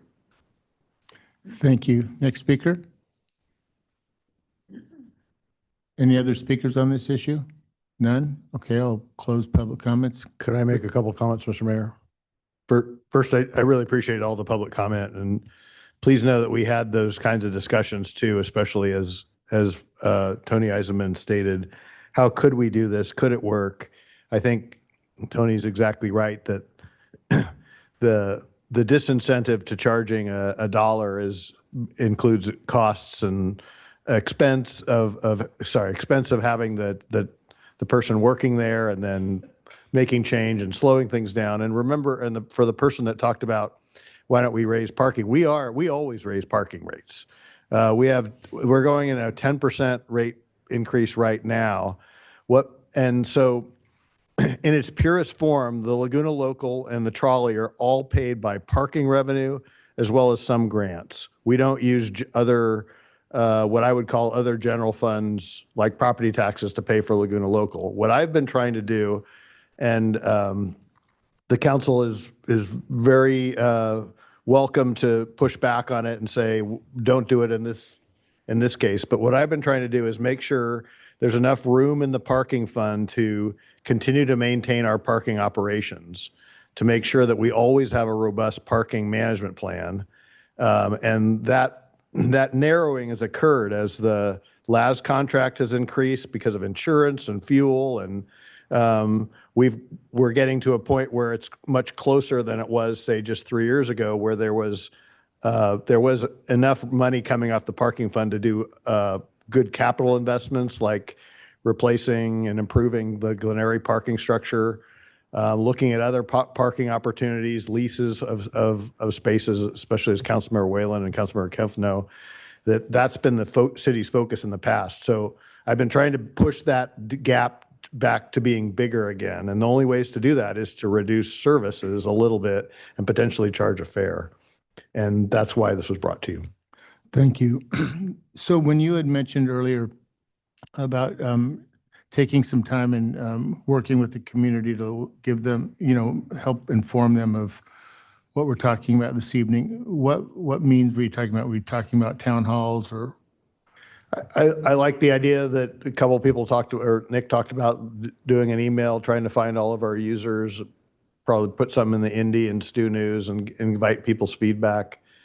I think there may be, I'd be interested in hearing from anybody. Well, $5 may be too much, but would $2 not be too much? And then arguably you could collect the $2 and not reduce the service and not have any diminution in service, and you'd probably reach a similar revenue impact. We'd have to study that a little bit more. So the reason I ask is I'm wondering how we can also clear up a couple of other issues. Tony made some good points, Jacob. And I believe there was a point in time way back when the general plan, the transportation element of the general plan, and it talks about peripheral parking, there was a value at the time for the community to keep those cars from coming into town, right? And it's like, well, how do we do that? And then the Coastal Commission probably said, well, we'll let you do that if you figure out a transportation. Exactly. So we came up with the trolleys, right? Right. And So and then I agree, I think it would be great to charge more for parking, but we are limited on how much we can charge for parking. The Coastal Commission tells us, approves our fees every year, right? Or every Every 5 years, right? One so was often. just approved, yeah. When one was just approved. So I'm just wondering if there's a way or to help the community connect all of these dots, because it's easy to lose track of historically how we got here. And 'cause, you know, I get the idea of, you know, wanting to charge the tourist for everything, and I agree with that, but then you also need to understand the history behind it. And anyway, just think about that as we move forward. Yeah. But I would support the idea of approving this and moving forward with getting more input from the community. Andre has a comment. It's important to remember that, contrary to maybe some people's recollection, about 10 years ago, we did charge for the trolleys, and the drivers didn't collect the fare. There was a fare box in the trolleys. The reason that we stopped is because the amount of revenue we were taking in didn't cover the cost of having Brinks and so Yeah. forth pick up the money and process the I money. think that's what Tony was pointing out. So the city manager at the time said, okay, fine, we won't charge anymore. And if I may, I Sure. comments to some of the. Sure. So as I stated earlier, we don't currently have the ability to email riders and do those things. That's something that we're looking forward to having the ability to do. There was a question as to how many vans that we operate. We have a total of 10 of those, with 3 of those being ADA capable. Penelope was correct in that the trolley does only service the portion of the canyon between Act 5 and the bus station downtown. The other comment about, I forget the gentleman's name, that I think it was Nick, that talked about being picked up by a large van when it's not empty. From an operational standpoint, if I don't put an ADA capable van out there and an ADA person requests a ride, now I've got to either have somebody come back, change vehicles, and go out there. So it makes more sense to put it out there because it can be used in either capacity. And I think that was it. I got a question. Andre, do you get a sense that most of the people on take the on-demand are residents or visitors? I think there's more residents than visitors, but the hotels are aware of the service. The concierge tell people to, so we do get a mix of both, but I do think there's a higher percentage of residents versus visitors that use the service. Maybe we could charge the hotel guests for rides. So I think the difficulty is going to come, how do you segregate who's taking the ride when they call, or if they're using the app, you don't see that person. So you don't know for sure if that's a resident or non-resident. Anecdotally, whenever I take the on-demand and in the maybe like I would say 35%, maybe to 40% of the time you're in the car with someone else. It's always been another resident in the that's just anecdotal evidence. But in the app, isn't there sometimes you get alerts from the Laguna. So couldn't we just send an alert to everyone who has this app and say, take this survey and, give their feedback? So we do have the ability to do just a survey in general, just like we do for the trolley service, which some of those same questions that you guys are asking are on that survey. Where are you coming from? How often do you take the service? So forth and so on. So that is possible. It's more of a manual process than it is a digital one, I'll say. But like all the time, I'll get alerts that will say like, oh, the on demand is, out, or not all the time, but like once in a while you'll get an alert that says the on demand is, out for today, or, there's some, I don't know, issue. Why wouldn't we be able to just send an alert to everyone who uses the Translocal app and then be able to get that survey? Couldn't we just use Nixle and send it to everybody in town? Because there might be people who aren't getting rides yet, but who would be interested in using the service if they knew more about it. We could do both. I think the idea that a lot of people don't know about the service is a little skewed. I agree with that. what we experience mostly is people have an expectation it's going to go door to door. And so once they find out that it doesn't, then their interest is a little bit less than it would be if we could go directly to your house and pick you up. 100%. So that in itself cuts down how many riders we have. And there's only, you know, maximum 10 cars at any given time. And so compared to like, you know, it's really uncertain about how long your wait time is going to be. That's not any issue with the city. It's just the fact that you have, you know, there's only so many. It's not like Uber where there's almost like where the demand is based on the market and there's more cars coming in when there's more demand. I think that's one of the issues where it's inconsistent. I personally could never, I don't think people would pay for this. I could see the idea of some sort of a, you know, monthly or yearly thing, but I kind of look at this. I enjoy the service, but it seems like I'm interested to get the number of unique individual riders in Laguna, because at a certain point, like for the Canyon one, we might as well just give out some like Uber. We could give out, if it's $18 so if it's $32 total, $10 subsidy from OCTA, you're at $20. That's how much an Uber would cost. We could give out Uber, you know, certificates. And then, so I don't know, I feel like we kind of need more data here. And then I agree with John Thomas. I think the trolleys are amazing. And I want to give credit to former council member Tony Eisman, who was instrumental in getting that started.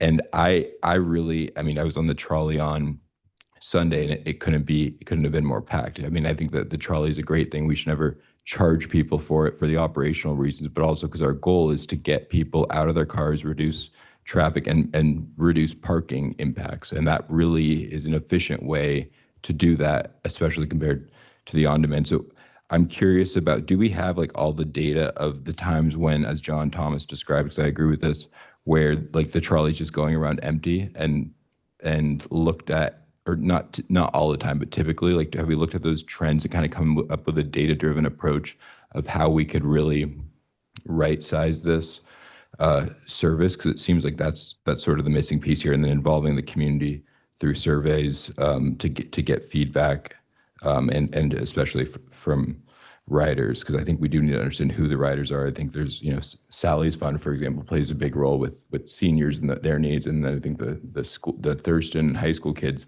that's a need that's been totally unmet by the school district, which I've never understood even when I was a student there, because I always thought it's very inequitable where, you know, the people whose parents aren't able to easily pick them up before they get their license, they're just kind of left to do, you know. So I think we need some more analysis here and to figure out, because ultimately the parking fund it's not the general fund, but we can use that money for public safety in theory, right? And so $2 million for this is $2 million that we could leverage to implement our wildfire plan. And so I take that responsibility seriously about figuring out, is this the highest and best use of the funds? But I think we need more analysis about that based on the data, and then based on more resident surveys and targeting the people who really use the on-demand service. Any other comments? Bob, Ally? I appreciate Andre and recalling that there used to be a fare box on the trolleys, and there used to also be, because my youngest son was one of them, trolley stewards, and they'd get on, they'd have the mic, and they'd give you a little tour around town. Well, there's the Hotel Laguna, and there's, you know, the Festival of the Arts. So that local touch is long gone, but that was kind of cool when they had that. I mean, one of the questions I have, and maybe that numbers, you know, I agree with some of Alex's comments, and I think we used to get the hour by hour, and I know you guys have them, you know, sort of the hour by hour occupancies, because we all see anecdotally there are certainly weekday mornings early when they drive around empty for a while. But if you look at the page 7 of the staff report, and I may be missing something here, but total estimated annual savings, if we do a cutback, 211,000. And then if you add to that $5 per passenger, if we were to do that, it's another 206,000. So your kind of total change in funding there is like 420,000, just under 420,000, right? You get cost savings and you get revenues. But if you look at figure 5 and you do $5 per passenger, at current service levels and you get 400 grand, it's the same, it's a wash. I mean, so why are you cutting why are you cutting service and charging, you know, you get to the same, you could leave it alone and you're at the same spot if you were to charge $5 per passenger. If you want to just cut costs, which maybe I think is where we'll end up, and you would, why not, as you were pointing out, why not cut it at the unused times? And maybe you can even forego charging and not be that far off, really. Because maybe that 211 could go up if you took a further look at the hours that are kind of dead hours. But how does the subsidy work? So, I mean, how many hours could we cut and still get our subsidy? Or is it the hours dependent, or? What would disqualify us from getting our subsidy? I guess that's the question. Yeah, OCTA has a certain amount of ridership per hour that they like the cities to match. So it's basically as long as you're still providing the service, because we did increase hours over time. We've increased hours, throughout the years and the contract and things like that. So, so this would fall within the scope of providing it. It would just be, we just get less less of the grant reimbursement if we have less ridership. But so the on-demand, the regular on-demand, like the December average price per rider was a little over $17 for the regular on-demand. And then the Winter Breeze was about $4 to $5 per rider for the trolley. I think that's kind of one of the reasons why we got the on-demand, because if I recall, we used to, when we did the ridership, like go up Bluebird, no one was on it. And so then we started, we're going to lose grant opportunities because we didn't have the ridership, right? And the buses or the trolleys, depending on which transportation service we used at that time, were going up those hills, through those neighborhoods. So this way it was with one or two passengers potentially. So this way there's smaller vehicles going up on the roads as well. Mm-hmm. Yeah. Okay. I don't know. Go ahead. I was just going to say, I support the idea of approving the contract tonight and expanding the conversation. I really agree with some of the speakers who said we have to shift this burden of cost onto visitors, not onto residents. I don't know how to do that, but I think that's really important. And I would gently push back at charging for the trolleys. I just feel like there's so many places where you just tap your phone and it charges you $1, $2. It seems like there might be some way to explore that. I'm going to be unpopular up here for saying that, but Do you by law have to give them an opportunity to pay cash, or is that not an issue anymore? I thought we had to give them that opportunity. That's parking. Is that true? For parking, you do. Not for transportation services. Well, that's good then. You could have a QR. Well, so why don't we, unless there's, I was just going to say, unless there's more conversation, we got more to do here tonight. I would just move recommendation number 1 and then direct staff to come back with further analysis after additional community outreach and with respect to hours and whether or not a fee should be charged for any or all of the transit program.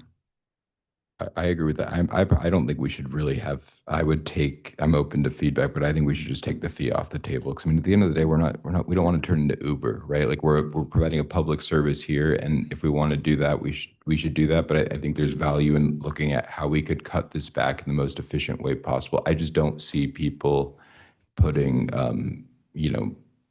spending money on this. At that point, they're just going to go and take an Uber. And I feel like we're just kind of getting out of our role as a city government when we get into this idea of, charging for something like this. We charge for parking. We do, but I just don't see people Charge for building fees. Well, because they're getting parking stickers. They're getting an individual benefit in that. And I think here it's the goals of public benefit. And so anyway, that's my position. I agree with you in concept. However, I think it's important that we give staff the flexibility to figure out whatever those options are to be creative. I agree with you. I don't think anyone's going to pay $5 a ride for a Laguna Local. No. And I say that as someone who uses it all the time. But let's not prescribe how staff consider creative options. Okay. Then do we have a second to the motion? I'm comfortable seconding it unless, Alex, you want to revise that motion.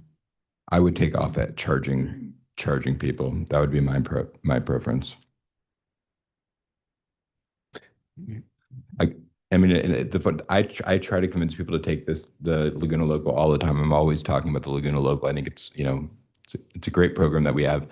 I can't get people to take it when it's free, and just because of the lack of consistency and reliability. And so my intuition, and again, it's anecdotal, so maybe to your point, Hallie, hearing from the data from the surveys, I just would be shocked if there was any support for that idea. And it seems like a more efficient approach of how we could figure out how to maximize the what I see the goal here is to minimize the subsidy per ride by strategically cutting it in areas where people don't use it. I think that's a better goal and better direction that will ultimately lead to our goal here. Are you open to reconsidering a fee for the trolley? No, I don't. I think the trolley should always be free. Fee for the trolley is very complicated. I think it's going to be a lot more difficult to implement technology for the trolley just to go one block, but I don't know. Okay, I'm outnumbered. And it also gets complicated, I think, with the peripheral parking. Agreed. But go ahead, Well, Mr. City I was going to Manager. say, if you're inclined to support Alex's motion, don't be shy. You're not going to hurt our feelings because it's one less thing to study. That's how I'm looking at it. I'm just giving my opinion. Maybe I'm wrong, but I think we should figure out, and I think we should look at how we can. This is a lot of money here, and getting that data on the unique riders, I think, is really important to understand the trade-offs associated with this and the amount of public benefit. Alexis is all relieved. I'll second Alex's motion. All in favor? And wait, before you vote, just to be clear, it's to move forward with the LAS contract. It's to make the CEQA finding, and it's to study possible route savings at the least involved routes, but not to consider a fee for Laguna Local. Correct. And nor the trolley. And I think it'd be ideal if you could come back with maybe like 3 different levels of cuts, right? Okay. Where you come up with 3 options, give us the data about them, and then we can weigh the trade-offs, incorporate the public's input via the survey process, and go from there. I think that's the best approach. You didn't mention the public input. Oh, sorry, I thought that was understood, but because I do want to have that dialogue with the public, because especially if we're talking about route reductions, yeah. It got lost in the counter motion that never was inappropriately introduced, but I don't think I ever even made a motion. I just raised an idea. I was more worried about making sure we made the CEQA findings, because I know Megan was going to kick me. Yeah, but I really think getting that survey to the alert with the people with the app, that is going to be a big, very important, I think, to really understand what they're thinking. So are we good? I withdraw my first motion. Okay, Bob withdraws his first motion. We have a new motion based on what? You want me to say it again? Yeah. Approve the contract, make the CEQA finding, no fare for either the trolley or Laguna Local, have community input based and considering and analyzing what potential service reductions could be considered, and come back to you. And there's kind of a light and a medium and a more harder, light, medium, and hard. That's my motion. Well said. Thank you. I'm not going to second it. Somebody else do it. I'll second it. Dave's getting me in trouble. All in favor? I did. Aye. All right, passes unanimously. Thank you, Bob.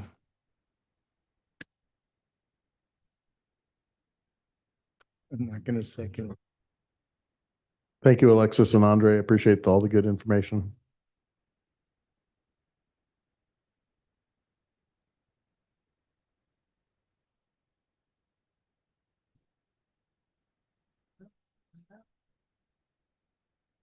This next one involves a lot line adjustment, so we're beginning now our public hearings.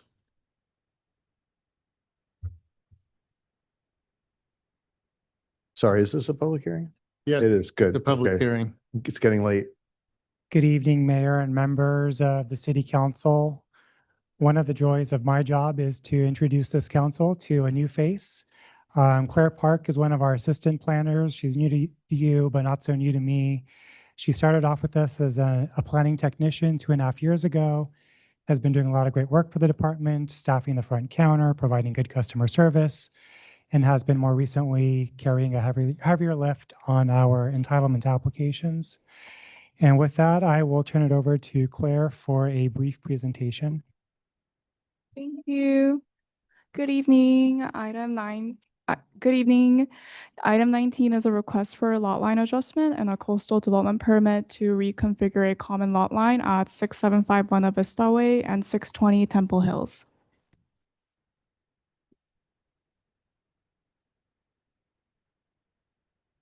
The existing lot configuration includes two adjacent parcels shown here.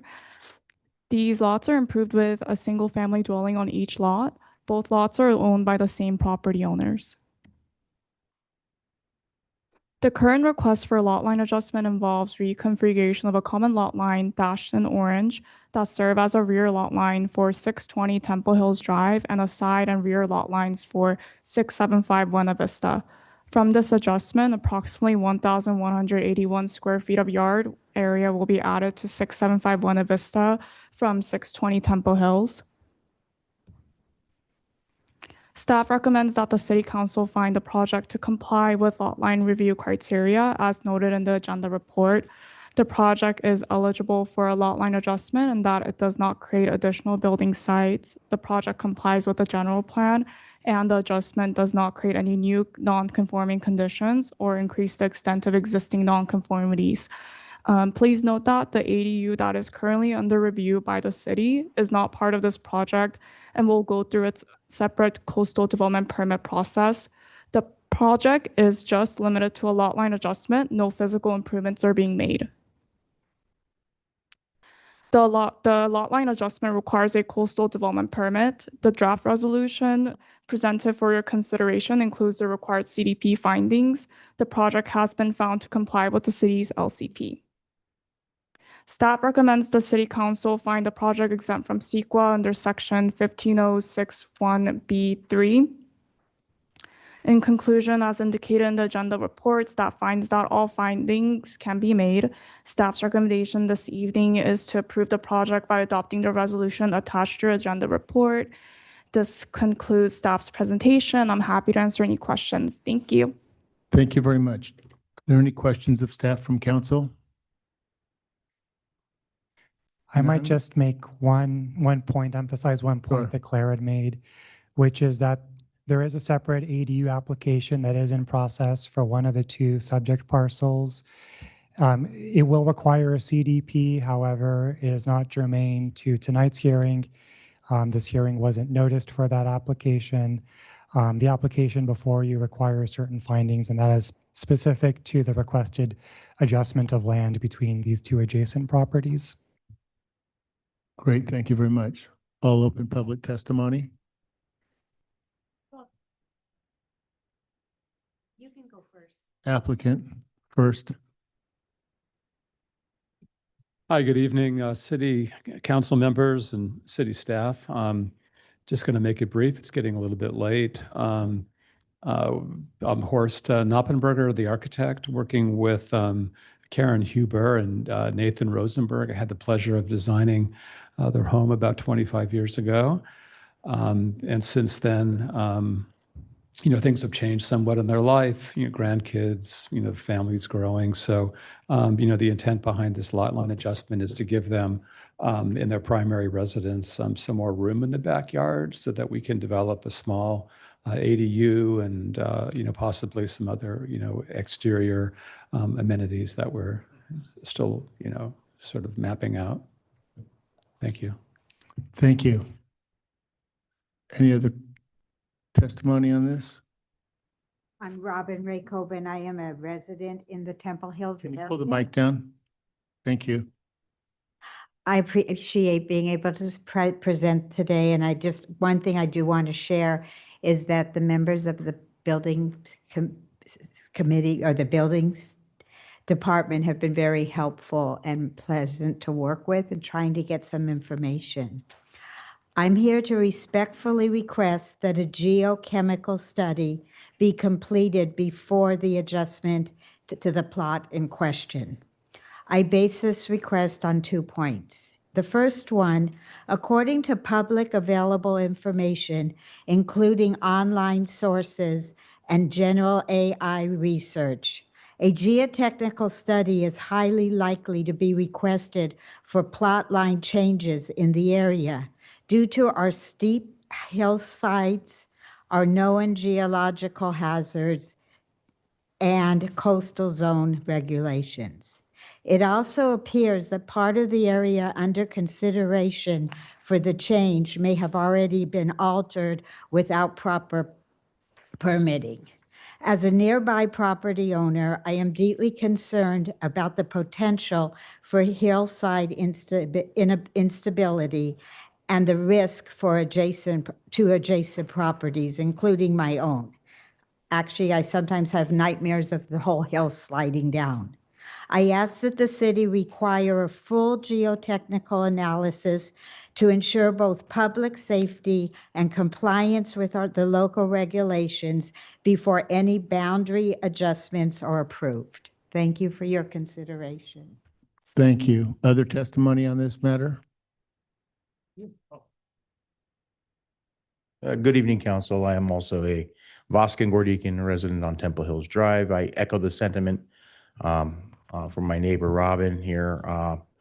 I know that there's other items or other permit requests that are not germane to tonight's topic of the lot line adjustment, but it does beckon the question as to why the adjustment. So, and I also live on the same hillside, and our lines, our soil is unstable. So if there's an ability to do just a geotechnical report to condition and examine the conditions of the soils and the potential for, erosion control, et cetera, I think it would be advisable to at least research that prior to allowing the lot line adjustment. Thank you. Thank you. Other testimony on this matter? Hi, I'm Tom Riberich. I'm also a neighbor there, right across the street from Robin, who just spoke. So yeah, it would be a concern, because if it took their house out, it would take ours too across the street. So I would also agree with that they should get a full geological assessment there before doing anything. Thanks. Thank you. Other testimony? Does staff have any response to any of the comments? Sure, Mayor, thank you. We certainly do place a high priority on life safety requirements. That always comes first for city staff. Soils reports are frequently prepared for various types of projects in the city, and they're prepared for specific development applications. They're used to inform the engineering requirements for those projects. So for example, they will dictate how certain foundation systems will be designed. The application before you is a little bit different in that there's no development currently being proposed with the adjustment between these two parcels. Should development be proposed and an application is filed with the city, whether that's for retaining wall system, for grading activities, to construct a building, the building division would require a preliminary geotechnical investigation. That soils report would inform the engineering for that structural improvement. Thank you. Do any city council members have any questions of staff or public before I close the public testimony? So with this being a lot line adjustment, there's no physical improvement or physical activity that's authorized as a result if it were approved? That is correct. Okay. That's my only question. Thank you. Other questions? None. I will close the public testimony and bring it back to council for deliberations. These are almost ministerial in nature. The criteria have all been satisfied. that are laid out in our code, and the criteria for the CDP have clearly been met. So I would move the recommended action, and with the explanation from staff that the geotechnical analysis will be in a subsequent application. I'm comfortable with that. I'll second that motion. All in favor? Aye. Aye. Passes unanimously. Don't forget. Mr. Mayor, these next two items are both public hearings as well. They could be quick items. One involves sidewalk and related nuisances. The other is the weed abatement program. So I'm going to ask Reza to come up, and then he can give you a staff report or not. If you'd like a staff report, we could do that. We certainly would have to open up for public comment. We're opening. I don't need a staff report. I don't want a staff report. And I know there's some recusals on the second item. I just glancing on the first item, I don't know, 325 Holly Street, item 5, it's close, it's down the block from me. I don't know. Has anybody looked at that? Unless, Reza, you were saying you have a lot fewer nuisances right now. Maybe we should talk about that. Briefly, I will say that list has been whittled down from 35 to 8 properties. However, 325 Holly Street is still on our list, and unless I'm mistaken, I believe 325 Holly is possibly more than 500 feet away from your property. We had staff look at that. I'm in the 400 block, but okay, if you've looked at it, I'm fine. I just want to make sure somebody had taken a look at it. Maybe the city attorney could opine that he possibly has the option to recuse himself from that particular property. We certainly can do segmentation. If you, are we sure that we're not in the 500 feet? If we're not sure, you should recuse yourself. I'll just recuse myself on that one. Just break it into 2 motions. What about? On my street, few doors down. So I'd recommend that we'll actually have Councilmember Whalen recuse himself based on the location of one of the properties is in the proximity of his personal residence. We'll take that item, then we'll take Councilmember Kemp's item that she would be recused on, and then we can take the bulk of the. That was okay. If I could also just quickly clarify for everyone, properties 8 and 30, which were listed as possibly being in conflict for 2 people, those properties are no longer on our list. They have complied with the notices. Of course, they're still listed on So this. Councilmember Kemp and myself are not of a concern, What are you talking about? I'm sorry. what he just said. Well, I know. Those properties have voluntarily complied with our notices. However, of course, they're still listed on this attachment, which is a part of the resolution that you'd be potentially voting on tonight. But we're not actually acting on those because they've complied. They're voluntarily complying. So you're not actually taking action on those. You're taking the one that it does sound like we're taking action on is Councilmember Whalen's. So out of an abundance of caution, I think we should just go ahead and have you recuse yourself on, we can either have you, I don't know if you just want to do it on the whole vote or if you want to segment it. We can do it either way. Let's just do it quicker. I'll just recuse myself. So these have been remediated already? What about property 242? That I'm supposed to recuse myself. Which property number is that on the list? 242? Are you looking at item 20? No, I'm looking at item 21. Our list only has 35. Never mind. Sorry about that. Okay, so what's the direction? What's happening? So we had to open the public hearing? We should open the public hearing. Okay. And if you want a staff report, you can have staff report. It does sound like maybe the only thing, Reza, can you please just read off the remaining property addresses so that we're clear as to what their action relates to?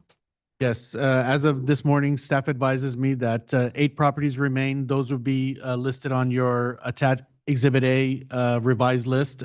Property numbers 3, 5, 7, 11, 16, 17, 18, and 35. Okay, so the public hearing was opened a bit ago. Now we will open up for public testimony. Is there any public testimony on this item? None? Are there any questions of staff or public by any council members? I would move the recommendation as, Let me close the public hearing. Okay, go ahead. move the recommended action as articulated by Reza and the city attorney. I'll second that. All in favor? Aye. Aye. Passes unanimously.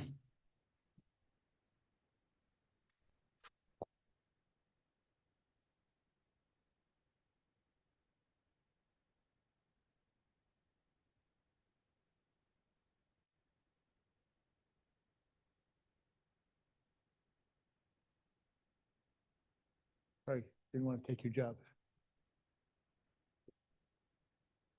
Okay, let's do this again.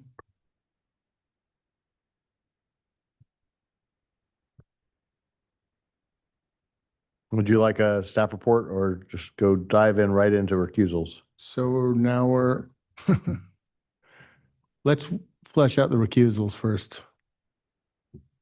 So yeah, go ahead. Anything that would have changed from the document too? Okay. Yeah. Good evening, Mr. Mayor, members of council, Robert Montagami, your fire marshal. Thank you for the And opportunity. Robert, that mic doesn't work. Oh, it doesn't work. Okay, Yeah. great. This one. Thank you. Robert Montagami, your fire marshal. Thank you for the opportunity to present this matter before you. I'll just do a quick synopsis for you, and then we can get to the recusal.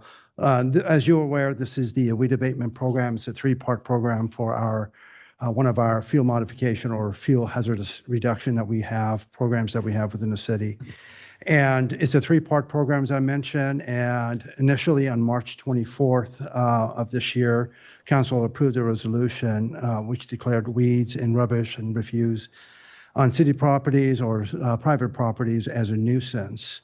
And that resolution set today's hearing or this evening's hearing and provided an objection, a protest hearing for any objections to this program for the public. And subsequently, on March 24th as well, the clerk notified 368 properties that's on our annual weed abatement list. And as of today, effective today, should you approve this program, we would proceed with the abatement of any properties that are not in compliance after today's date. And a part of this is are some properties. There are 5 recommended actions. Number 3 through 7 are properties that are within each respective council member's area of influence within your resident, close to your residence, that you would have to recuse yourself individually from each one. And those of the properties, we recommend that the council approve this resolution for us to proceed with the abatement of properties that are found to be not in compliance with our weed abatement program as was previously noticed on March 24th. Therefore, we recommend this action. And with regards to financial analysis, there's no impact on the budget. And this program is categorically exempt from any CEQA actions under the section 15304 of the CEQA guidelines. And I'm available for any questions you may have after this. Thank you. So after we take public comment, we're going to have a rotation of council leaving the room in order to adopt all these different Okay, resolutions. so I'll just go through the steps then. Okay, so are there any questions of staff? Well, just since we're going to be adopting these resolutions, I guess multiple resolutions on page 5, there's, at least in my version, there's a highlighted yellow insert date. So what date are we going to insert in all these resolutions? I think the staff report suggests maybe it's May 12. So in other words, if they don't abate by May 12, is that what we want to put in there? I think it is. Yes. That is correct. Okay. So the resolutions will have that date then. Okay. Any other questions? Okay, I'll open it up for public testimony. Or is there any testimony on this item? None? I'll bring it back to council. Any council have any other questions? Okay, I'll close the public hearing. Okay, Madam Attorney. give us directions. Mr. Mayor, it looks like you're first up to leave the room. So if you could have the mayor pro tem take over, and the mayor is recusing himself due to proximity to his personal residence.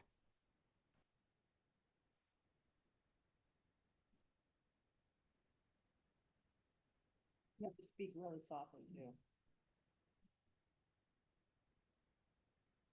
Okay, so I will make a motion. Can I just say adopting the third resolution in the staff report? The resolution and the third recommendation. Yep. Okay, the third recommendation in the resolution. I'll make that motion. Do I have a second? Second. Are we gonna, finding 8, are we just gonna do that at the end for all of them after we've done all the individual resolutions? Yeah, I think so. Okay. Well, to the extent that since there are none to recuse from, I think we can just take the final action at the end. We'll include that and the remaining resolution. Yeah, okay. Did we get a second? Second. All in favor? Aye. Aye. So we'll bring the mayor back in and Mayor Pro Tem, you're now out. I'm out. Okay. I'm going to be recusing myself from the fourth recommendation. Or proximity to her personal residence. Yes. And Did you what, keep the train on the tracks? Wow. I don't have, yeah, so I think there's a typo here, so we can take, I don't have a conflict, so 6 and we can do those at the end. Okay.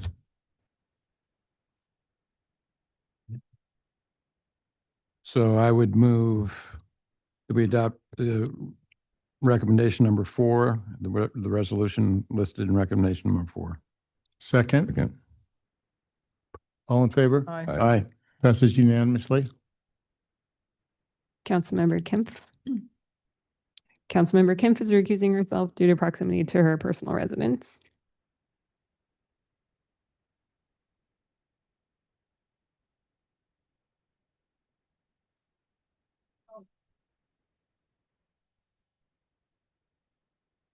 Well, we still got 3. Can we just move ahead? So I'll just move that we adopt resolution in recommendation number 5. Second. All in favor? Aye. Aye, passes unanimously with the 3 of us. And so then this could be the final action, which would be recommendations 2,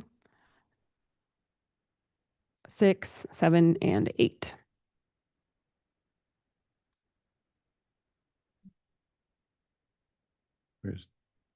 So I would move that we adopt recommendations 2, 6, 7, and 8. Second. All in favor? Aye. Passes unanimously.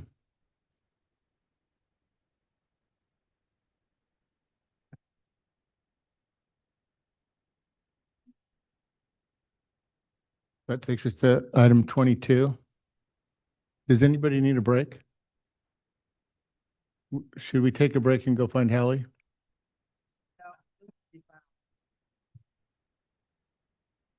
I'll tell you what, let's take a 3-minute break. I have a quick conversation I have to have with Pat.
public hearing.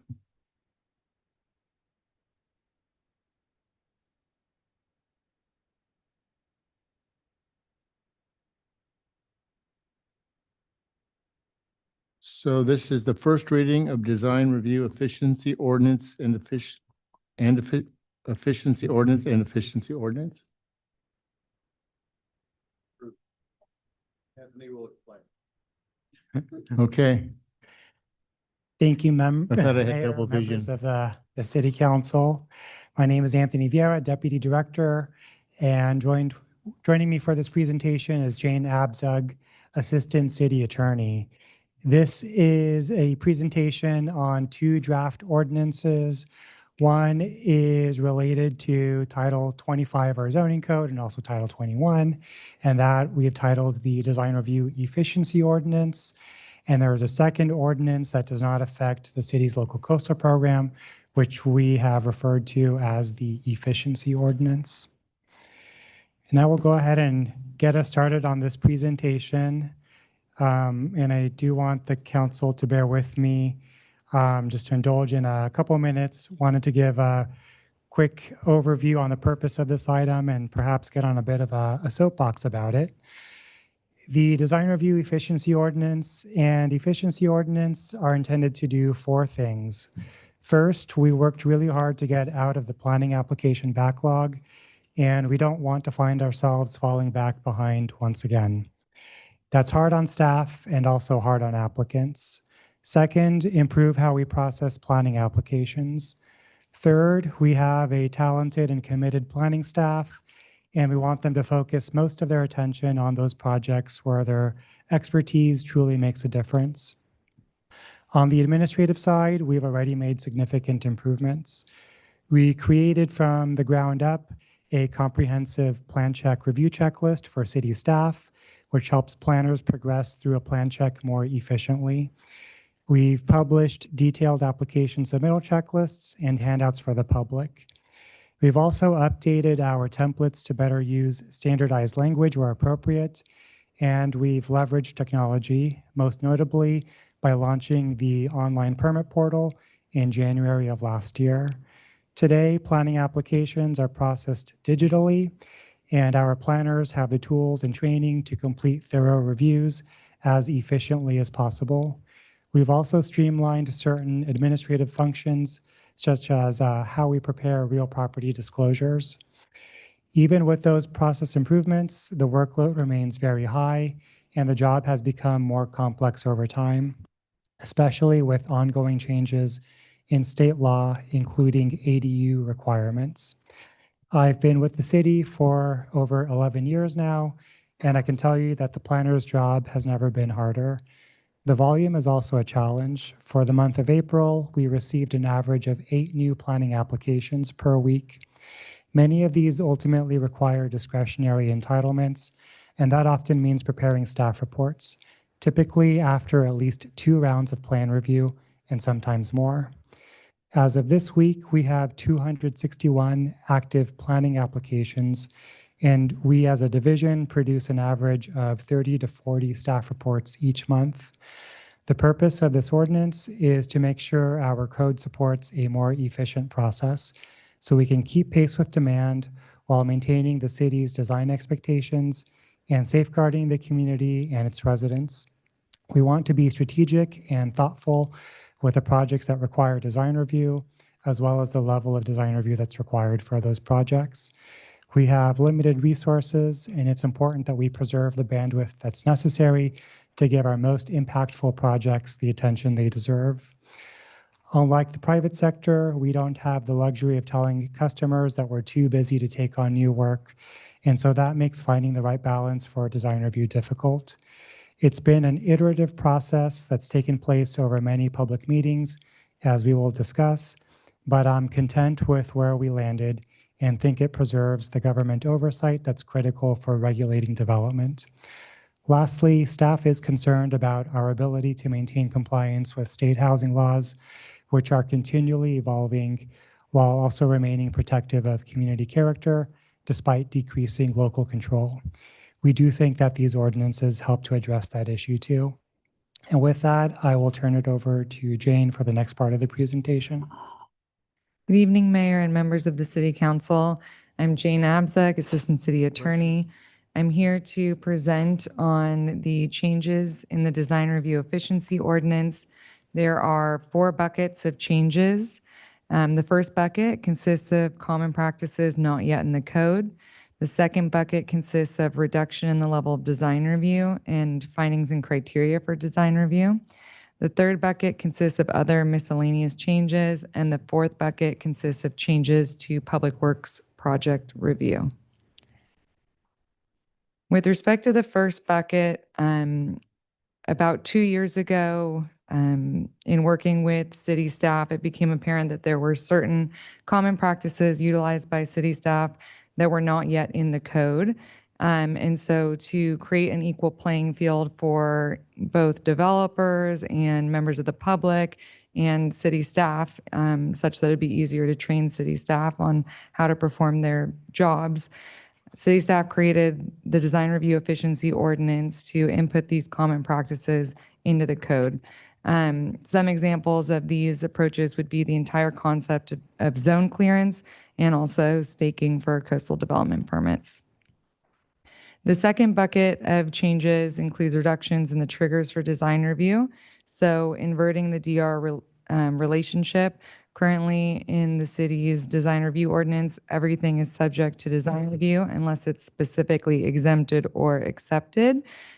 This design review efficiency ordinance more clearly defines what is subject to design review board and planning commission review versus community development director review versus exempt from the entire process.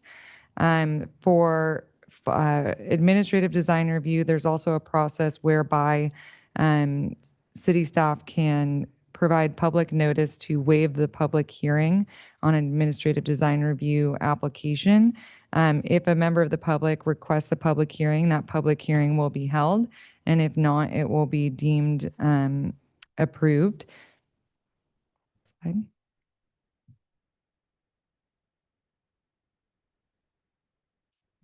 As a continuation of the second bucket, there has also been proposed a reduction in the findings and criteria for design review. The findings for design review in the current code are 4, and it is somewhat repetitive. Additionally, the criteria for design review is currently 16. City staff is proposing to create 2 findings. That 1, the project is consistent with the Laguna Beach Municipal Code, and 2, that it is consistent with the design review criteria. The other proposed change is to modify the design review criteria from 16 to 11. So access, design articulation, environmental context, general plan compliance, historic preservation, landscaping, lighting and glare, neighborhood compatibility, pedestrian orientation, privacy, and view equity will all remain. The third bucket consists of other miscellaneous changes, such as removal of duplicative language in other sections of Title 25. For example, in addition to the presently existing 16 design review criteria in Chapter 2505, there are also additional design review criteria in other zones, in specific zones and specific plans. And so not only did city staff have to go through 4 findings, 16 criteria in one chapter, but then would have to go to a different chapter and identify, up to 7 additional criteria where there was overlap. And then there was some rewording of development standards to make it clearer and more easily to implement and remove ambiguity. For the fourth bucket, this consists of changes to how public works projects are considered. This is an effort to streamline the public works project process as well. So city staff has created, 3 buckets of public works projects. Those are de minimis, which has little impact to land use in the environment or visual appearance, minor, which has minor impact, and major, which has a broader impact.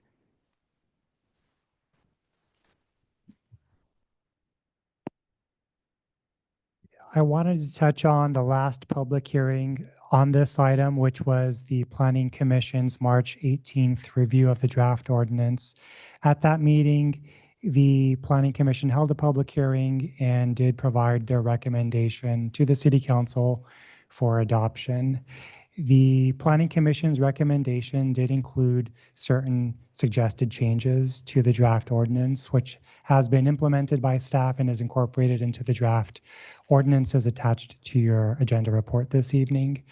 The first change is that the Planning Commission is recommending that the ordinance give the CD director the authority to refer a project that is otherwise exempt from design review to the appropriate design review authority, which typically would be the Design Review Board or the Planning Commission.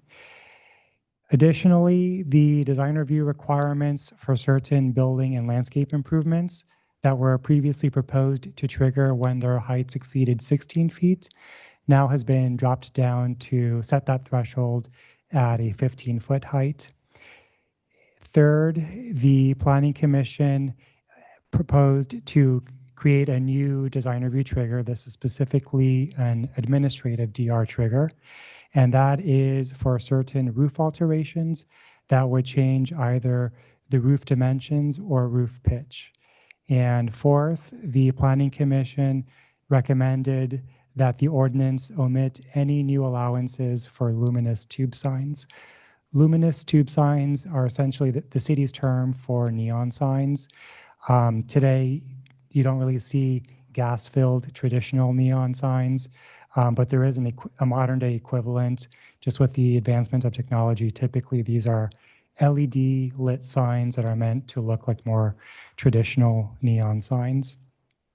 And separate from those recommendations on changes to the ordinance, the Planning Commission did want to forward a recommendation to the City Council on a policy matter, and that is to establish policy direction from the council to city staff for capital improvement program projects or CIP projects, excepting for de minimis development, which, as Jane mentioned, those are typically more akin to in-kind repair and replacement projects. That all otherwise CIP projects, the major and minor categories, would go to Planning Commission first for a concept review meeting prior to proceeding forward with the entitlement process.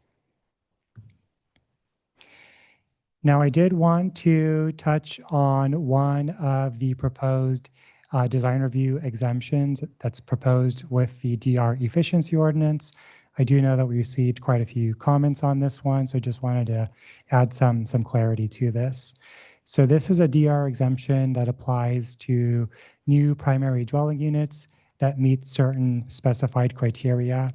One, these projects would need to comply with all applicable standards in the city zoning ordinance.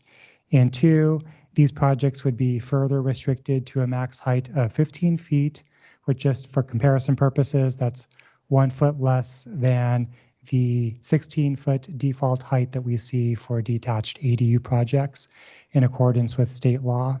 Now, that would still allow for a pitched roof on a single-story structure with a moderate slope.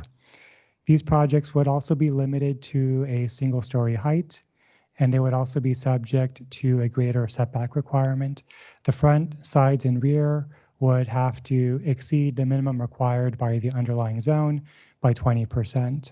And it would not be eligible for setback reductions that may sometimes apply if you have a steeper lot condition or a shallow lot condition.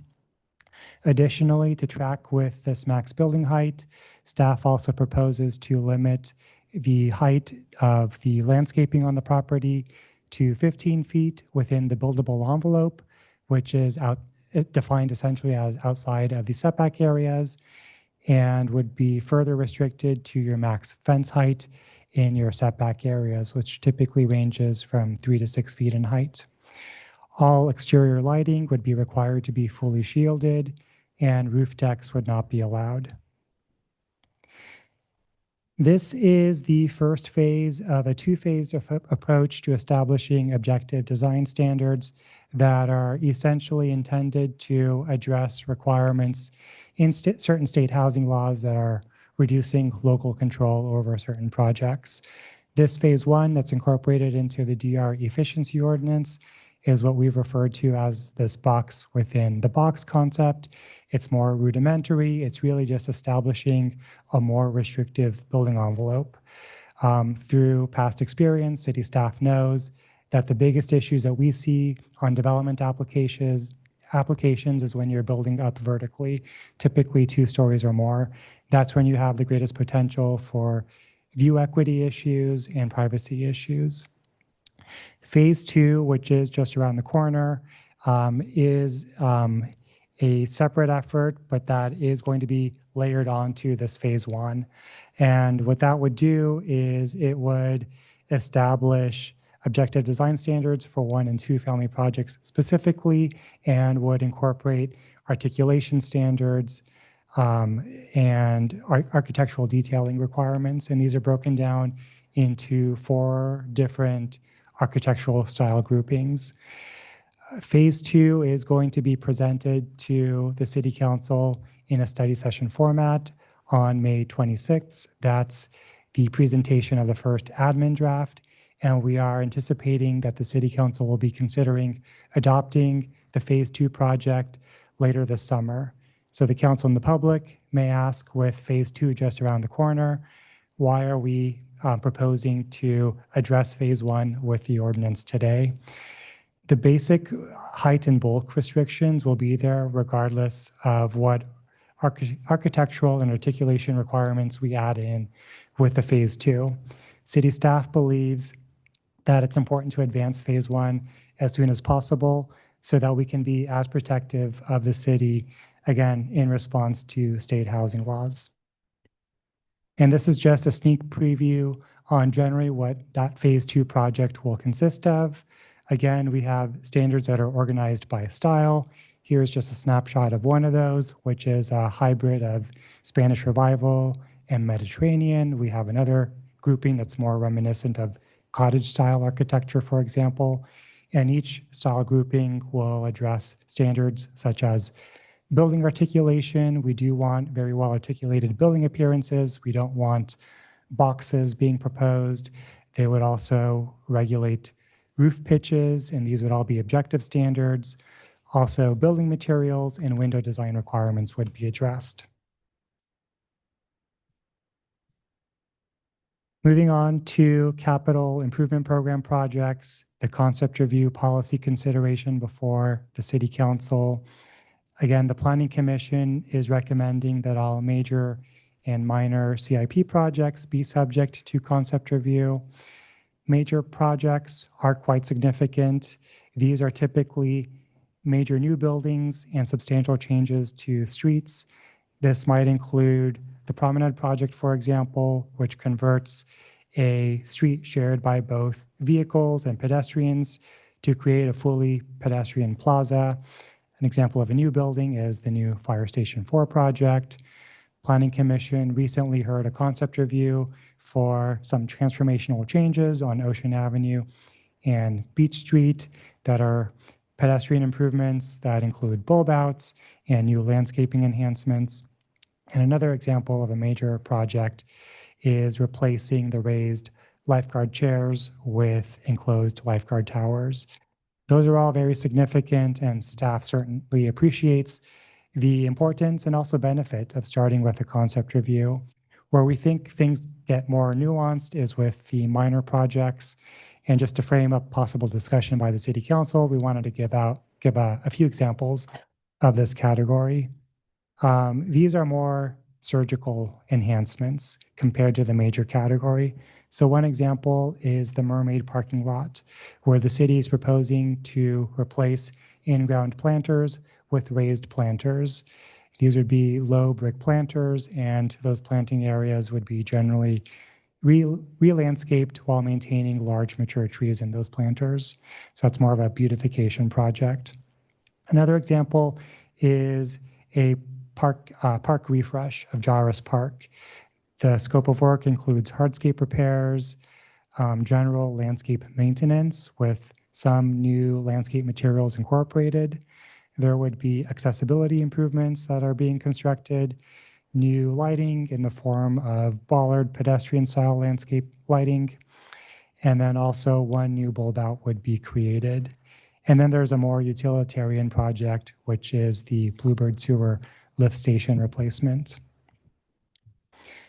So one policy question before the City Council is, should all minor CIP projects require a concept review? Well, what are some downsides? Some projects really are more driven by their engineering, maintenance, and operational requirements rather than aesthetics, such as with the lift station. And additionally, the council might consider that a longer review process that starts with a concept review can cause a project's budget to be significantly below the final bid costs. So just to tee up on alternative for the council to consider is to require concept review for all major CIP projects and minor CIP projects, but only when located within a prominent or sensitive area, such as the downtown specific plan area or beach locations.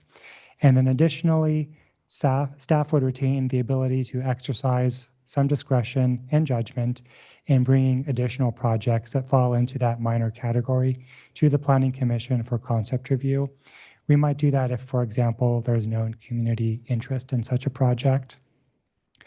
With your direction to city staff this evening, staff would prepare a resolution that would memorialize that policy, and it would be presented to the City Council for your adoption at the second reading of the DR Efficiency Ordinance. Thank you. I'd now like to go over, for the council's benefit and the City Council's benefit, the changes that have been made since this item was last brought to the City Council.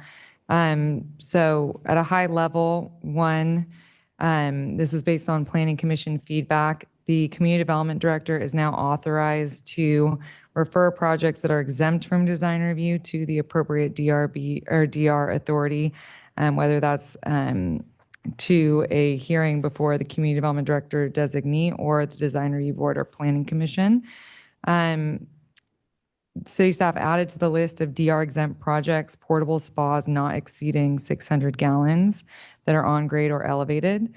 City staff, as Mr. Vieira noted, reduced the max height for a new primary dwelling unit that's exempt from design review from 16 feet to 15 feet, and then similarly lowered the DR trigger for building alterations and new landscaping within the building area from 16 feet to 15 feet. Additionally, staff added back into the trigger for administrative design review roof alterations that involve a change to dimensions, square footage, or roof pitch at the direction of the Planning Commission in response to public comments. City staff removed the ability to waive public hearings for 2 sets of administrative design review projects. One would be for elevated decks that are greater than 3 feet above grade, and the other would be for alterations to historic resources. This was in response to public comments about waiving the public hearing for administrative projects for minor alterations to historic resources. City staff similarly added the requirement for Heritage Committee review before the administrative DR decision on an alteration to a historic resource in response to public comments. City staff modified the building height definition to include roof-mounted structures. And those are the high-level changes. I also wanted to go over the prior consideration of this item. This was kicked off approximately 2 years ago to consider measures to address the backlog and improve processing within the Community Development Department. And our office, as well as Community Development Department staff, began drafting an ordinance and coordinating certain issues that were being spotted and essentially creating a master document to keep track of things that would need to be changed in the future. In October, on October 1st, 2024, there was a community workshop about the issues that the community was facing with the Community Development Department. And it was really a solutions-based meeting with the community on ways to improve the processing and the backlog, including the idea of this design review efficiency ordinance. Approximately 2 weeks later, city staff actually prepared a cover letter identifying the big changes that this first version of the DR efficiency ordinance was making, and did somewhat of a similar circulation as a CEQA document where we had a cover letter describing the changes. We released the exact copy of the ordinance. We requested community feedback, I think, within a month. And then city staff went through each public comment and I think provided a response on certain items that were being incorporated into the design review efficiency ordinance and not. On March 12th, 2025, there was a joint study session among the City Council, the Planning Commission, and the Design Review Board, where the revised version of the Design Review Efficiency Ordinance was discussed. And this was the revised version after the public review and comment period. After that joint study session, city staff revised the DR efficiency ordinance again to address the public comments from that joint session and from the City Council, Planning Commission, and Design Review Board. On April 8th, the City Council had a meeting where it considered a revised ordinance based on that feedback, and the City Council provided direction to staff to implement the modifications and proceed to the Planning Commission. Accordingly, City staff revised the Design Review Efficiency Ordinance again to address the City Council direction. At this point in time, it became apparent to city staff that it would be a good time to address changes in state law resulting from, to implement changes in the Design Review Efficiency Ordinance stemming from state law. This is when city staff developed the idea of a box within the box to protect Laguna Beach's neighborhood character while dealing with the influx of the state housing laws and various pending applications. So at that point in time, city staff then brought an item back to the City Council on July 22nd, 2025 to discuss the objective design review standards and to get direction from the council to fold that into the design review efficiency ordinance. Thereafter, city staff revised the design review efficiency ordinance again.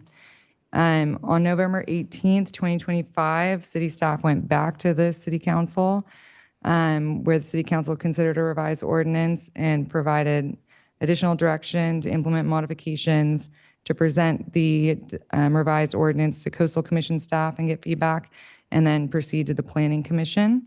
So city staff did revise the DR efficiency ordinance and submitted it to Coastal Commission staff. City staff then reviewed and implemented 2 sets of Coastal Commission staff comments. On March 18th, the city submitted that revised version to Planning Commission. In anticipation of that meeting before the Planning Commission, city staff identified changes that were made in response to public comment and presented those to the Planning Commission. Planning Commission implemented those changes and then the additional direction that we just discussed. Since that Planning Commission meeting, we actually got an additional set of comments from Coastal Commission staff and implemented those in preparing the version that is before the City Council this evening. But it does not stop there. Thankfully, Councilmember Whalen did another deep, thorough review of the ordinance as well. And we had a call this morning where we discussed some additional changes. So I just wanted to go over this version or these changes because this is in the second supplemental first attachment to this agenda report. So there was a typo fixed with in the box within the box trigger. We broke out the landscape requirements for buildable area and non-buildable area similar to the other triggers. We added a definition for buildable area that's consistent with how the term is defined in other zones. And it's what Mr. Vieira just noted, that it's essentially the area of the lot minus the setbacks. We eliminated the reference to the Design Review Board for reductions in parking standards, as that's only a Planning Commission function. And then we modified the requirements for the public notice for the waiver of the public hearing for administrative design review. So the previous version had notice provided by mail and published on the city's website or in the newspaper. This was consistent with how the city treats coastal development permits. But for purposes of this public notice waiver process in the design review entitlement, city staff has revised that public notice for the waiver such that it's mailed just like all design review entitlement public hearing notices, and then also posted in 3 public places, including the project site, or published in a newspaper of general circulation to gain more community awareness about the waiver process. And that will take us to our next steps. So tonight we are presenting a non-urgency version and urgency version of the DR efficiency ordinance for its first reading and introduction. If you pass the first reading tonight, we'll be returning to you at a later date to pass a second reading and adopt the ordinance. At the next meeting on this matter, again, should you pass the efficiency ordinance, we would be presenting a non-urgency ordinance of the efficiency ordinance also for your adoption. At that subsequent meeting, city staff would also present a resolution which is proposing to amend the design guidelines, a guide to residential development, and that is essentially to track with the changes in the DR efficiency ordinance. Specifically, it addresses the changes to the 16 design review criteria, which are being consolidated. Staff would also be presenting at that subsequent meeting a resolution that establishes the staff policy regarding concept reviews for CIP projects. And then following this local adoption process, because the DR efficiency ordinance and the residential design guidelines are part of the city's certified local coastal program, the city would be transmitting those documents to the California Coastal Commission for certification. And that will take us to the staff recommendation this evening, which I won't recite. But with that, that does conclude the staff presentation. And we certainly would be happy to answer any questions you may have at this time. Thank you. Any questions of staff? From council, none? Okay, we will open up public testimony. Do we have any speakers on this matter?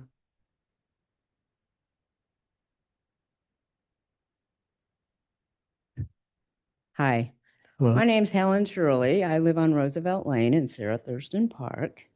Let me start out by saying that no one in our neighborhood was contacted with the information that our specific plan was going to be eliminated, as stated on page 58, section 26 of your proposed ordinance. Let me just give you one example of just one existing situation that would need clarity. The pathways which define our neighborhood. Their ownership, use, and maintenance alone are contentious enough that we need clear wording for what the unique situations that exist in our neighborhood are. Excuse me, I'm very nervous. That's why our specific plan was written by residents in the neighborhood decades ago, along with members of the city staff to maintain the neighborhood charm and scale in a time when upgrades were sorely needed. Kyle Butterwick, Scott Drapkin, Ben Simon, Ilsa Lenchow, and Tony Eisman, just to name some, and many other city staff members completely understood our plan's importance. And while this is a procedural move to simplify design review, we as Sarah Thurston residents are passionate about our neighborhood and its preservation. We have a parking plan which is non-existent in town and much needed in our little pocket of paradise, which abuts the Sawdust Festival that has become a 3-month-long headache. We have a fencing criteria which is needed to maintain both light and air circulation. Our development standards are based on lot size as we moved from camping spots to home sites. I was told by someone in the city years ago, as the new comes upon the old, Sarah Thurston has parameters in place to ensure compatibility and that everyone is afforded the same consideration as far as square footage. I must say, concept review was a very helpful tool in our case. It helped us get a 5-0 approval for our remodel at our first design review meeting.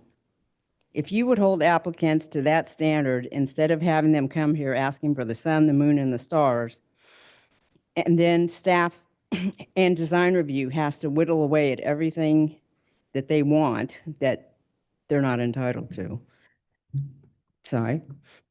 That would save you a lot of time and money. I am asking you to strike section 26 from your ordinance and leave Sarah Thurston Park's specific plan in place until such time you have explored the possibility of its removal with the residents. Thank you. Thank you. Next speaker. Hi, Penelope Milne, president of Can Do.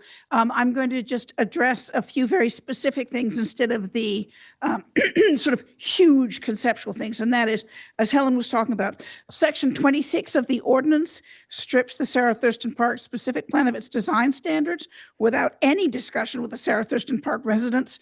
And the staff report suggests that those design standards can be removed because they're duplicative of the standards in 25.05.040. But they are not. Sarah Thurston Park is a unique neighborhood built on the site of the historic Ferrywood Campground, resulting in a dense historic neighborhood with limited car access connected by walking paths, as I think all of the council knows because you've gone walking there with us on our magical, mysterious tours. So it's set between Laguna Canyon Creek and the canyon walls, and the design standards address those specifics. So that, for example, as Helen was saying, the design standards require a parking plan because the parking there is challenging.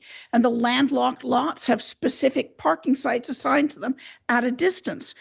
Design review standards don't require that. The Sarah Thurston Park design standards require a site plan showing the precise location of all buildings on adjacent lots, the entryways, windows, openings. Because of the density and proximity, regular design review standards don't require that. In the interest of time, I'll move on from there, but there are many other ways in which they differ materially and importantly. Similarly, section 19 of the proposed ordinance repeals the design standards of the RHP, again suggesting that standards that talk about village atmosphere and so on are appropriate. When we're talking about tawny golden slopes with rock outcroppings, the design standards for the RHP are not the same as the general design standards. They shouldn't be. We need them. They're not duplicative. They're protective. Finally, I want to talk a little bit about the definition, the idea that we need a definition of environmentally sensitive areas. The report says that we don't have one. The environmentally sensitive areas are defined in the city's open space and conservation element, section 8-I.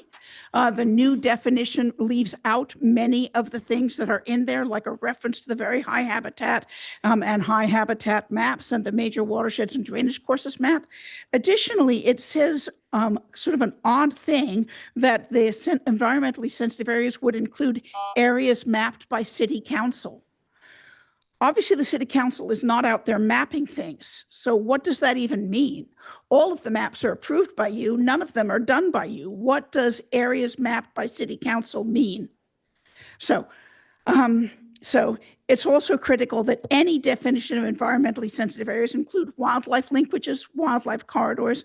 If wildlife can't move from area to area, the environmentally sensitive habitat doesn't remain environmentally sensitive. Thank you. Other speakers on this issue?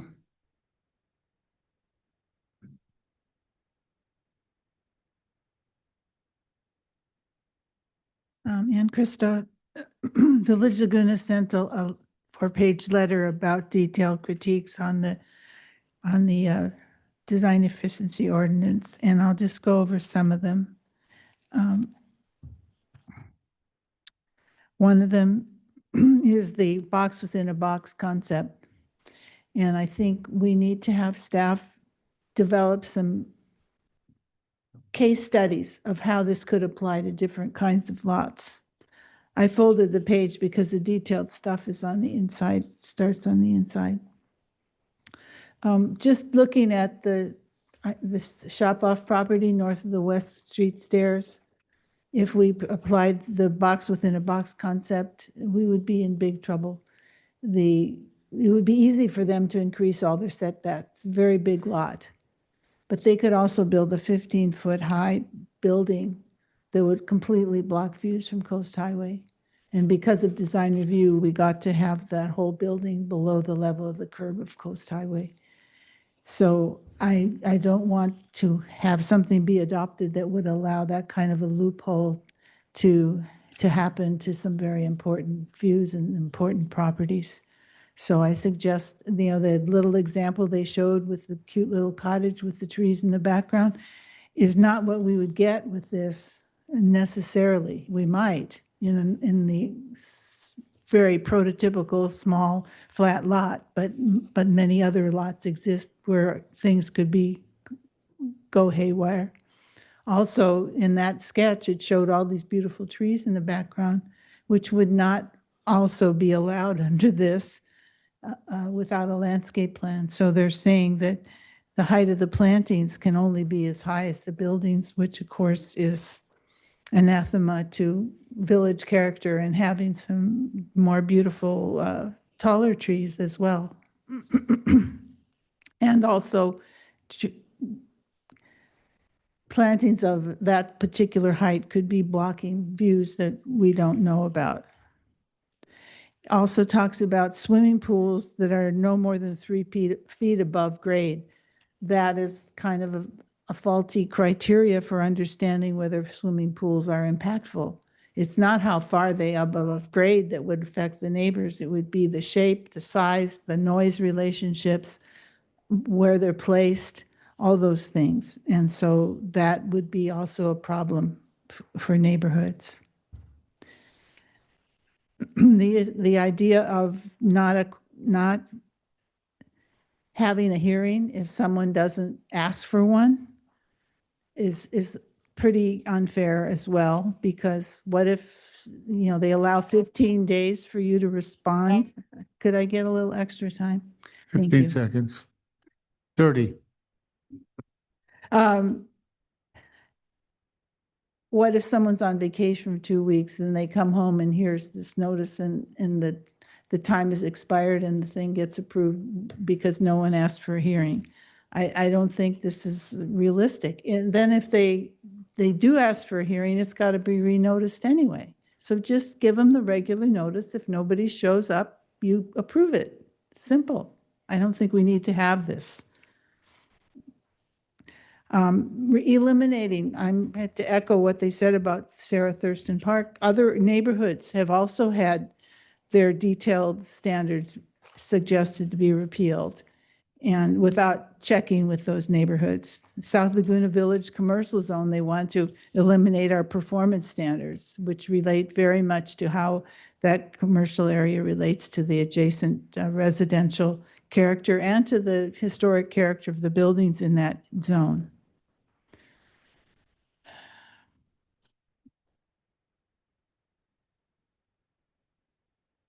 We're going to have to move on. Okay, so the other thing is the administrative component. Okay, we need to hurry though. Yeah, the previous way that that administrative review used to be handled was perfect. And I don't think we need to have the present one. And we used to sit down with the staff person, the applicant would be at the table, the neighbors would be at the table, they'd ask questions, they'd look at the specific plans before them, they would resolve mostly everything, and if nothing could be resolved, she sent it to design review. Simple. Now you've got to pay a fee to appeal and an admin approval, and they're talking about a $2,500 fee to resolve problems that could be resolved exactly the way I just described. Great, thank you. Next speaker.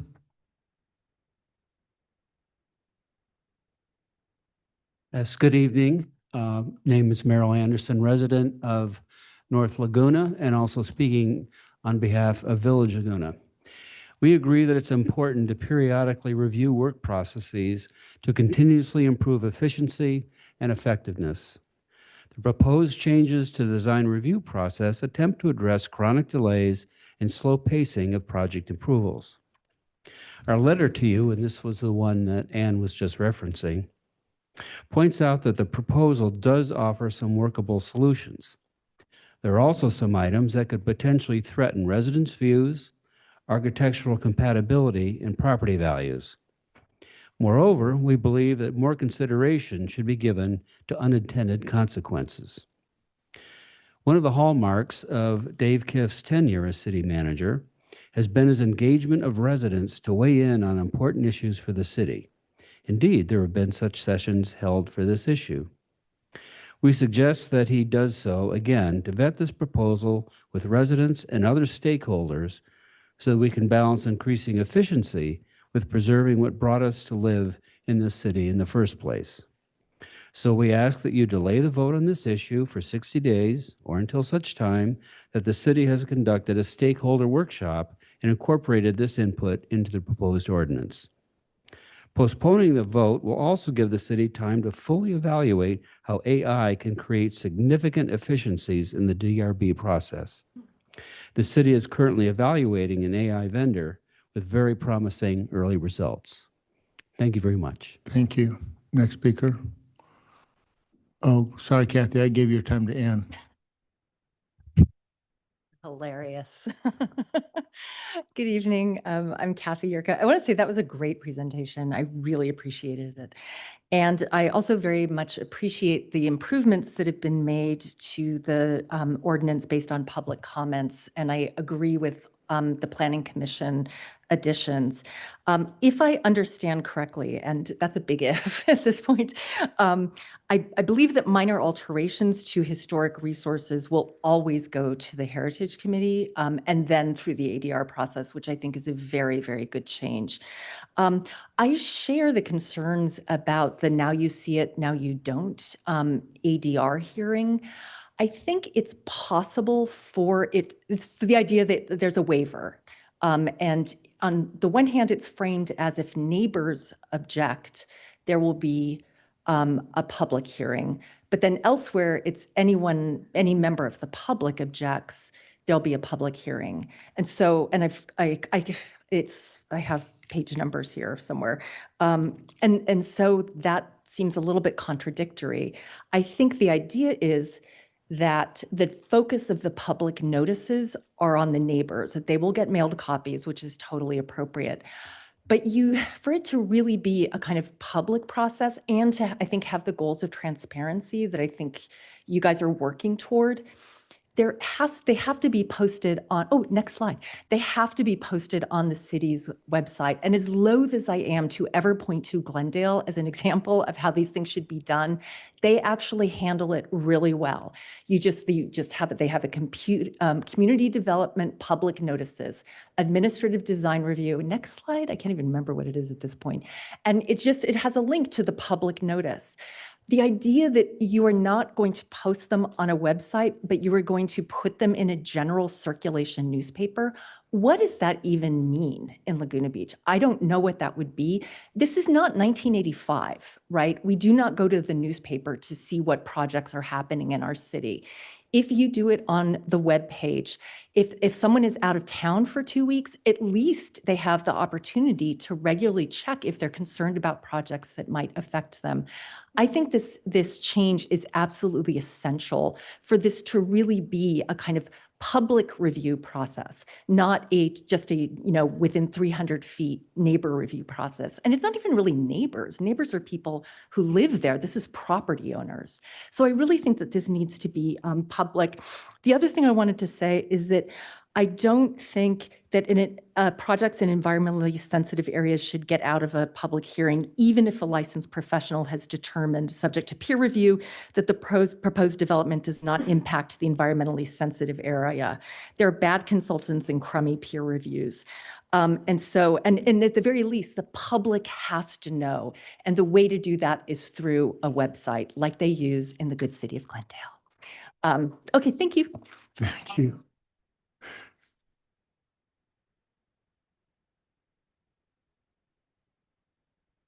Ann Kane.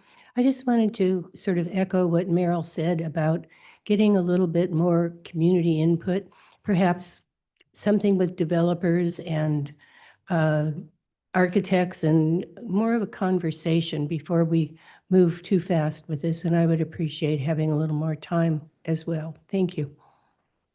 Thank you. Other speakers on this?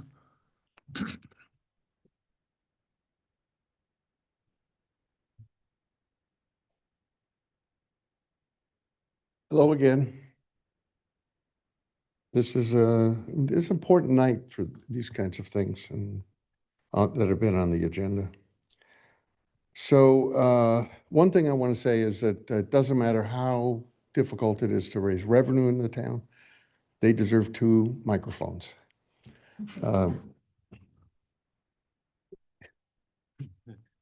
I'll donate what a microphone costs if you can't do it. Okay, first of all, appreciate that the height was reduced from 16 to 15, but 15 is still too tall. If Bob Whalen is wanting to build a house in front of Alex and it's 15 feet tall and blocks his view, that's too tall. I think that this room, for example, I'm going to say is less than 14 feet high. Maybe Mark can tell me better, but you know, this is a volume ceiling. Why does a place need to have a ceiling this size? Or so I think that's too tall. I may not understand it, but the giving discretion to the Director of Community Development to make certain determinations alone as to something should go to DRB or should not go to.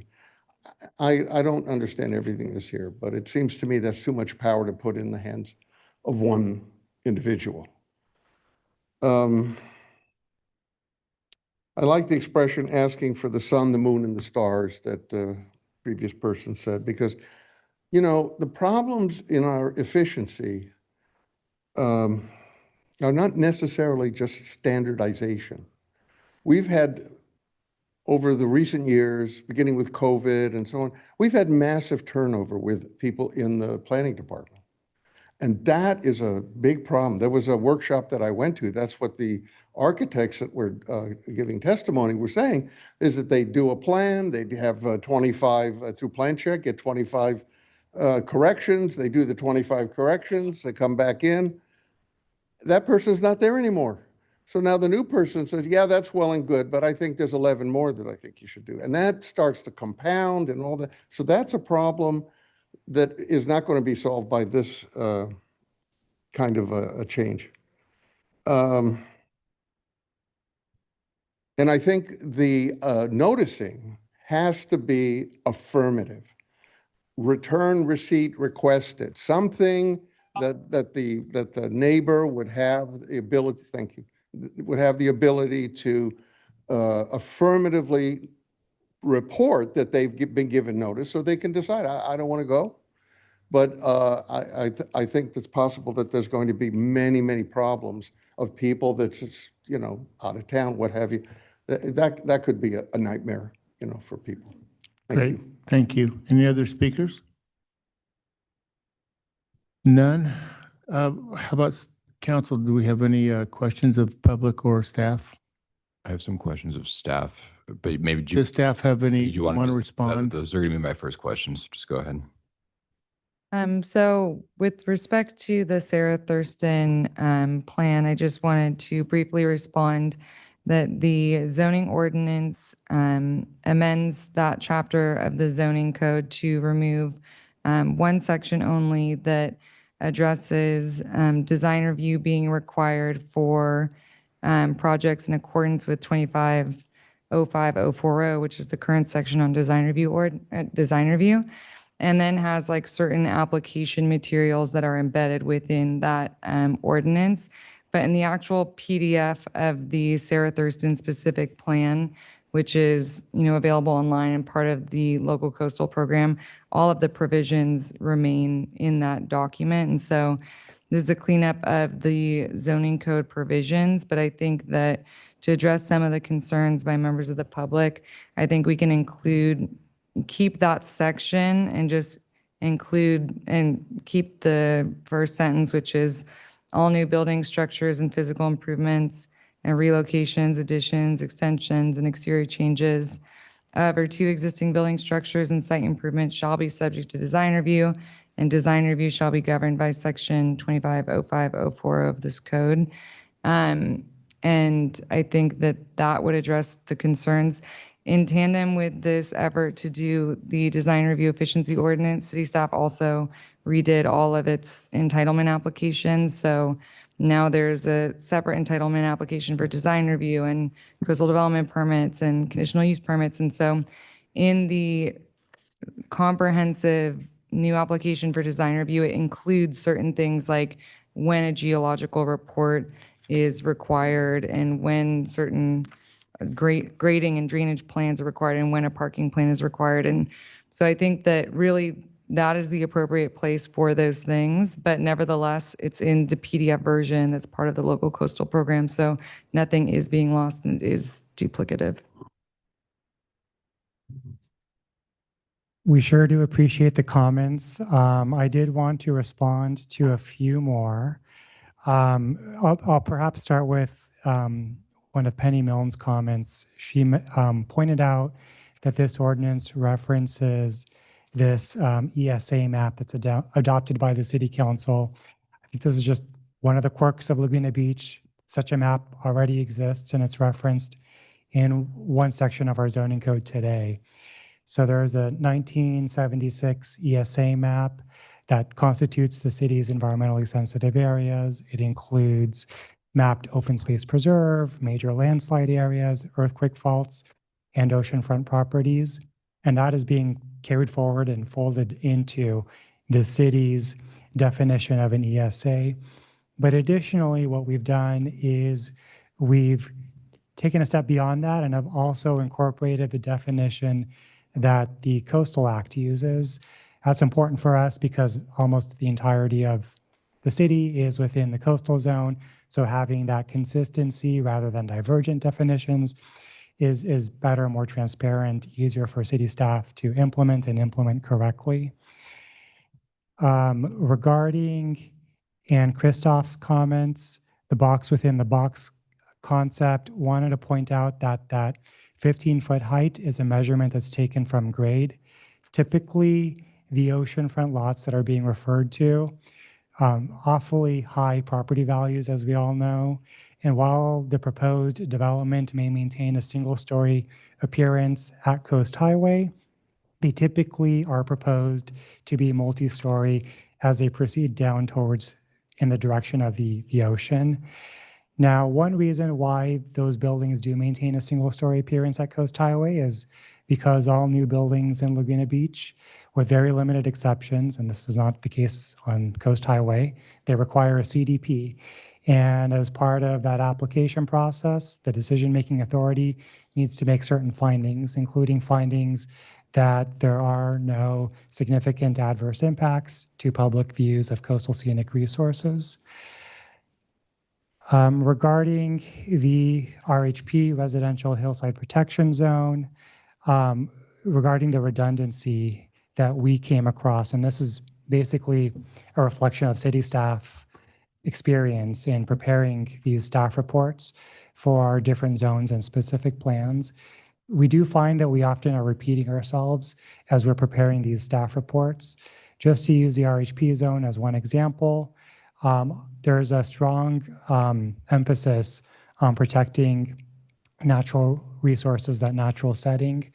Well, that is also reflective of the environmental context DR criterion, which specifically directs the decision maker to preserve the city's scenic natural setting and also gives a few examples of that. So it calls out features such as rock outcroppings, ridgelines, and watercourses. Regarding the 15-day period within which an interested party has to request a hearing, on a project that's subject to administrative review. One clarification there is that it's a 15 working day period. So it really equates to more like a 3-week period. Wanted to point out here that today, administrative design review projects that are being noticed for an admin hearing, that's actually subject to a 2-week period. So the period to request a hearing, we're actually bumping that up by an additional week effectively to 3 weeks. So a little bit more notice than we currently provide. Kathy Yurka asked for confirmation that minor alterations to historic resources will always go to Heritage Committee first, and then administrative design review. That is what's being proposed with the ordinance before you tonight. And then she also had a request that the city implement a practice to post administrative design review hearing notices and admin hearing waivers to the city's website. We're happy to do so, and we've actually been dialoguing internally about shifting to that practice. Regarding 15 feet still being too tall, certainly a policy consideration by the city council. What I will say is at the city staff level, we've noticed a true paradigm shift as a result of state ADU law. Now we're seeing 16-foot tall ADUs, 25-foot tall ADUs that are exempt from design review.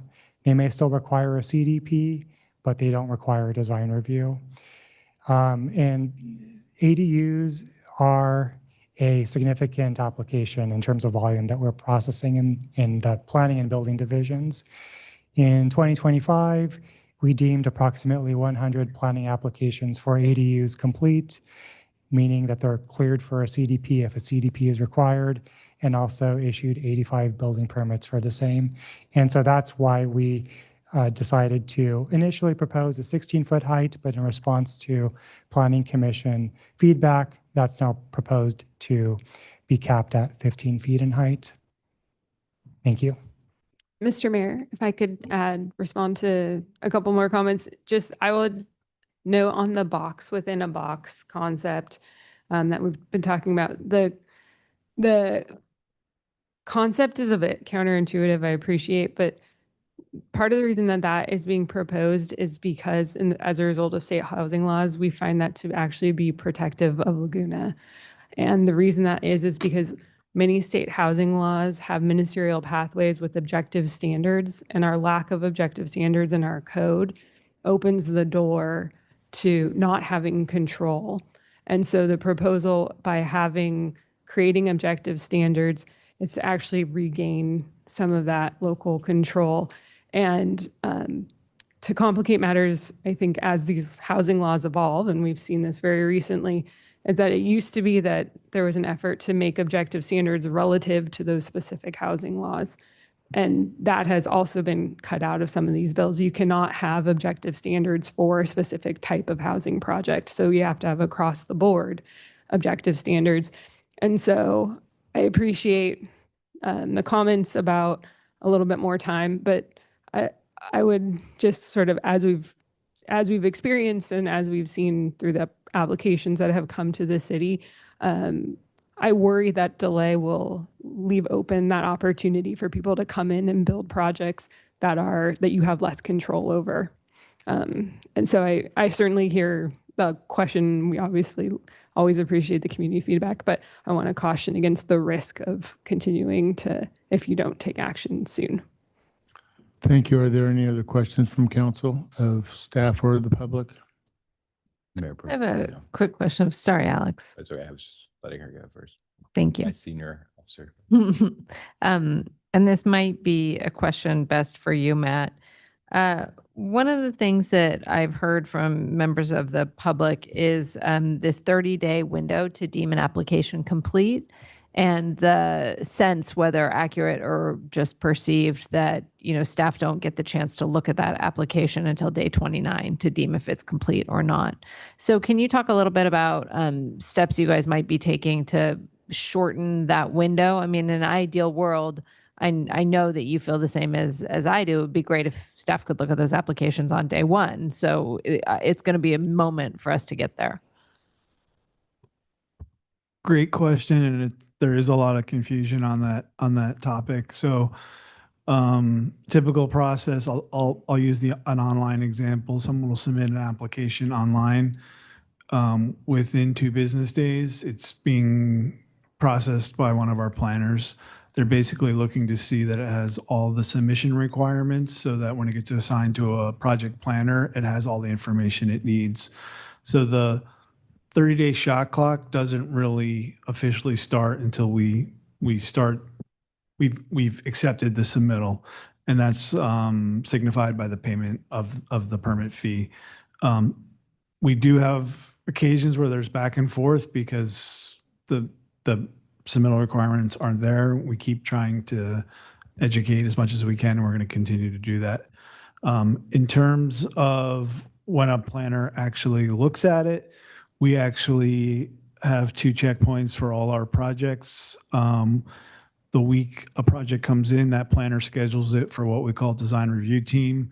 They bring it, they introduce it to one of our senior planning staff. They look for major red flags, things that should be looked at in that initial 30-day period, make sure it's being routed to all the appropriate other departments, fire, et cetera. So it's not the case that they're actually looking at it on the 29th day. It starts as soon as it's assigned to them, and it's segmented over several weeks, and they're also looking for feedback from other departments as well. Hopefully that helps clarify. And not that it's a good thing to brag about, because it's not a brag at all. We were at 57 days. So the fact that we've gone down to 30 and we are meeting or exceeding that in several cases. Every once in a while we don't bat 1,000. Someone could unexpectedly be sick and we lost a few days, and that winds up being a day late or something like that.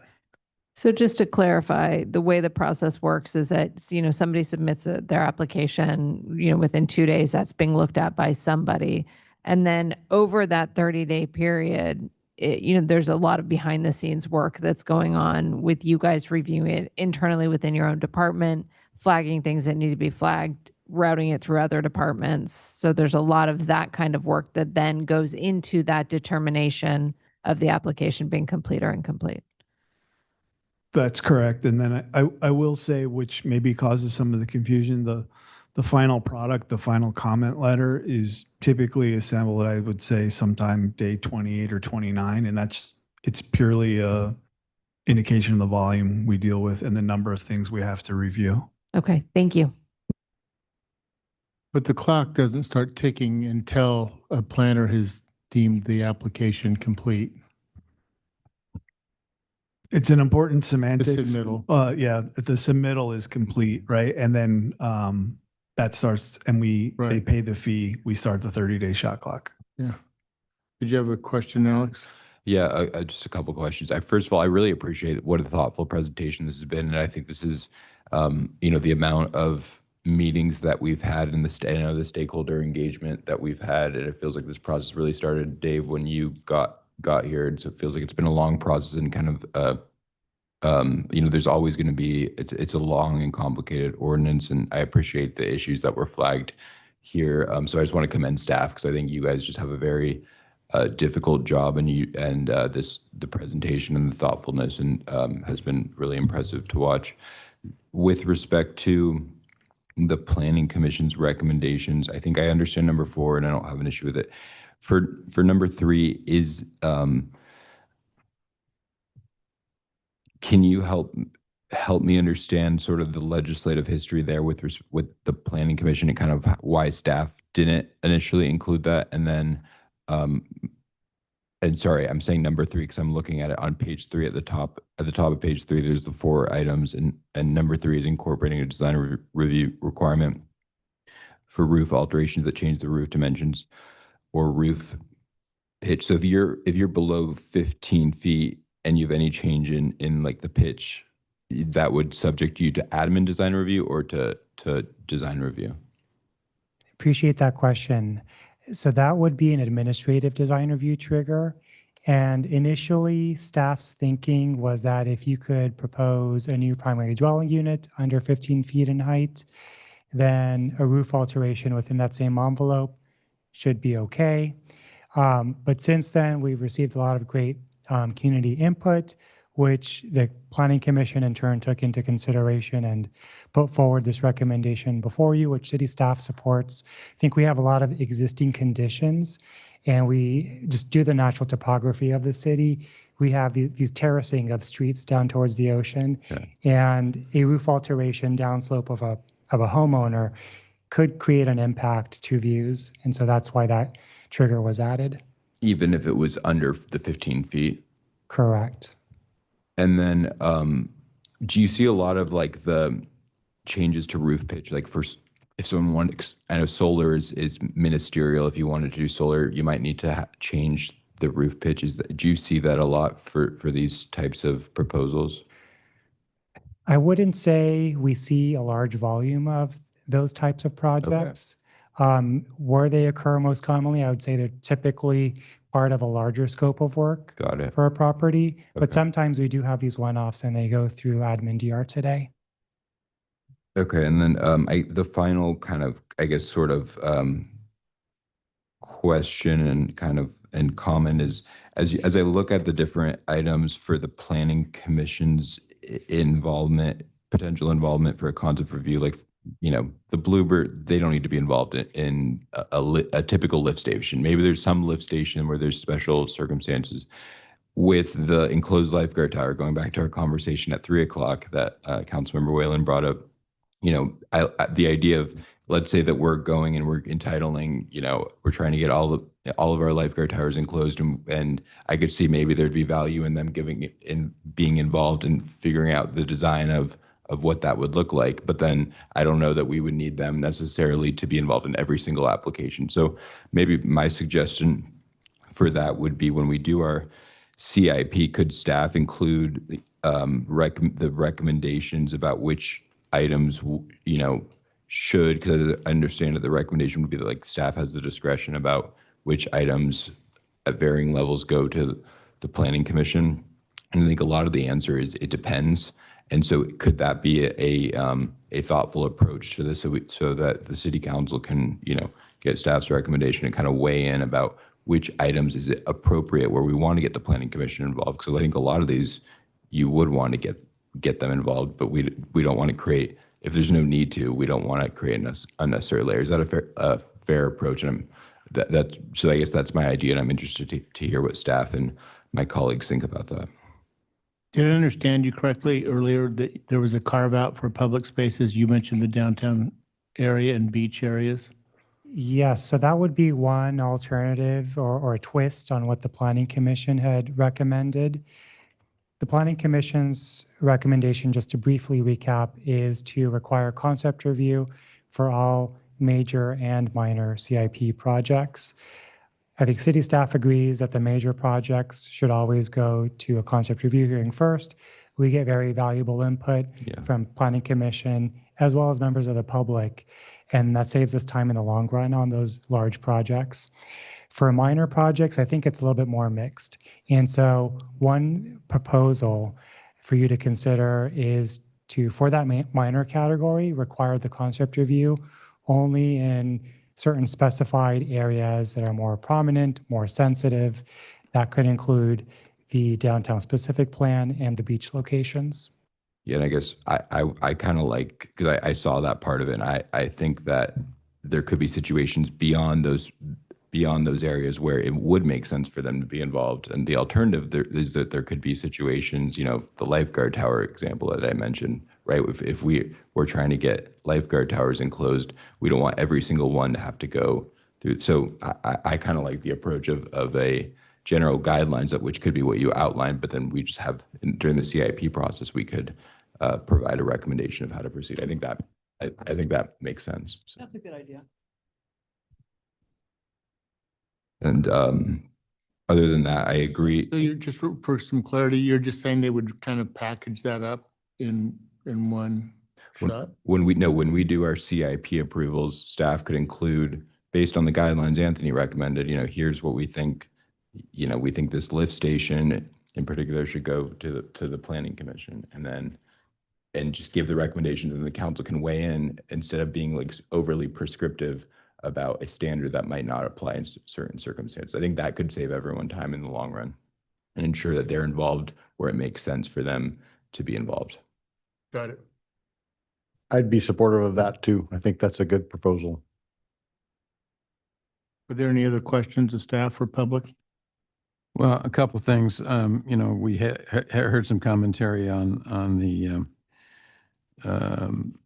couple of the areas where things are being cleaned up or you know, omitted. So on Ann's comment on the performance standards for South Laguna commercial area, does staff have a response to that?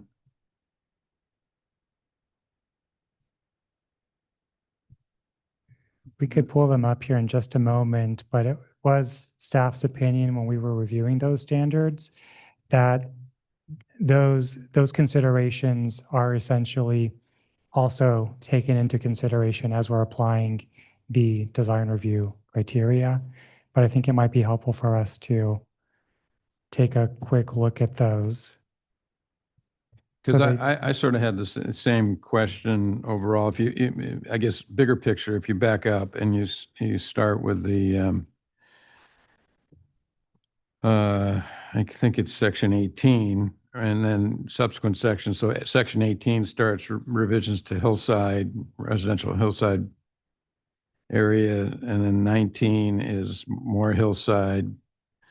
You know, 20 is hillside, 21 is Lagunita, and 22 is South Laguna Village.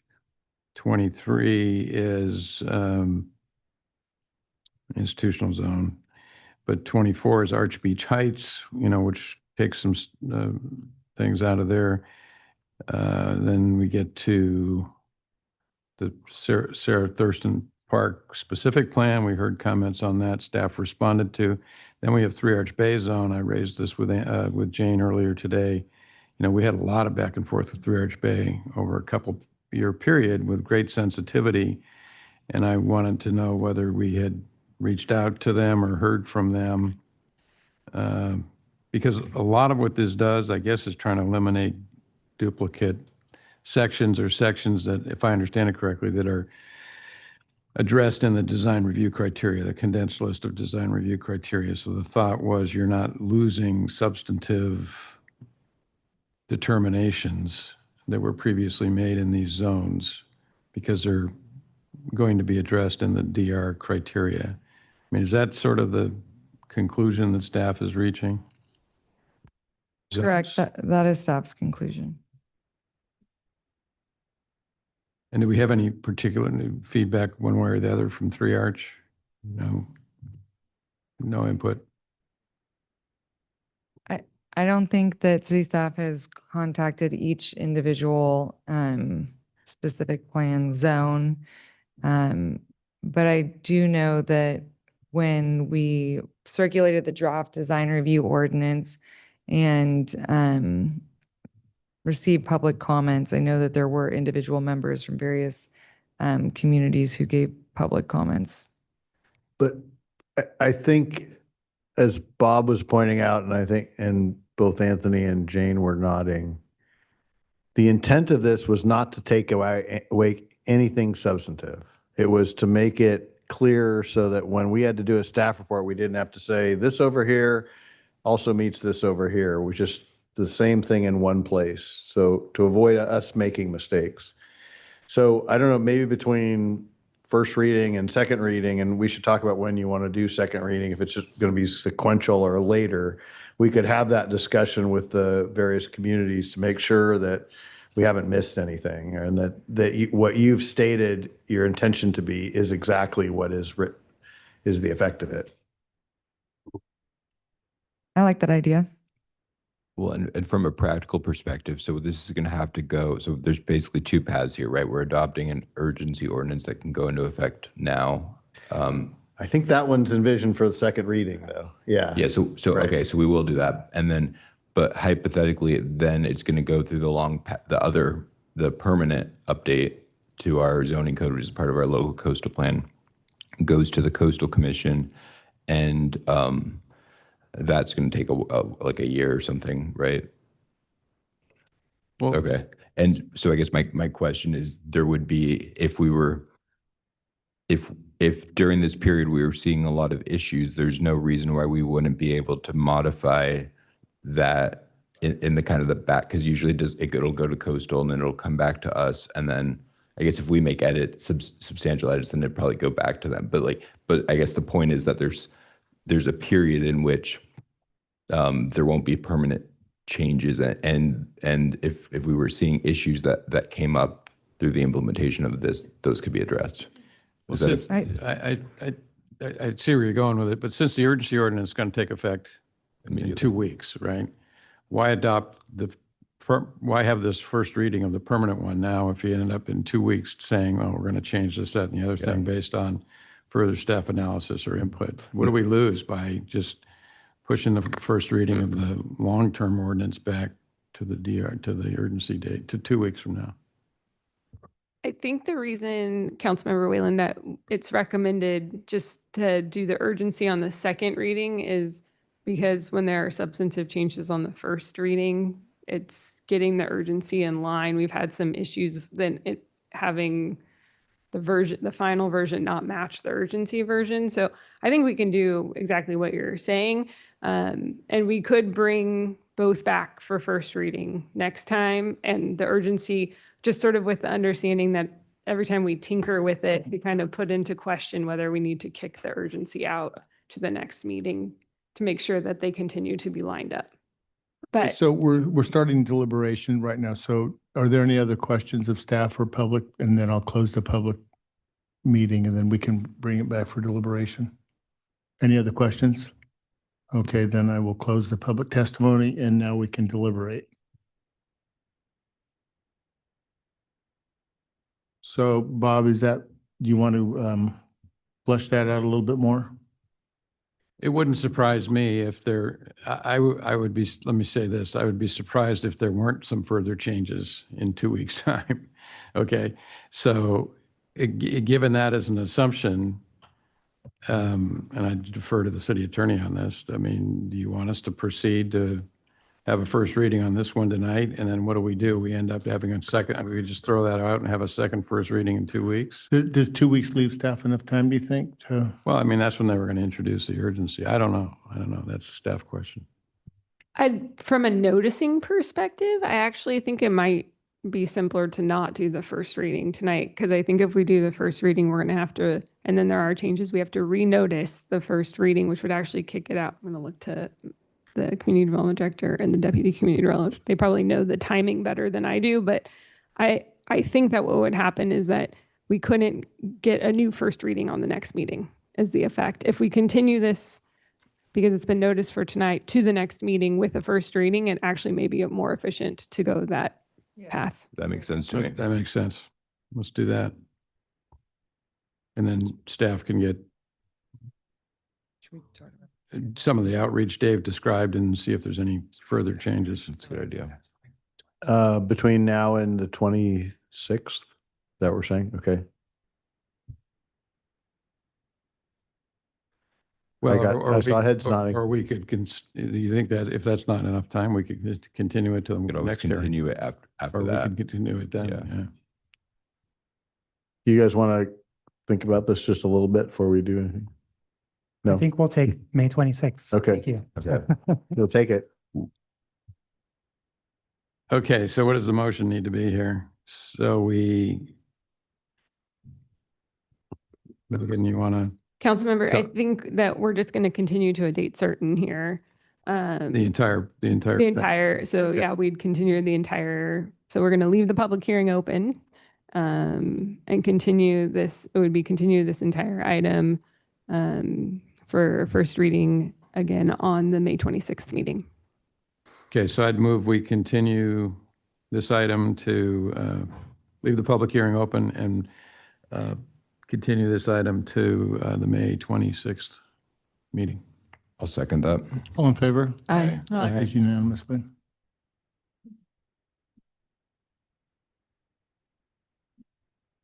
Thank you, guys. Thanks, everyone.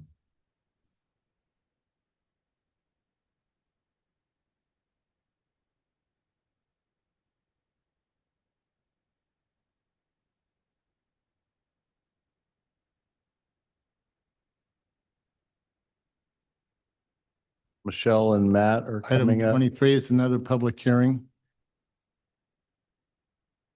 Megan? Item 23 is another public hearing, Yes, sir. and I'll be opening the public hearing. Thank you. Public hearing to adopt resolution updating the master fee schedule for fiscal year 2026, 2027.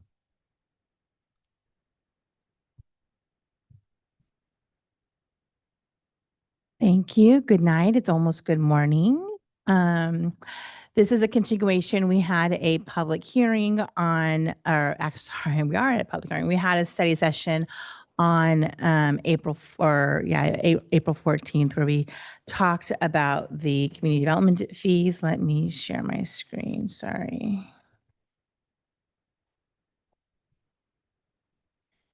All right.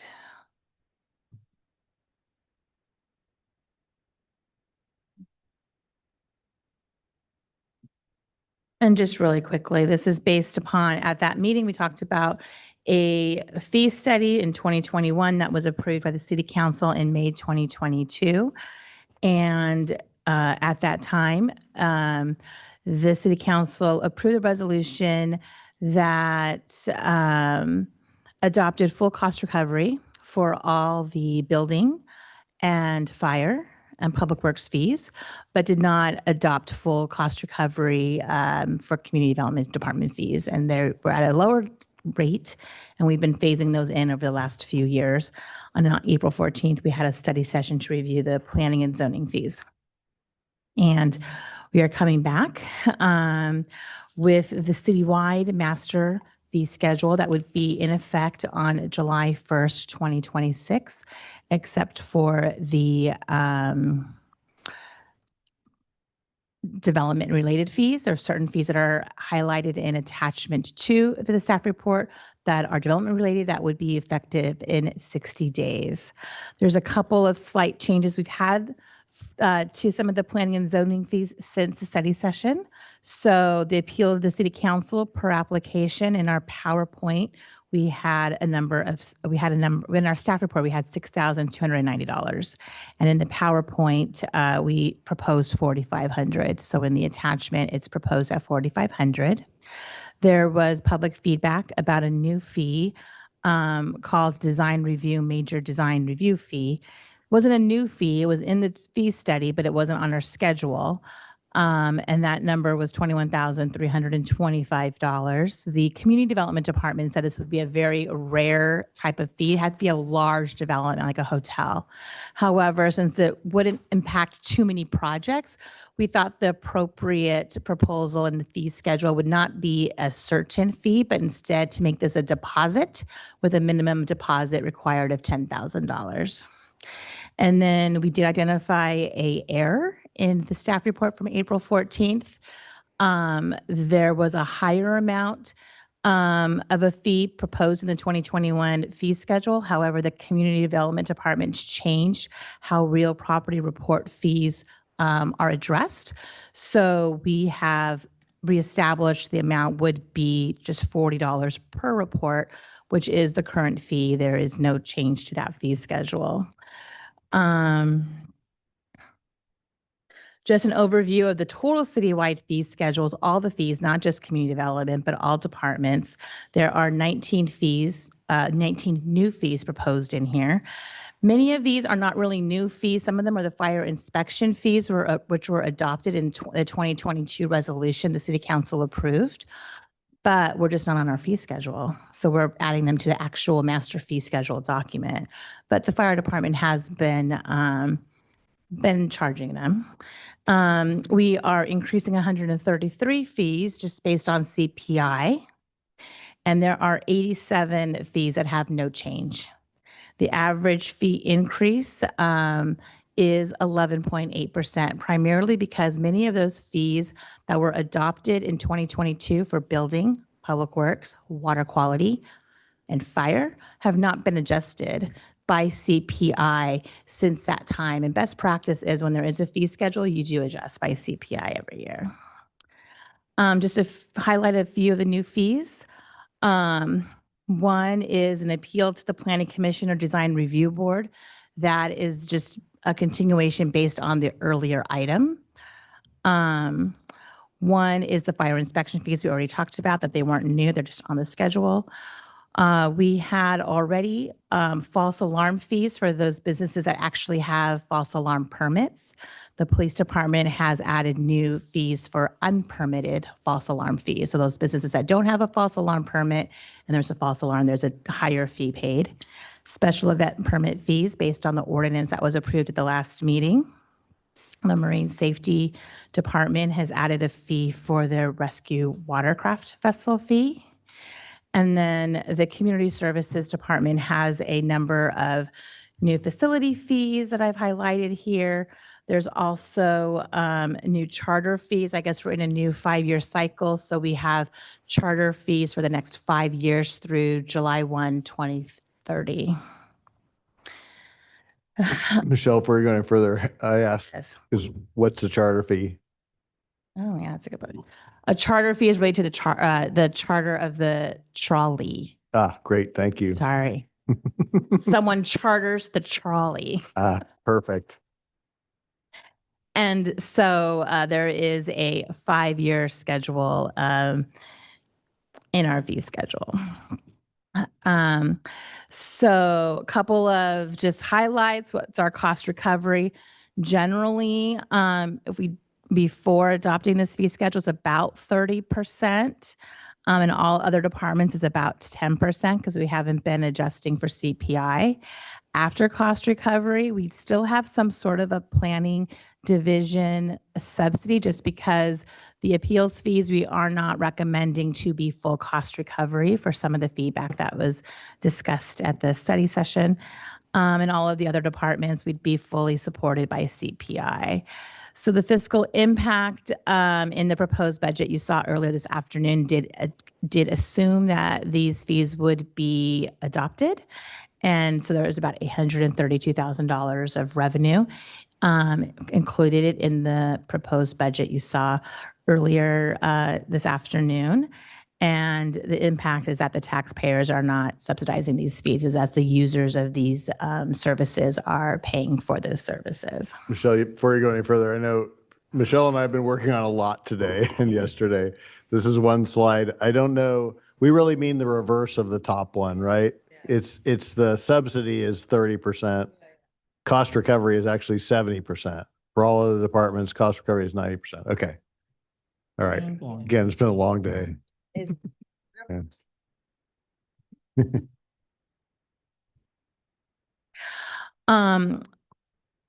Wait, what happened?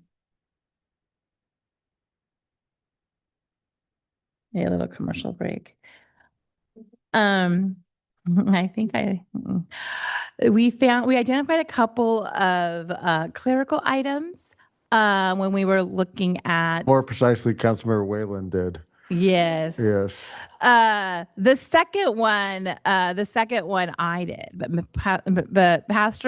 Mr. Whalen did find the first one and the third one. So we do want to modify a couple of items in attachment 2. There was a 0 missing from, you'll see in that red font, in the parking meter zones. All of the parking meter zones included a 10% increase except for the dog park. And that was an oversight. So the off-season or the non-summer months and the summer months rates for the parking for the dog park zone, yeah, is the same as all the other zones. So that's $350 per hour for a 3-hour limit in the non-summer months and $395 per hour for a 3-hour limit in the summer months. And then lastly, for some reason, in the redlined version on attachment 3, thank you, Councilmember Whalen, there were all of the parking lots were on there, but when we went to the clean version, it kind of disappeared. So thank you, Microsoft. So we have to modify that so that the clean version that's going to get attached to our resolution will include all the parking lot fees. And we did want to modify attachment 1 and add this one item to the resolution that you would approve tonight. The last page of our fee schedule does talk about automatic CPI already, but we'd like this actually in the resolution. And assuming that there were no other changes to the fee schedule, no additions to the fees or deletions to the fees, we would not necessarily need to have another public hearing if all we were doing was just increasing it by CPI on an annual basis. Lastly, before I get to the recommendations, there was comments about doing a new fee study, and that is best practice is that we would do one every 5 years. We did not request funding for a fee study in the proposed budget you saw this afternoon, primarily because we do want to see the efficiencies in the community development department and the staffing of the full implementation of the the design efficiency ordinance once it's adopted. And then we could it would make more sense at that time to have staff time studies and a review to determine what the appropriate fee structure would be. These are our recommendations tonight. Of course, for bullet point number 2, we do want you to consider approving the resolution and the attachments with the changes that were discussed. With that, that completes our presentation. Oops. And we're available for any questions. Two quick questions. One on, so I see that the real property reports are at $40 on page 74, but I guess I just got confused on page 71, the third item from the bottom of the page references real property. Is that referring to something else beyond the real property reports?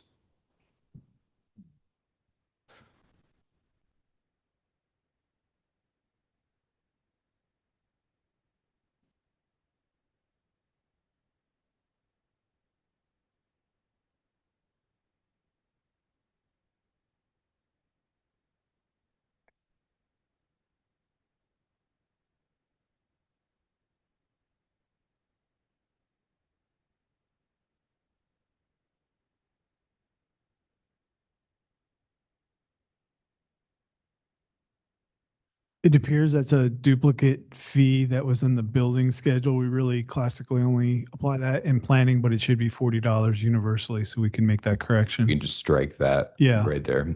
And then on page 73 with the appeal fees, what's the, and I appreciate what you're saying that about how the goal with the appeals, and we'll get into the our comments on this, the merits of this later, but after public comment.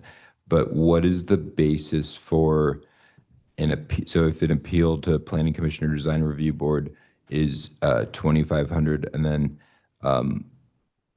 is there more work necessarily in an appeal to go from admin DR to DRB or PC compared to DRB and PC to council? There is. So the main reason is, you're building an administrative record along the way. So typically a item you hear on appeal could have been heard 2 or more times. Well, now we've set it to hearing limit. So and memorializing, analyzing that takes substantially more time. Okay, sounds good. We'll get into the comments after public testimony. Thank you. Are there any questions, other questions of staff? I have a None? quick question. Okay. The fire inspections, how often do we have to do those? Does the fire department do it every year, every year?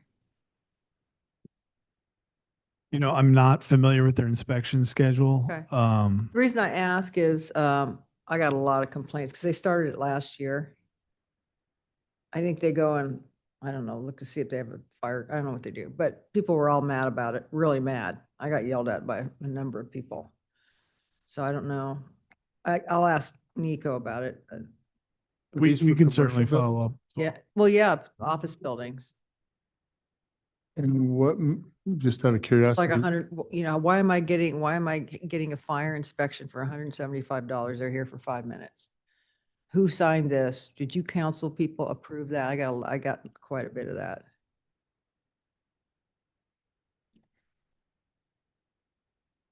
Any other questions? Okay, I'll open public testimony. Are there speakers on this matter?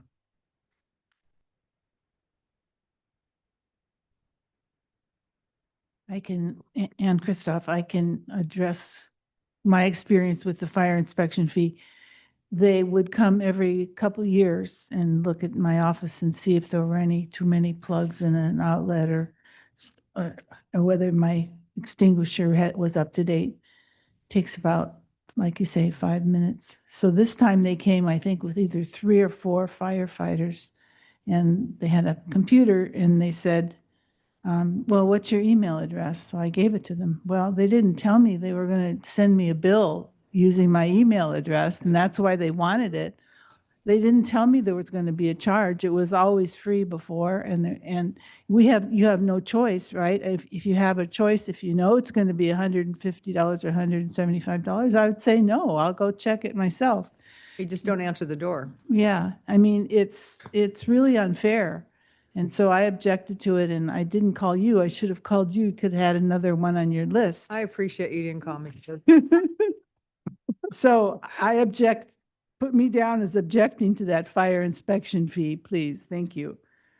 The admin DR appeal to planning commission or design review is completely out of line.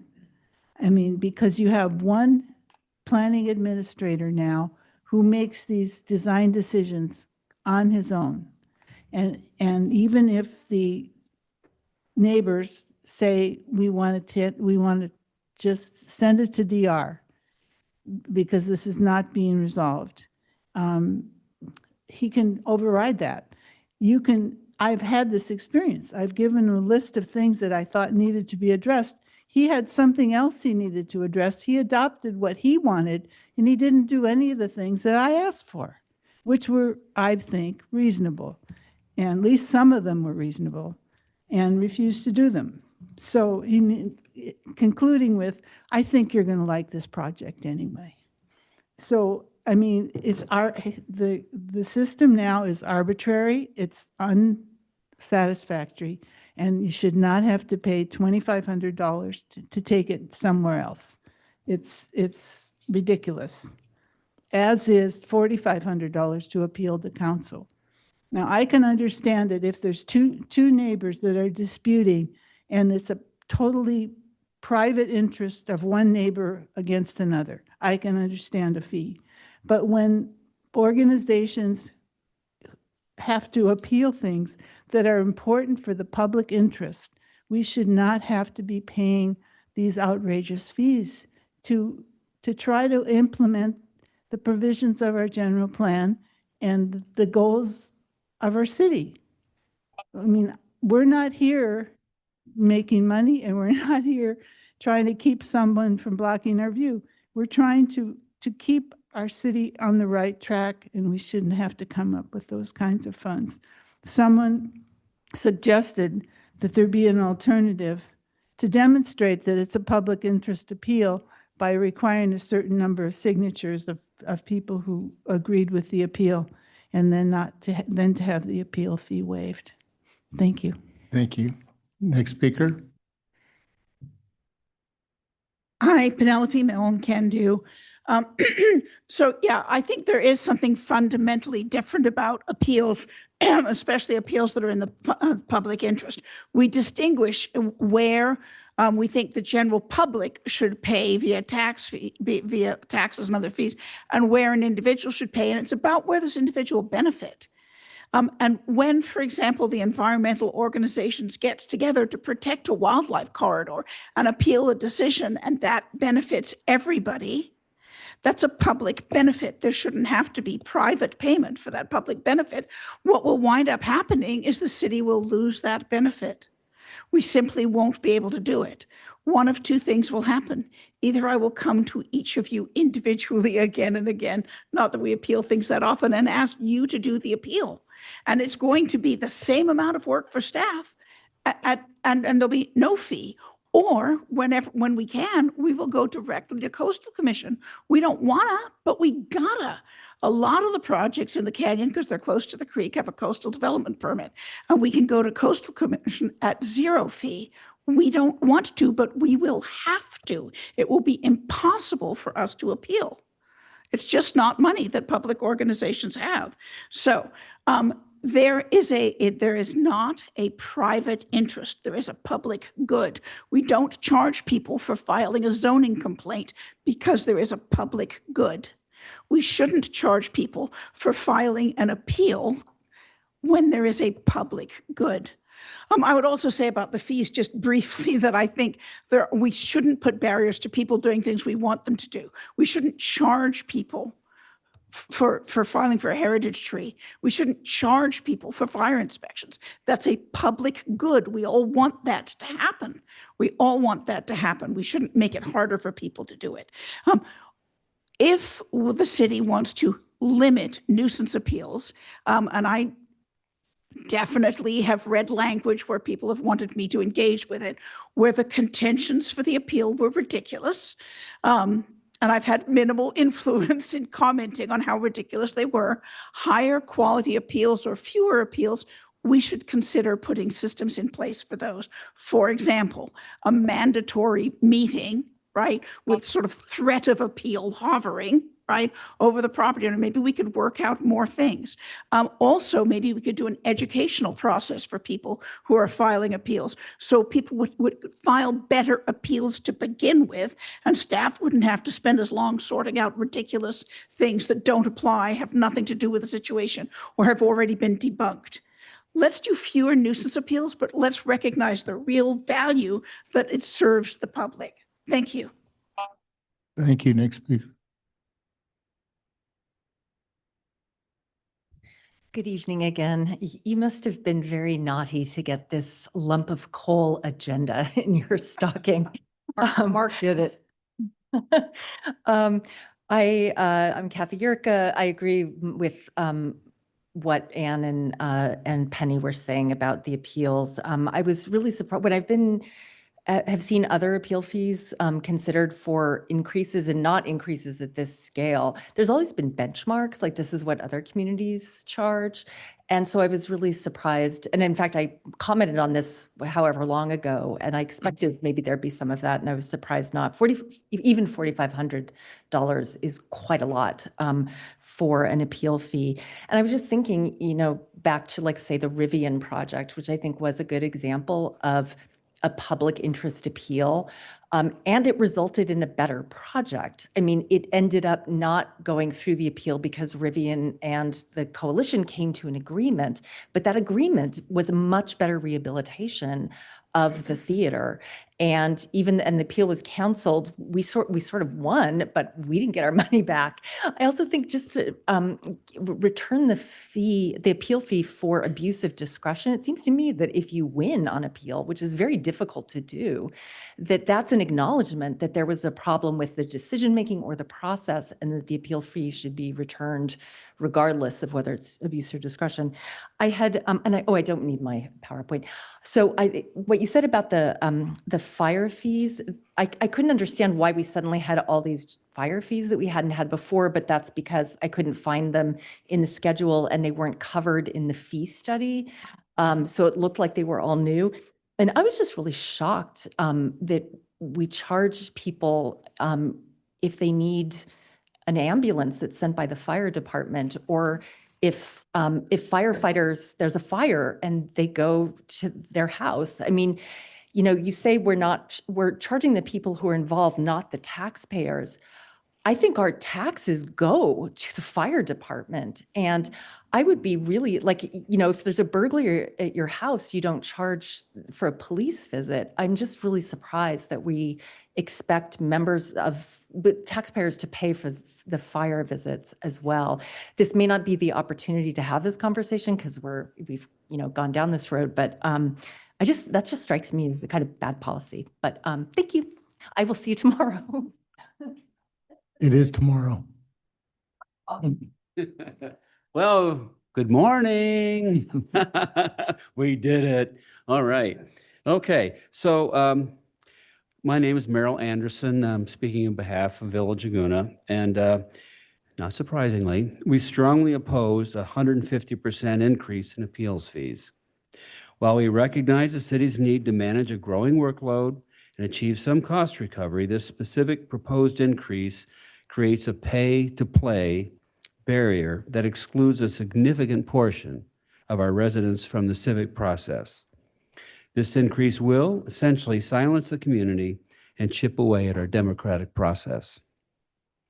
Laguna Beach has a unique, non-tract topography, unlike standard suburbs. It requires developers to delicately balance view corridors, privacy, and neighborhood compatibility. This complexity can lead the DRB to controversial approvals. When the cost of an appeal becomes prohibitive, the city essentially grants a blank check to those who can afford the development process while stripping impacted neighbors of their right to be heard.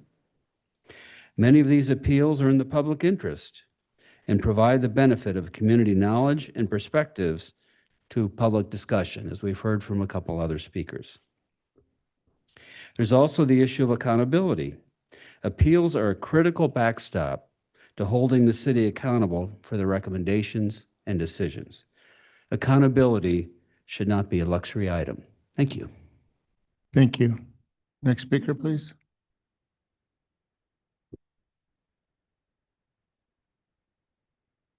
Good morning. I haven't been up this late and I don't know how long. And usually when you stay up late, it's because you're having a really good time. Not that this hasn't been pleasant. Sorry. Ann Kane. And I want to support the other comments that others have made. And I also want to really emphasize the fact that there should be a way to avoid having appeals by encouraging developers to get together with their neighbors and come to a decision before they go to the DRB or anything else. I understand it used to be that when a developer went to the planning committee or to the city, they would, say, have you met with the neighbors? Have you, show us some proof that you've tried to work it out before we're going to DRB. And I think that could be reinstated again in some way so that there was a process of not being so difficult to get along with. And perhaps things could go smoother and that would be less appeals necessary. So something to consider. Thank you. Thank you. Other speaker on this?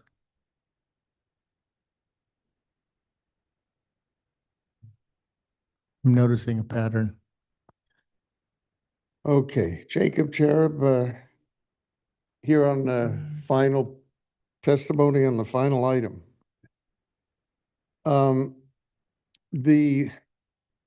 In some of the things that have been increased so greatly, appeals and the like, it sort of goes hand in hand with the discussion of the vans.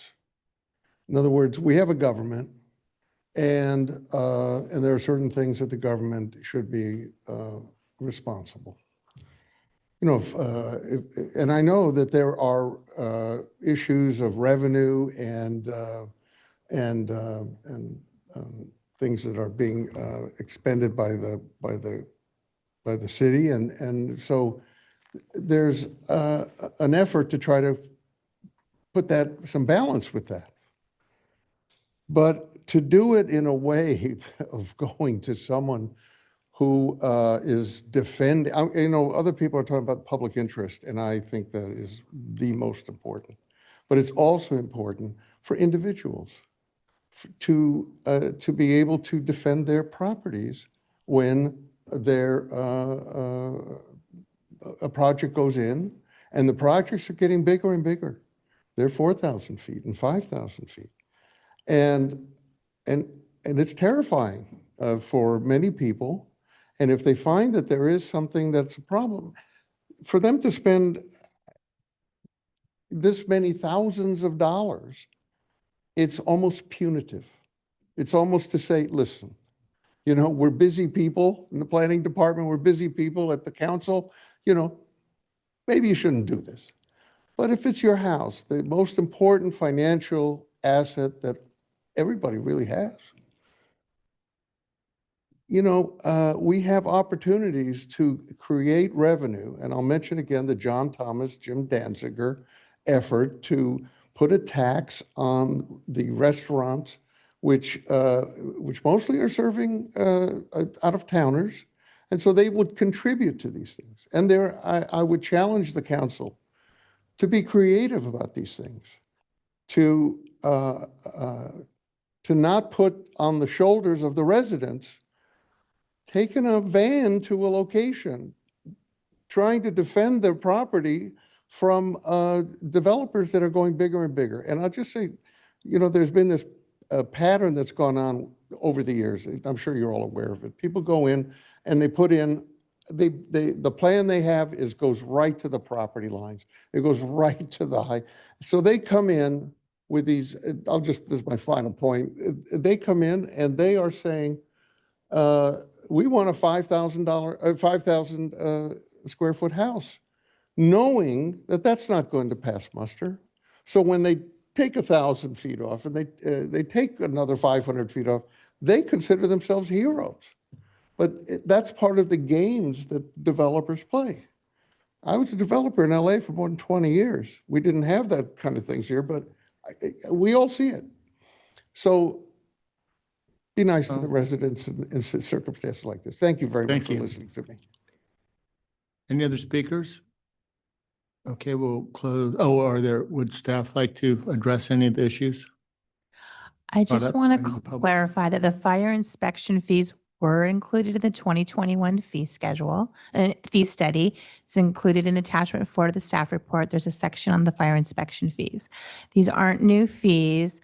The council did adopt those fees with the resolution 22037 in May of 2022.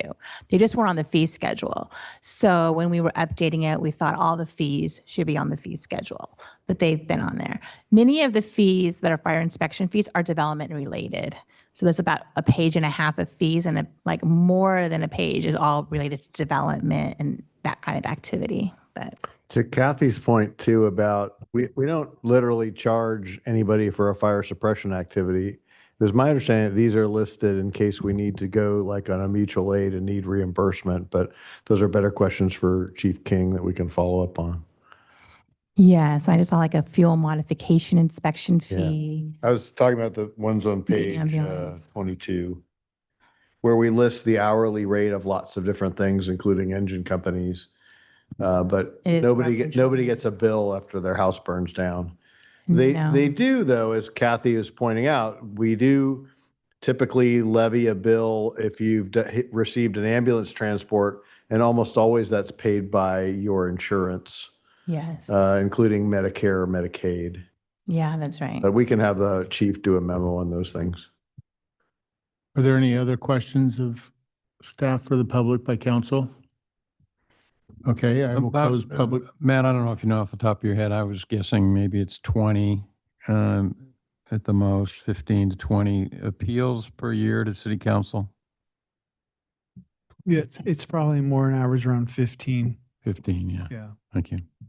Well, and there's probably going to be less with the one with the efficiency ordinance if that's adopted. Now we're going to have it where admin DR doesn't appeal to the council. You would appeal to DR or PC, That's correct. right? So there could be potentially less. Although those actions could then be appealed to council. Yeah, but on the Yeah. first, right now, your only remedy is to go to the city council. Correct. In this scenario, you would go to the plan. Yeah. Okay.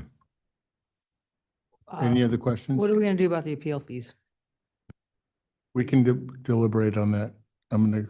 Do we have any questions of staff? No, I don't have I any don't have questions. any questions. Okay, I'll close public testimony and bring it back to council for deliberations. So what's the current appeal fees? 2,500. It's 2,500 for a council appeal. We're recommending 4,500. I believe the 2021 study, it was at 7. I think the total cost recovery was a little over 7,000. our best guess, I don't want to say guess, our best estimate is it's north of 10,000 what it takes us to prepare an appeal report with background that needs to be reviewed not only by community development, but the city attorney's office. How, has our appeal fee been 2,500 for like a year or something? Well, it was 2,000, I believe, since the last, for a substantial period of time, we raised it by 500 at the last increase. Mhm. We were recommending higher at that time as well. Well, do you want me to go or you want to?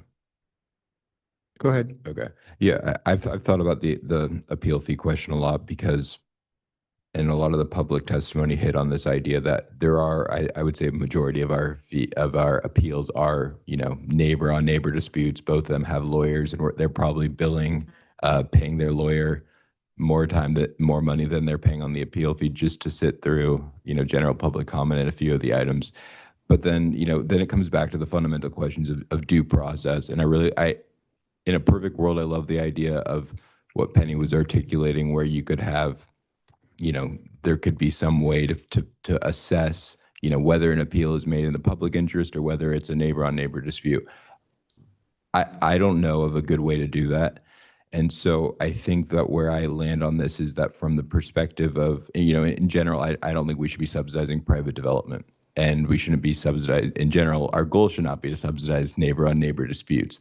But I don't see a way in which we can differentiate between those kind of private interests versus public interests. And so given the fact that there potentially could be less, or not less appeals, but I think it's really not that much money in the grand scheme of things in terms of the appeal process. So I would land at just keeping all of the appeal related fees at 2,500 where they are now, and just keep it simple. I think that's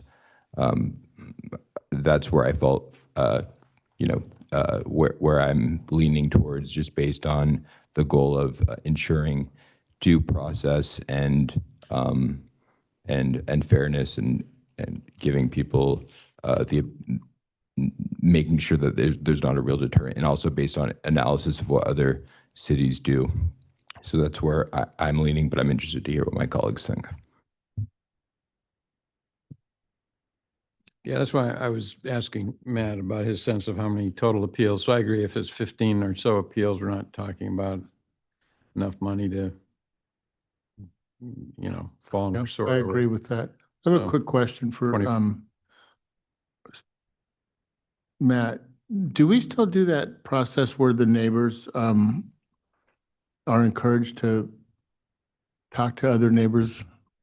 It seems like I've gotten some notices in the mail. We do, and actually we revamped it when Chair Gibbs took on his role as chair of the DRB. He spent a lot of time working with staff, and that was a real concerted effort, I would say, a little over a year ago.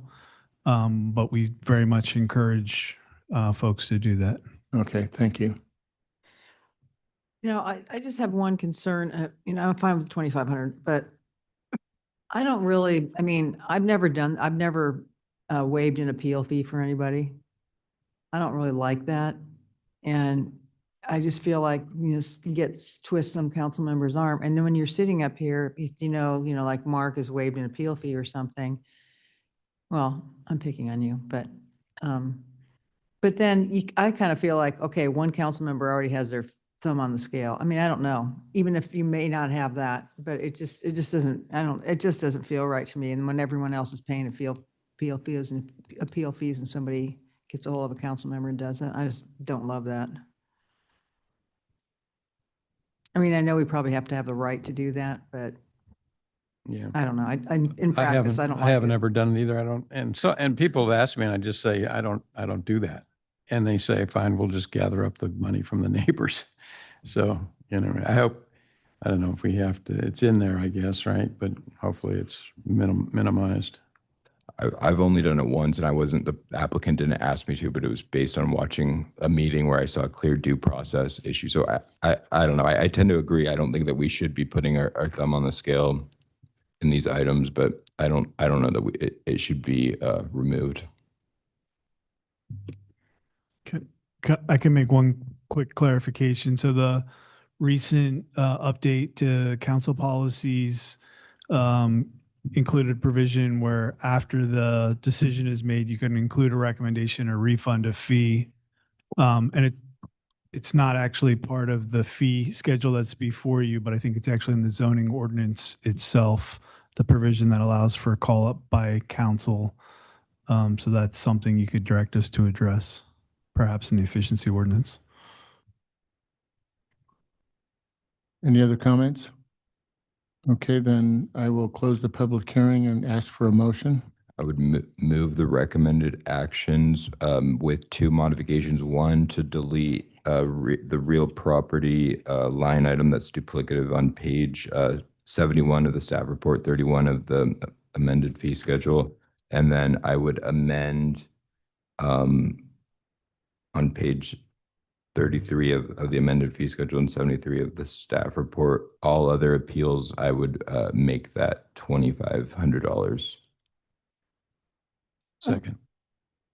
All in favor? Aye. Aye, passes unanimously. Thank you, everybody. Should we just roll right into the appeals? Well. Yep.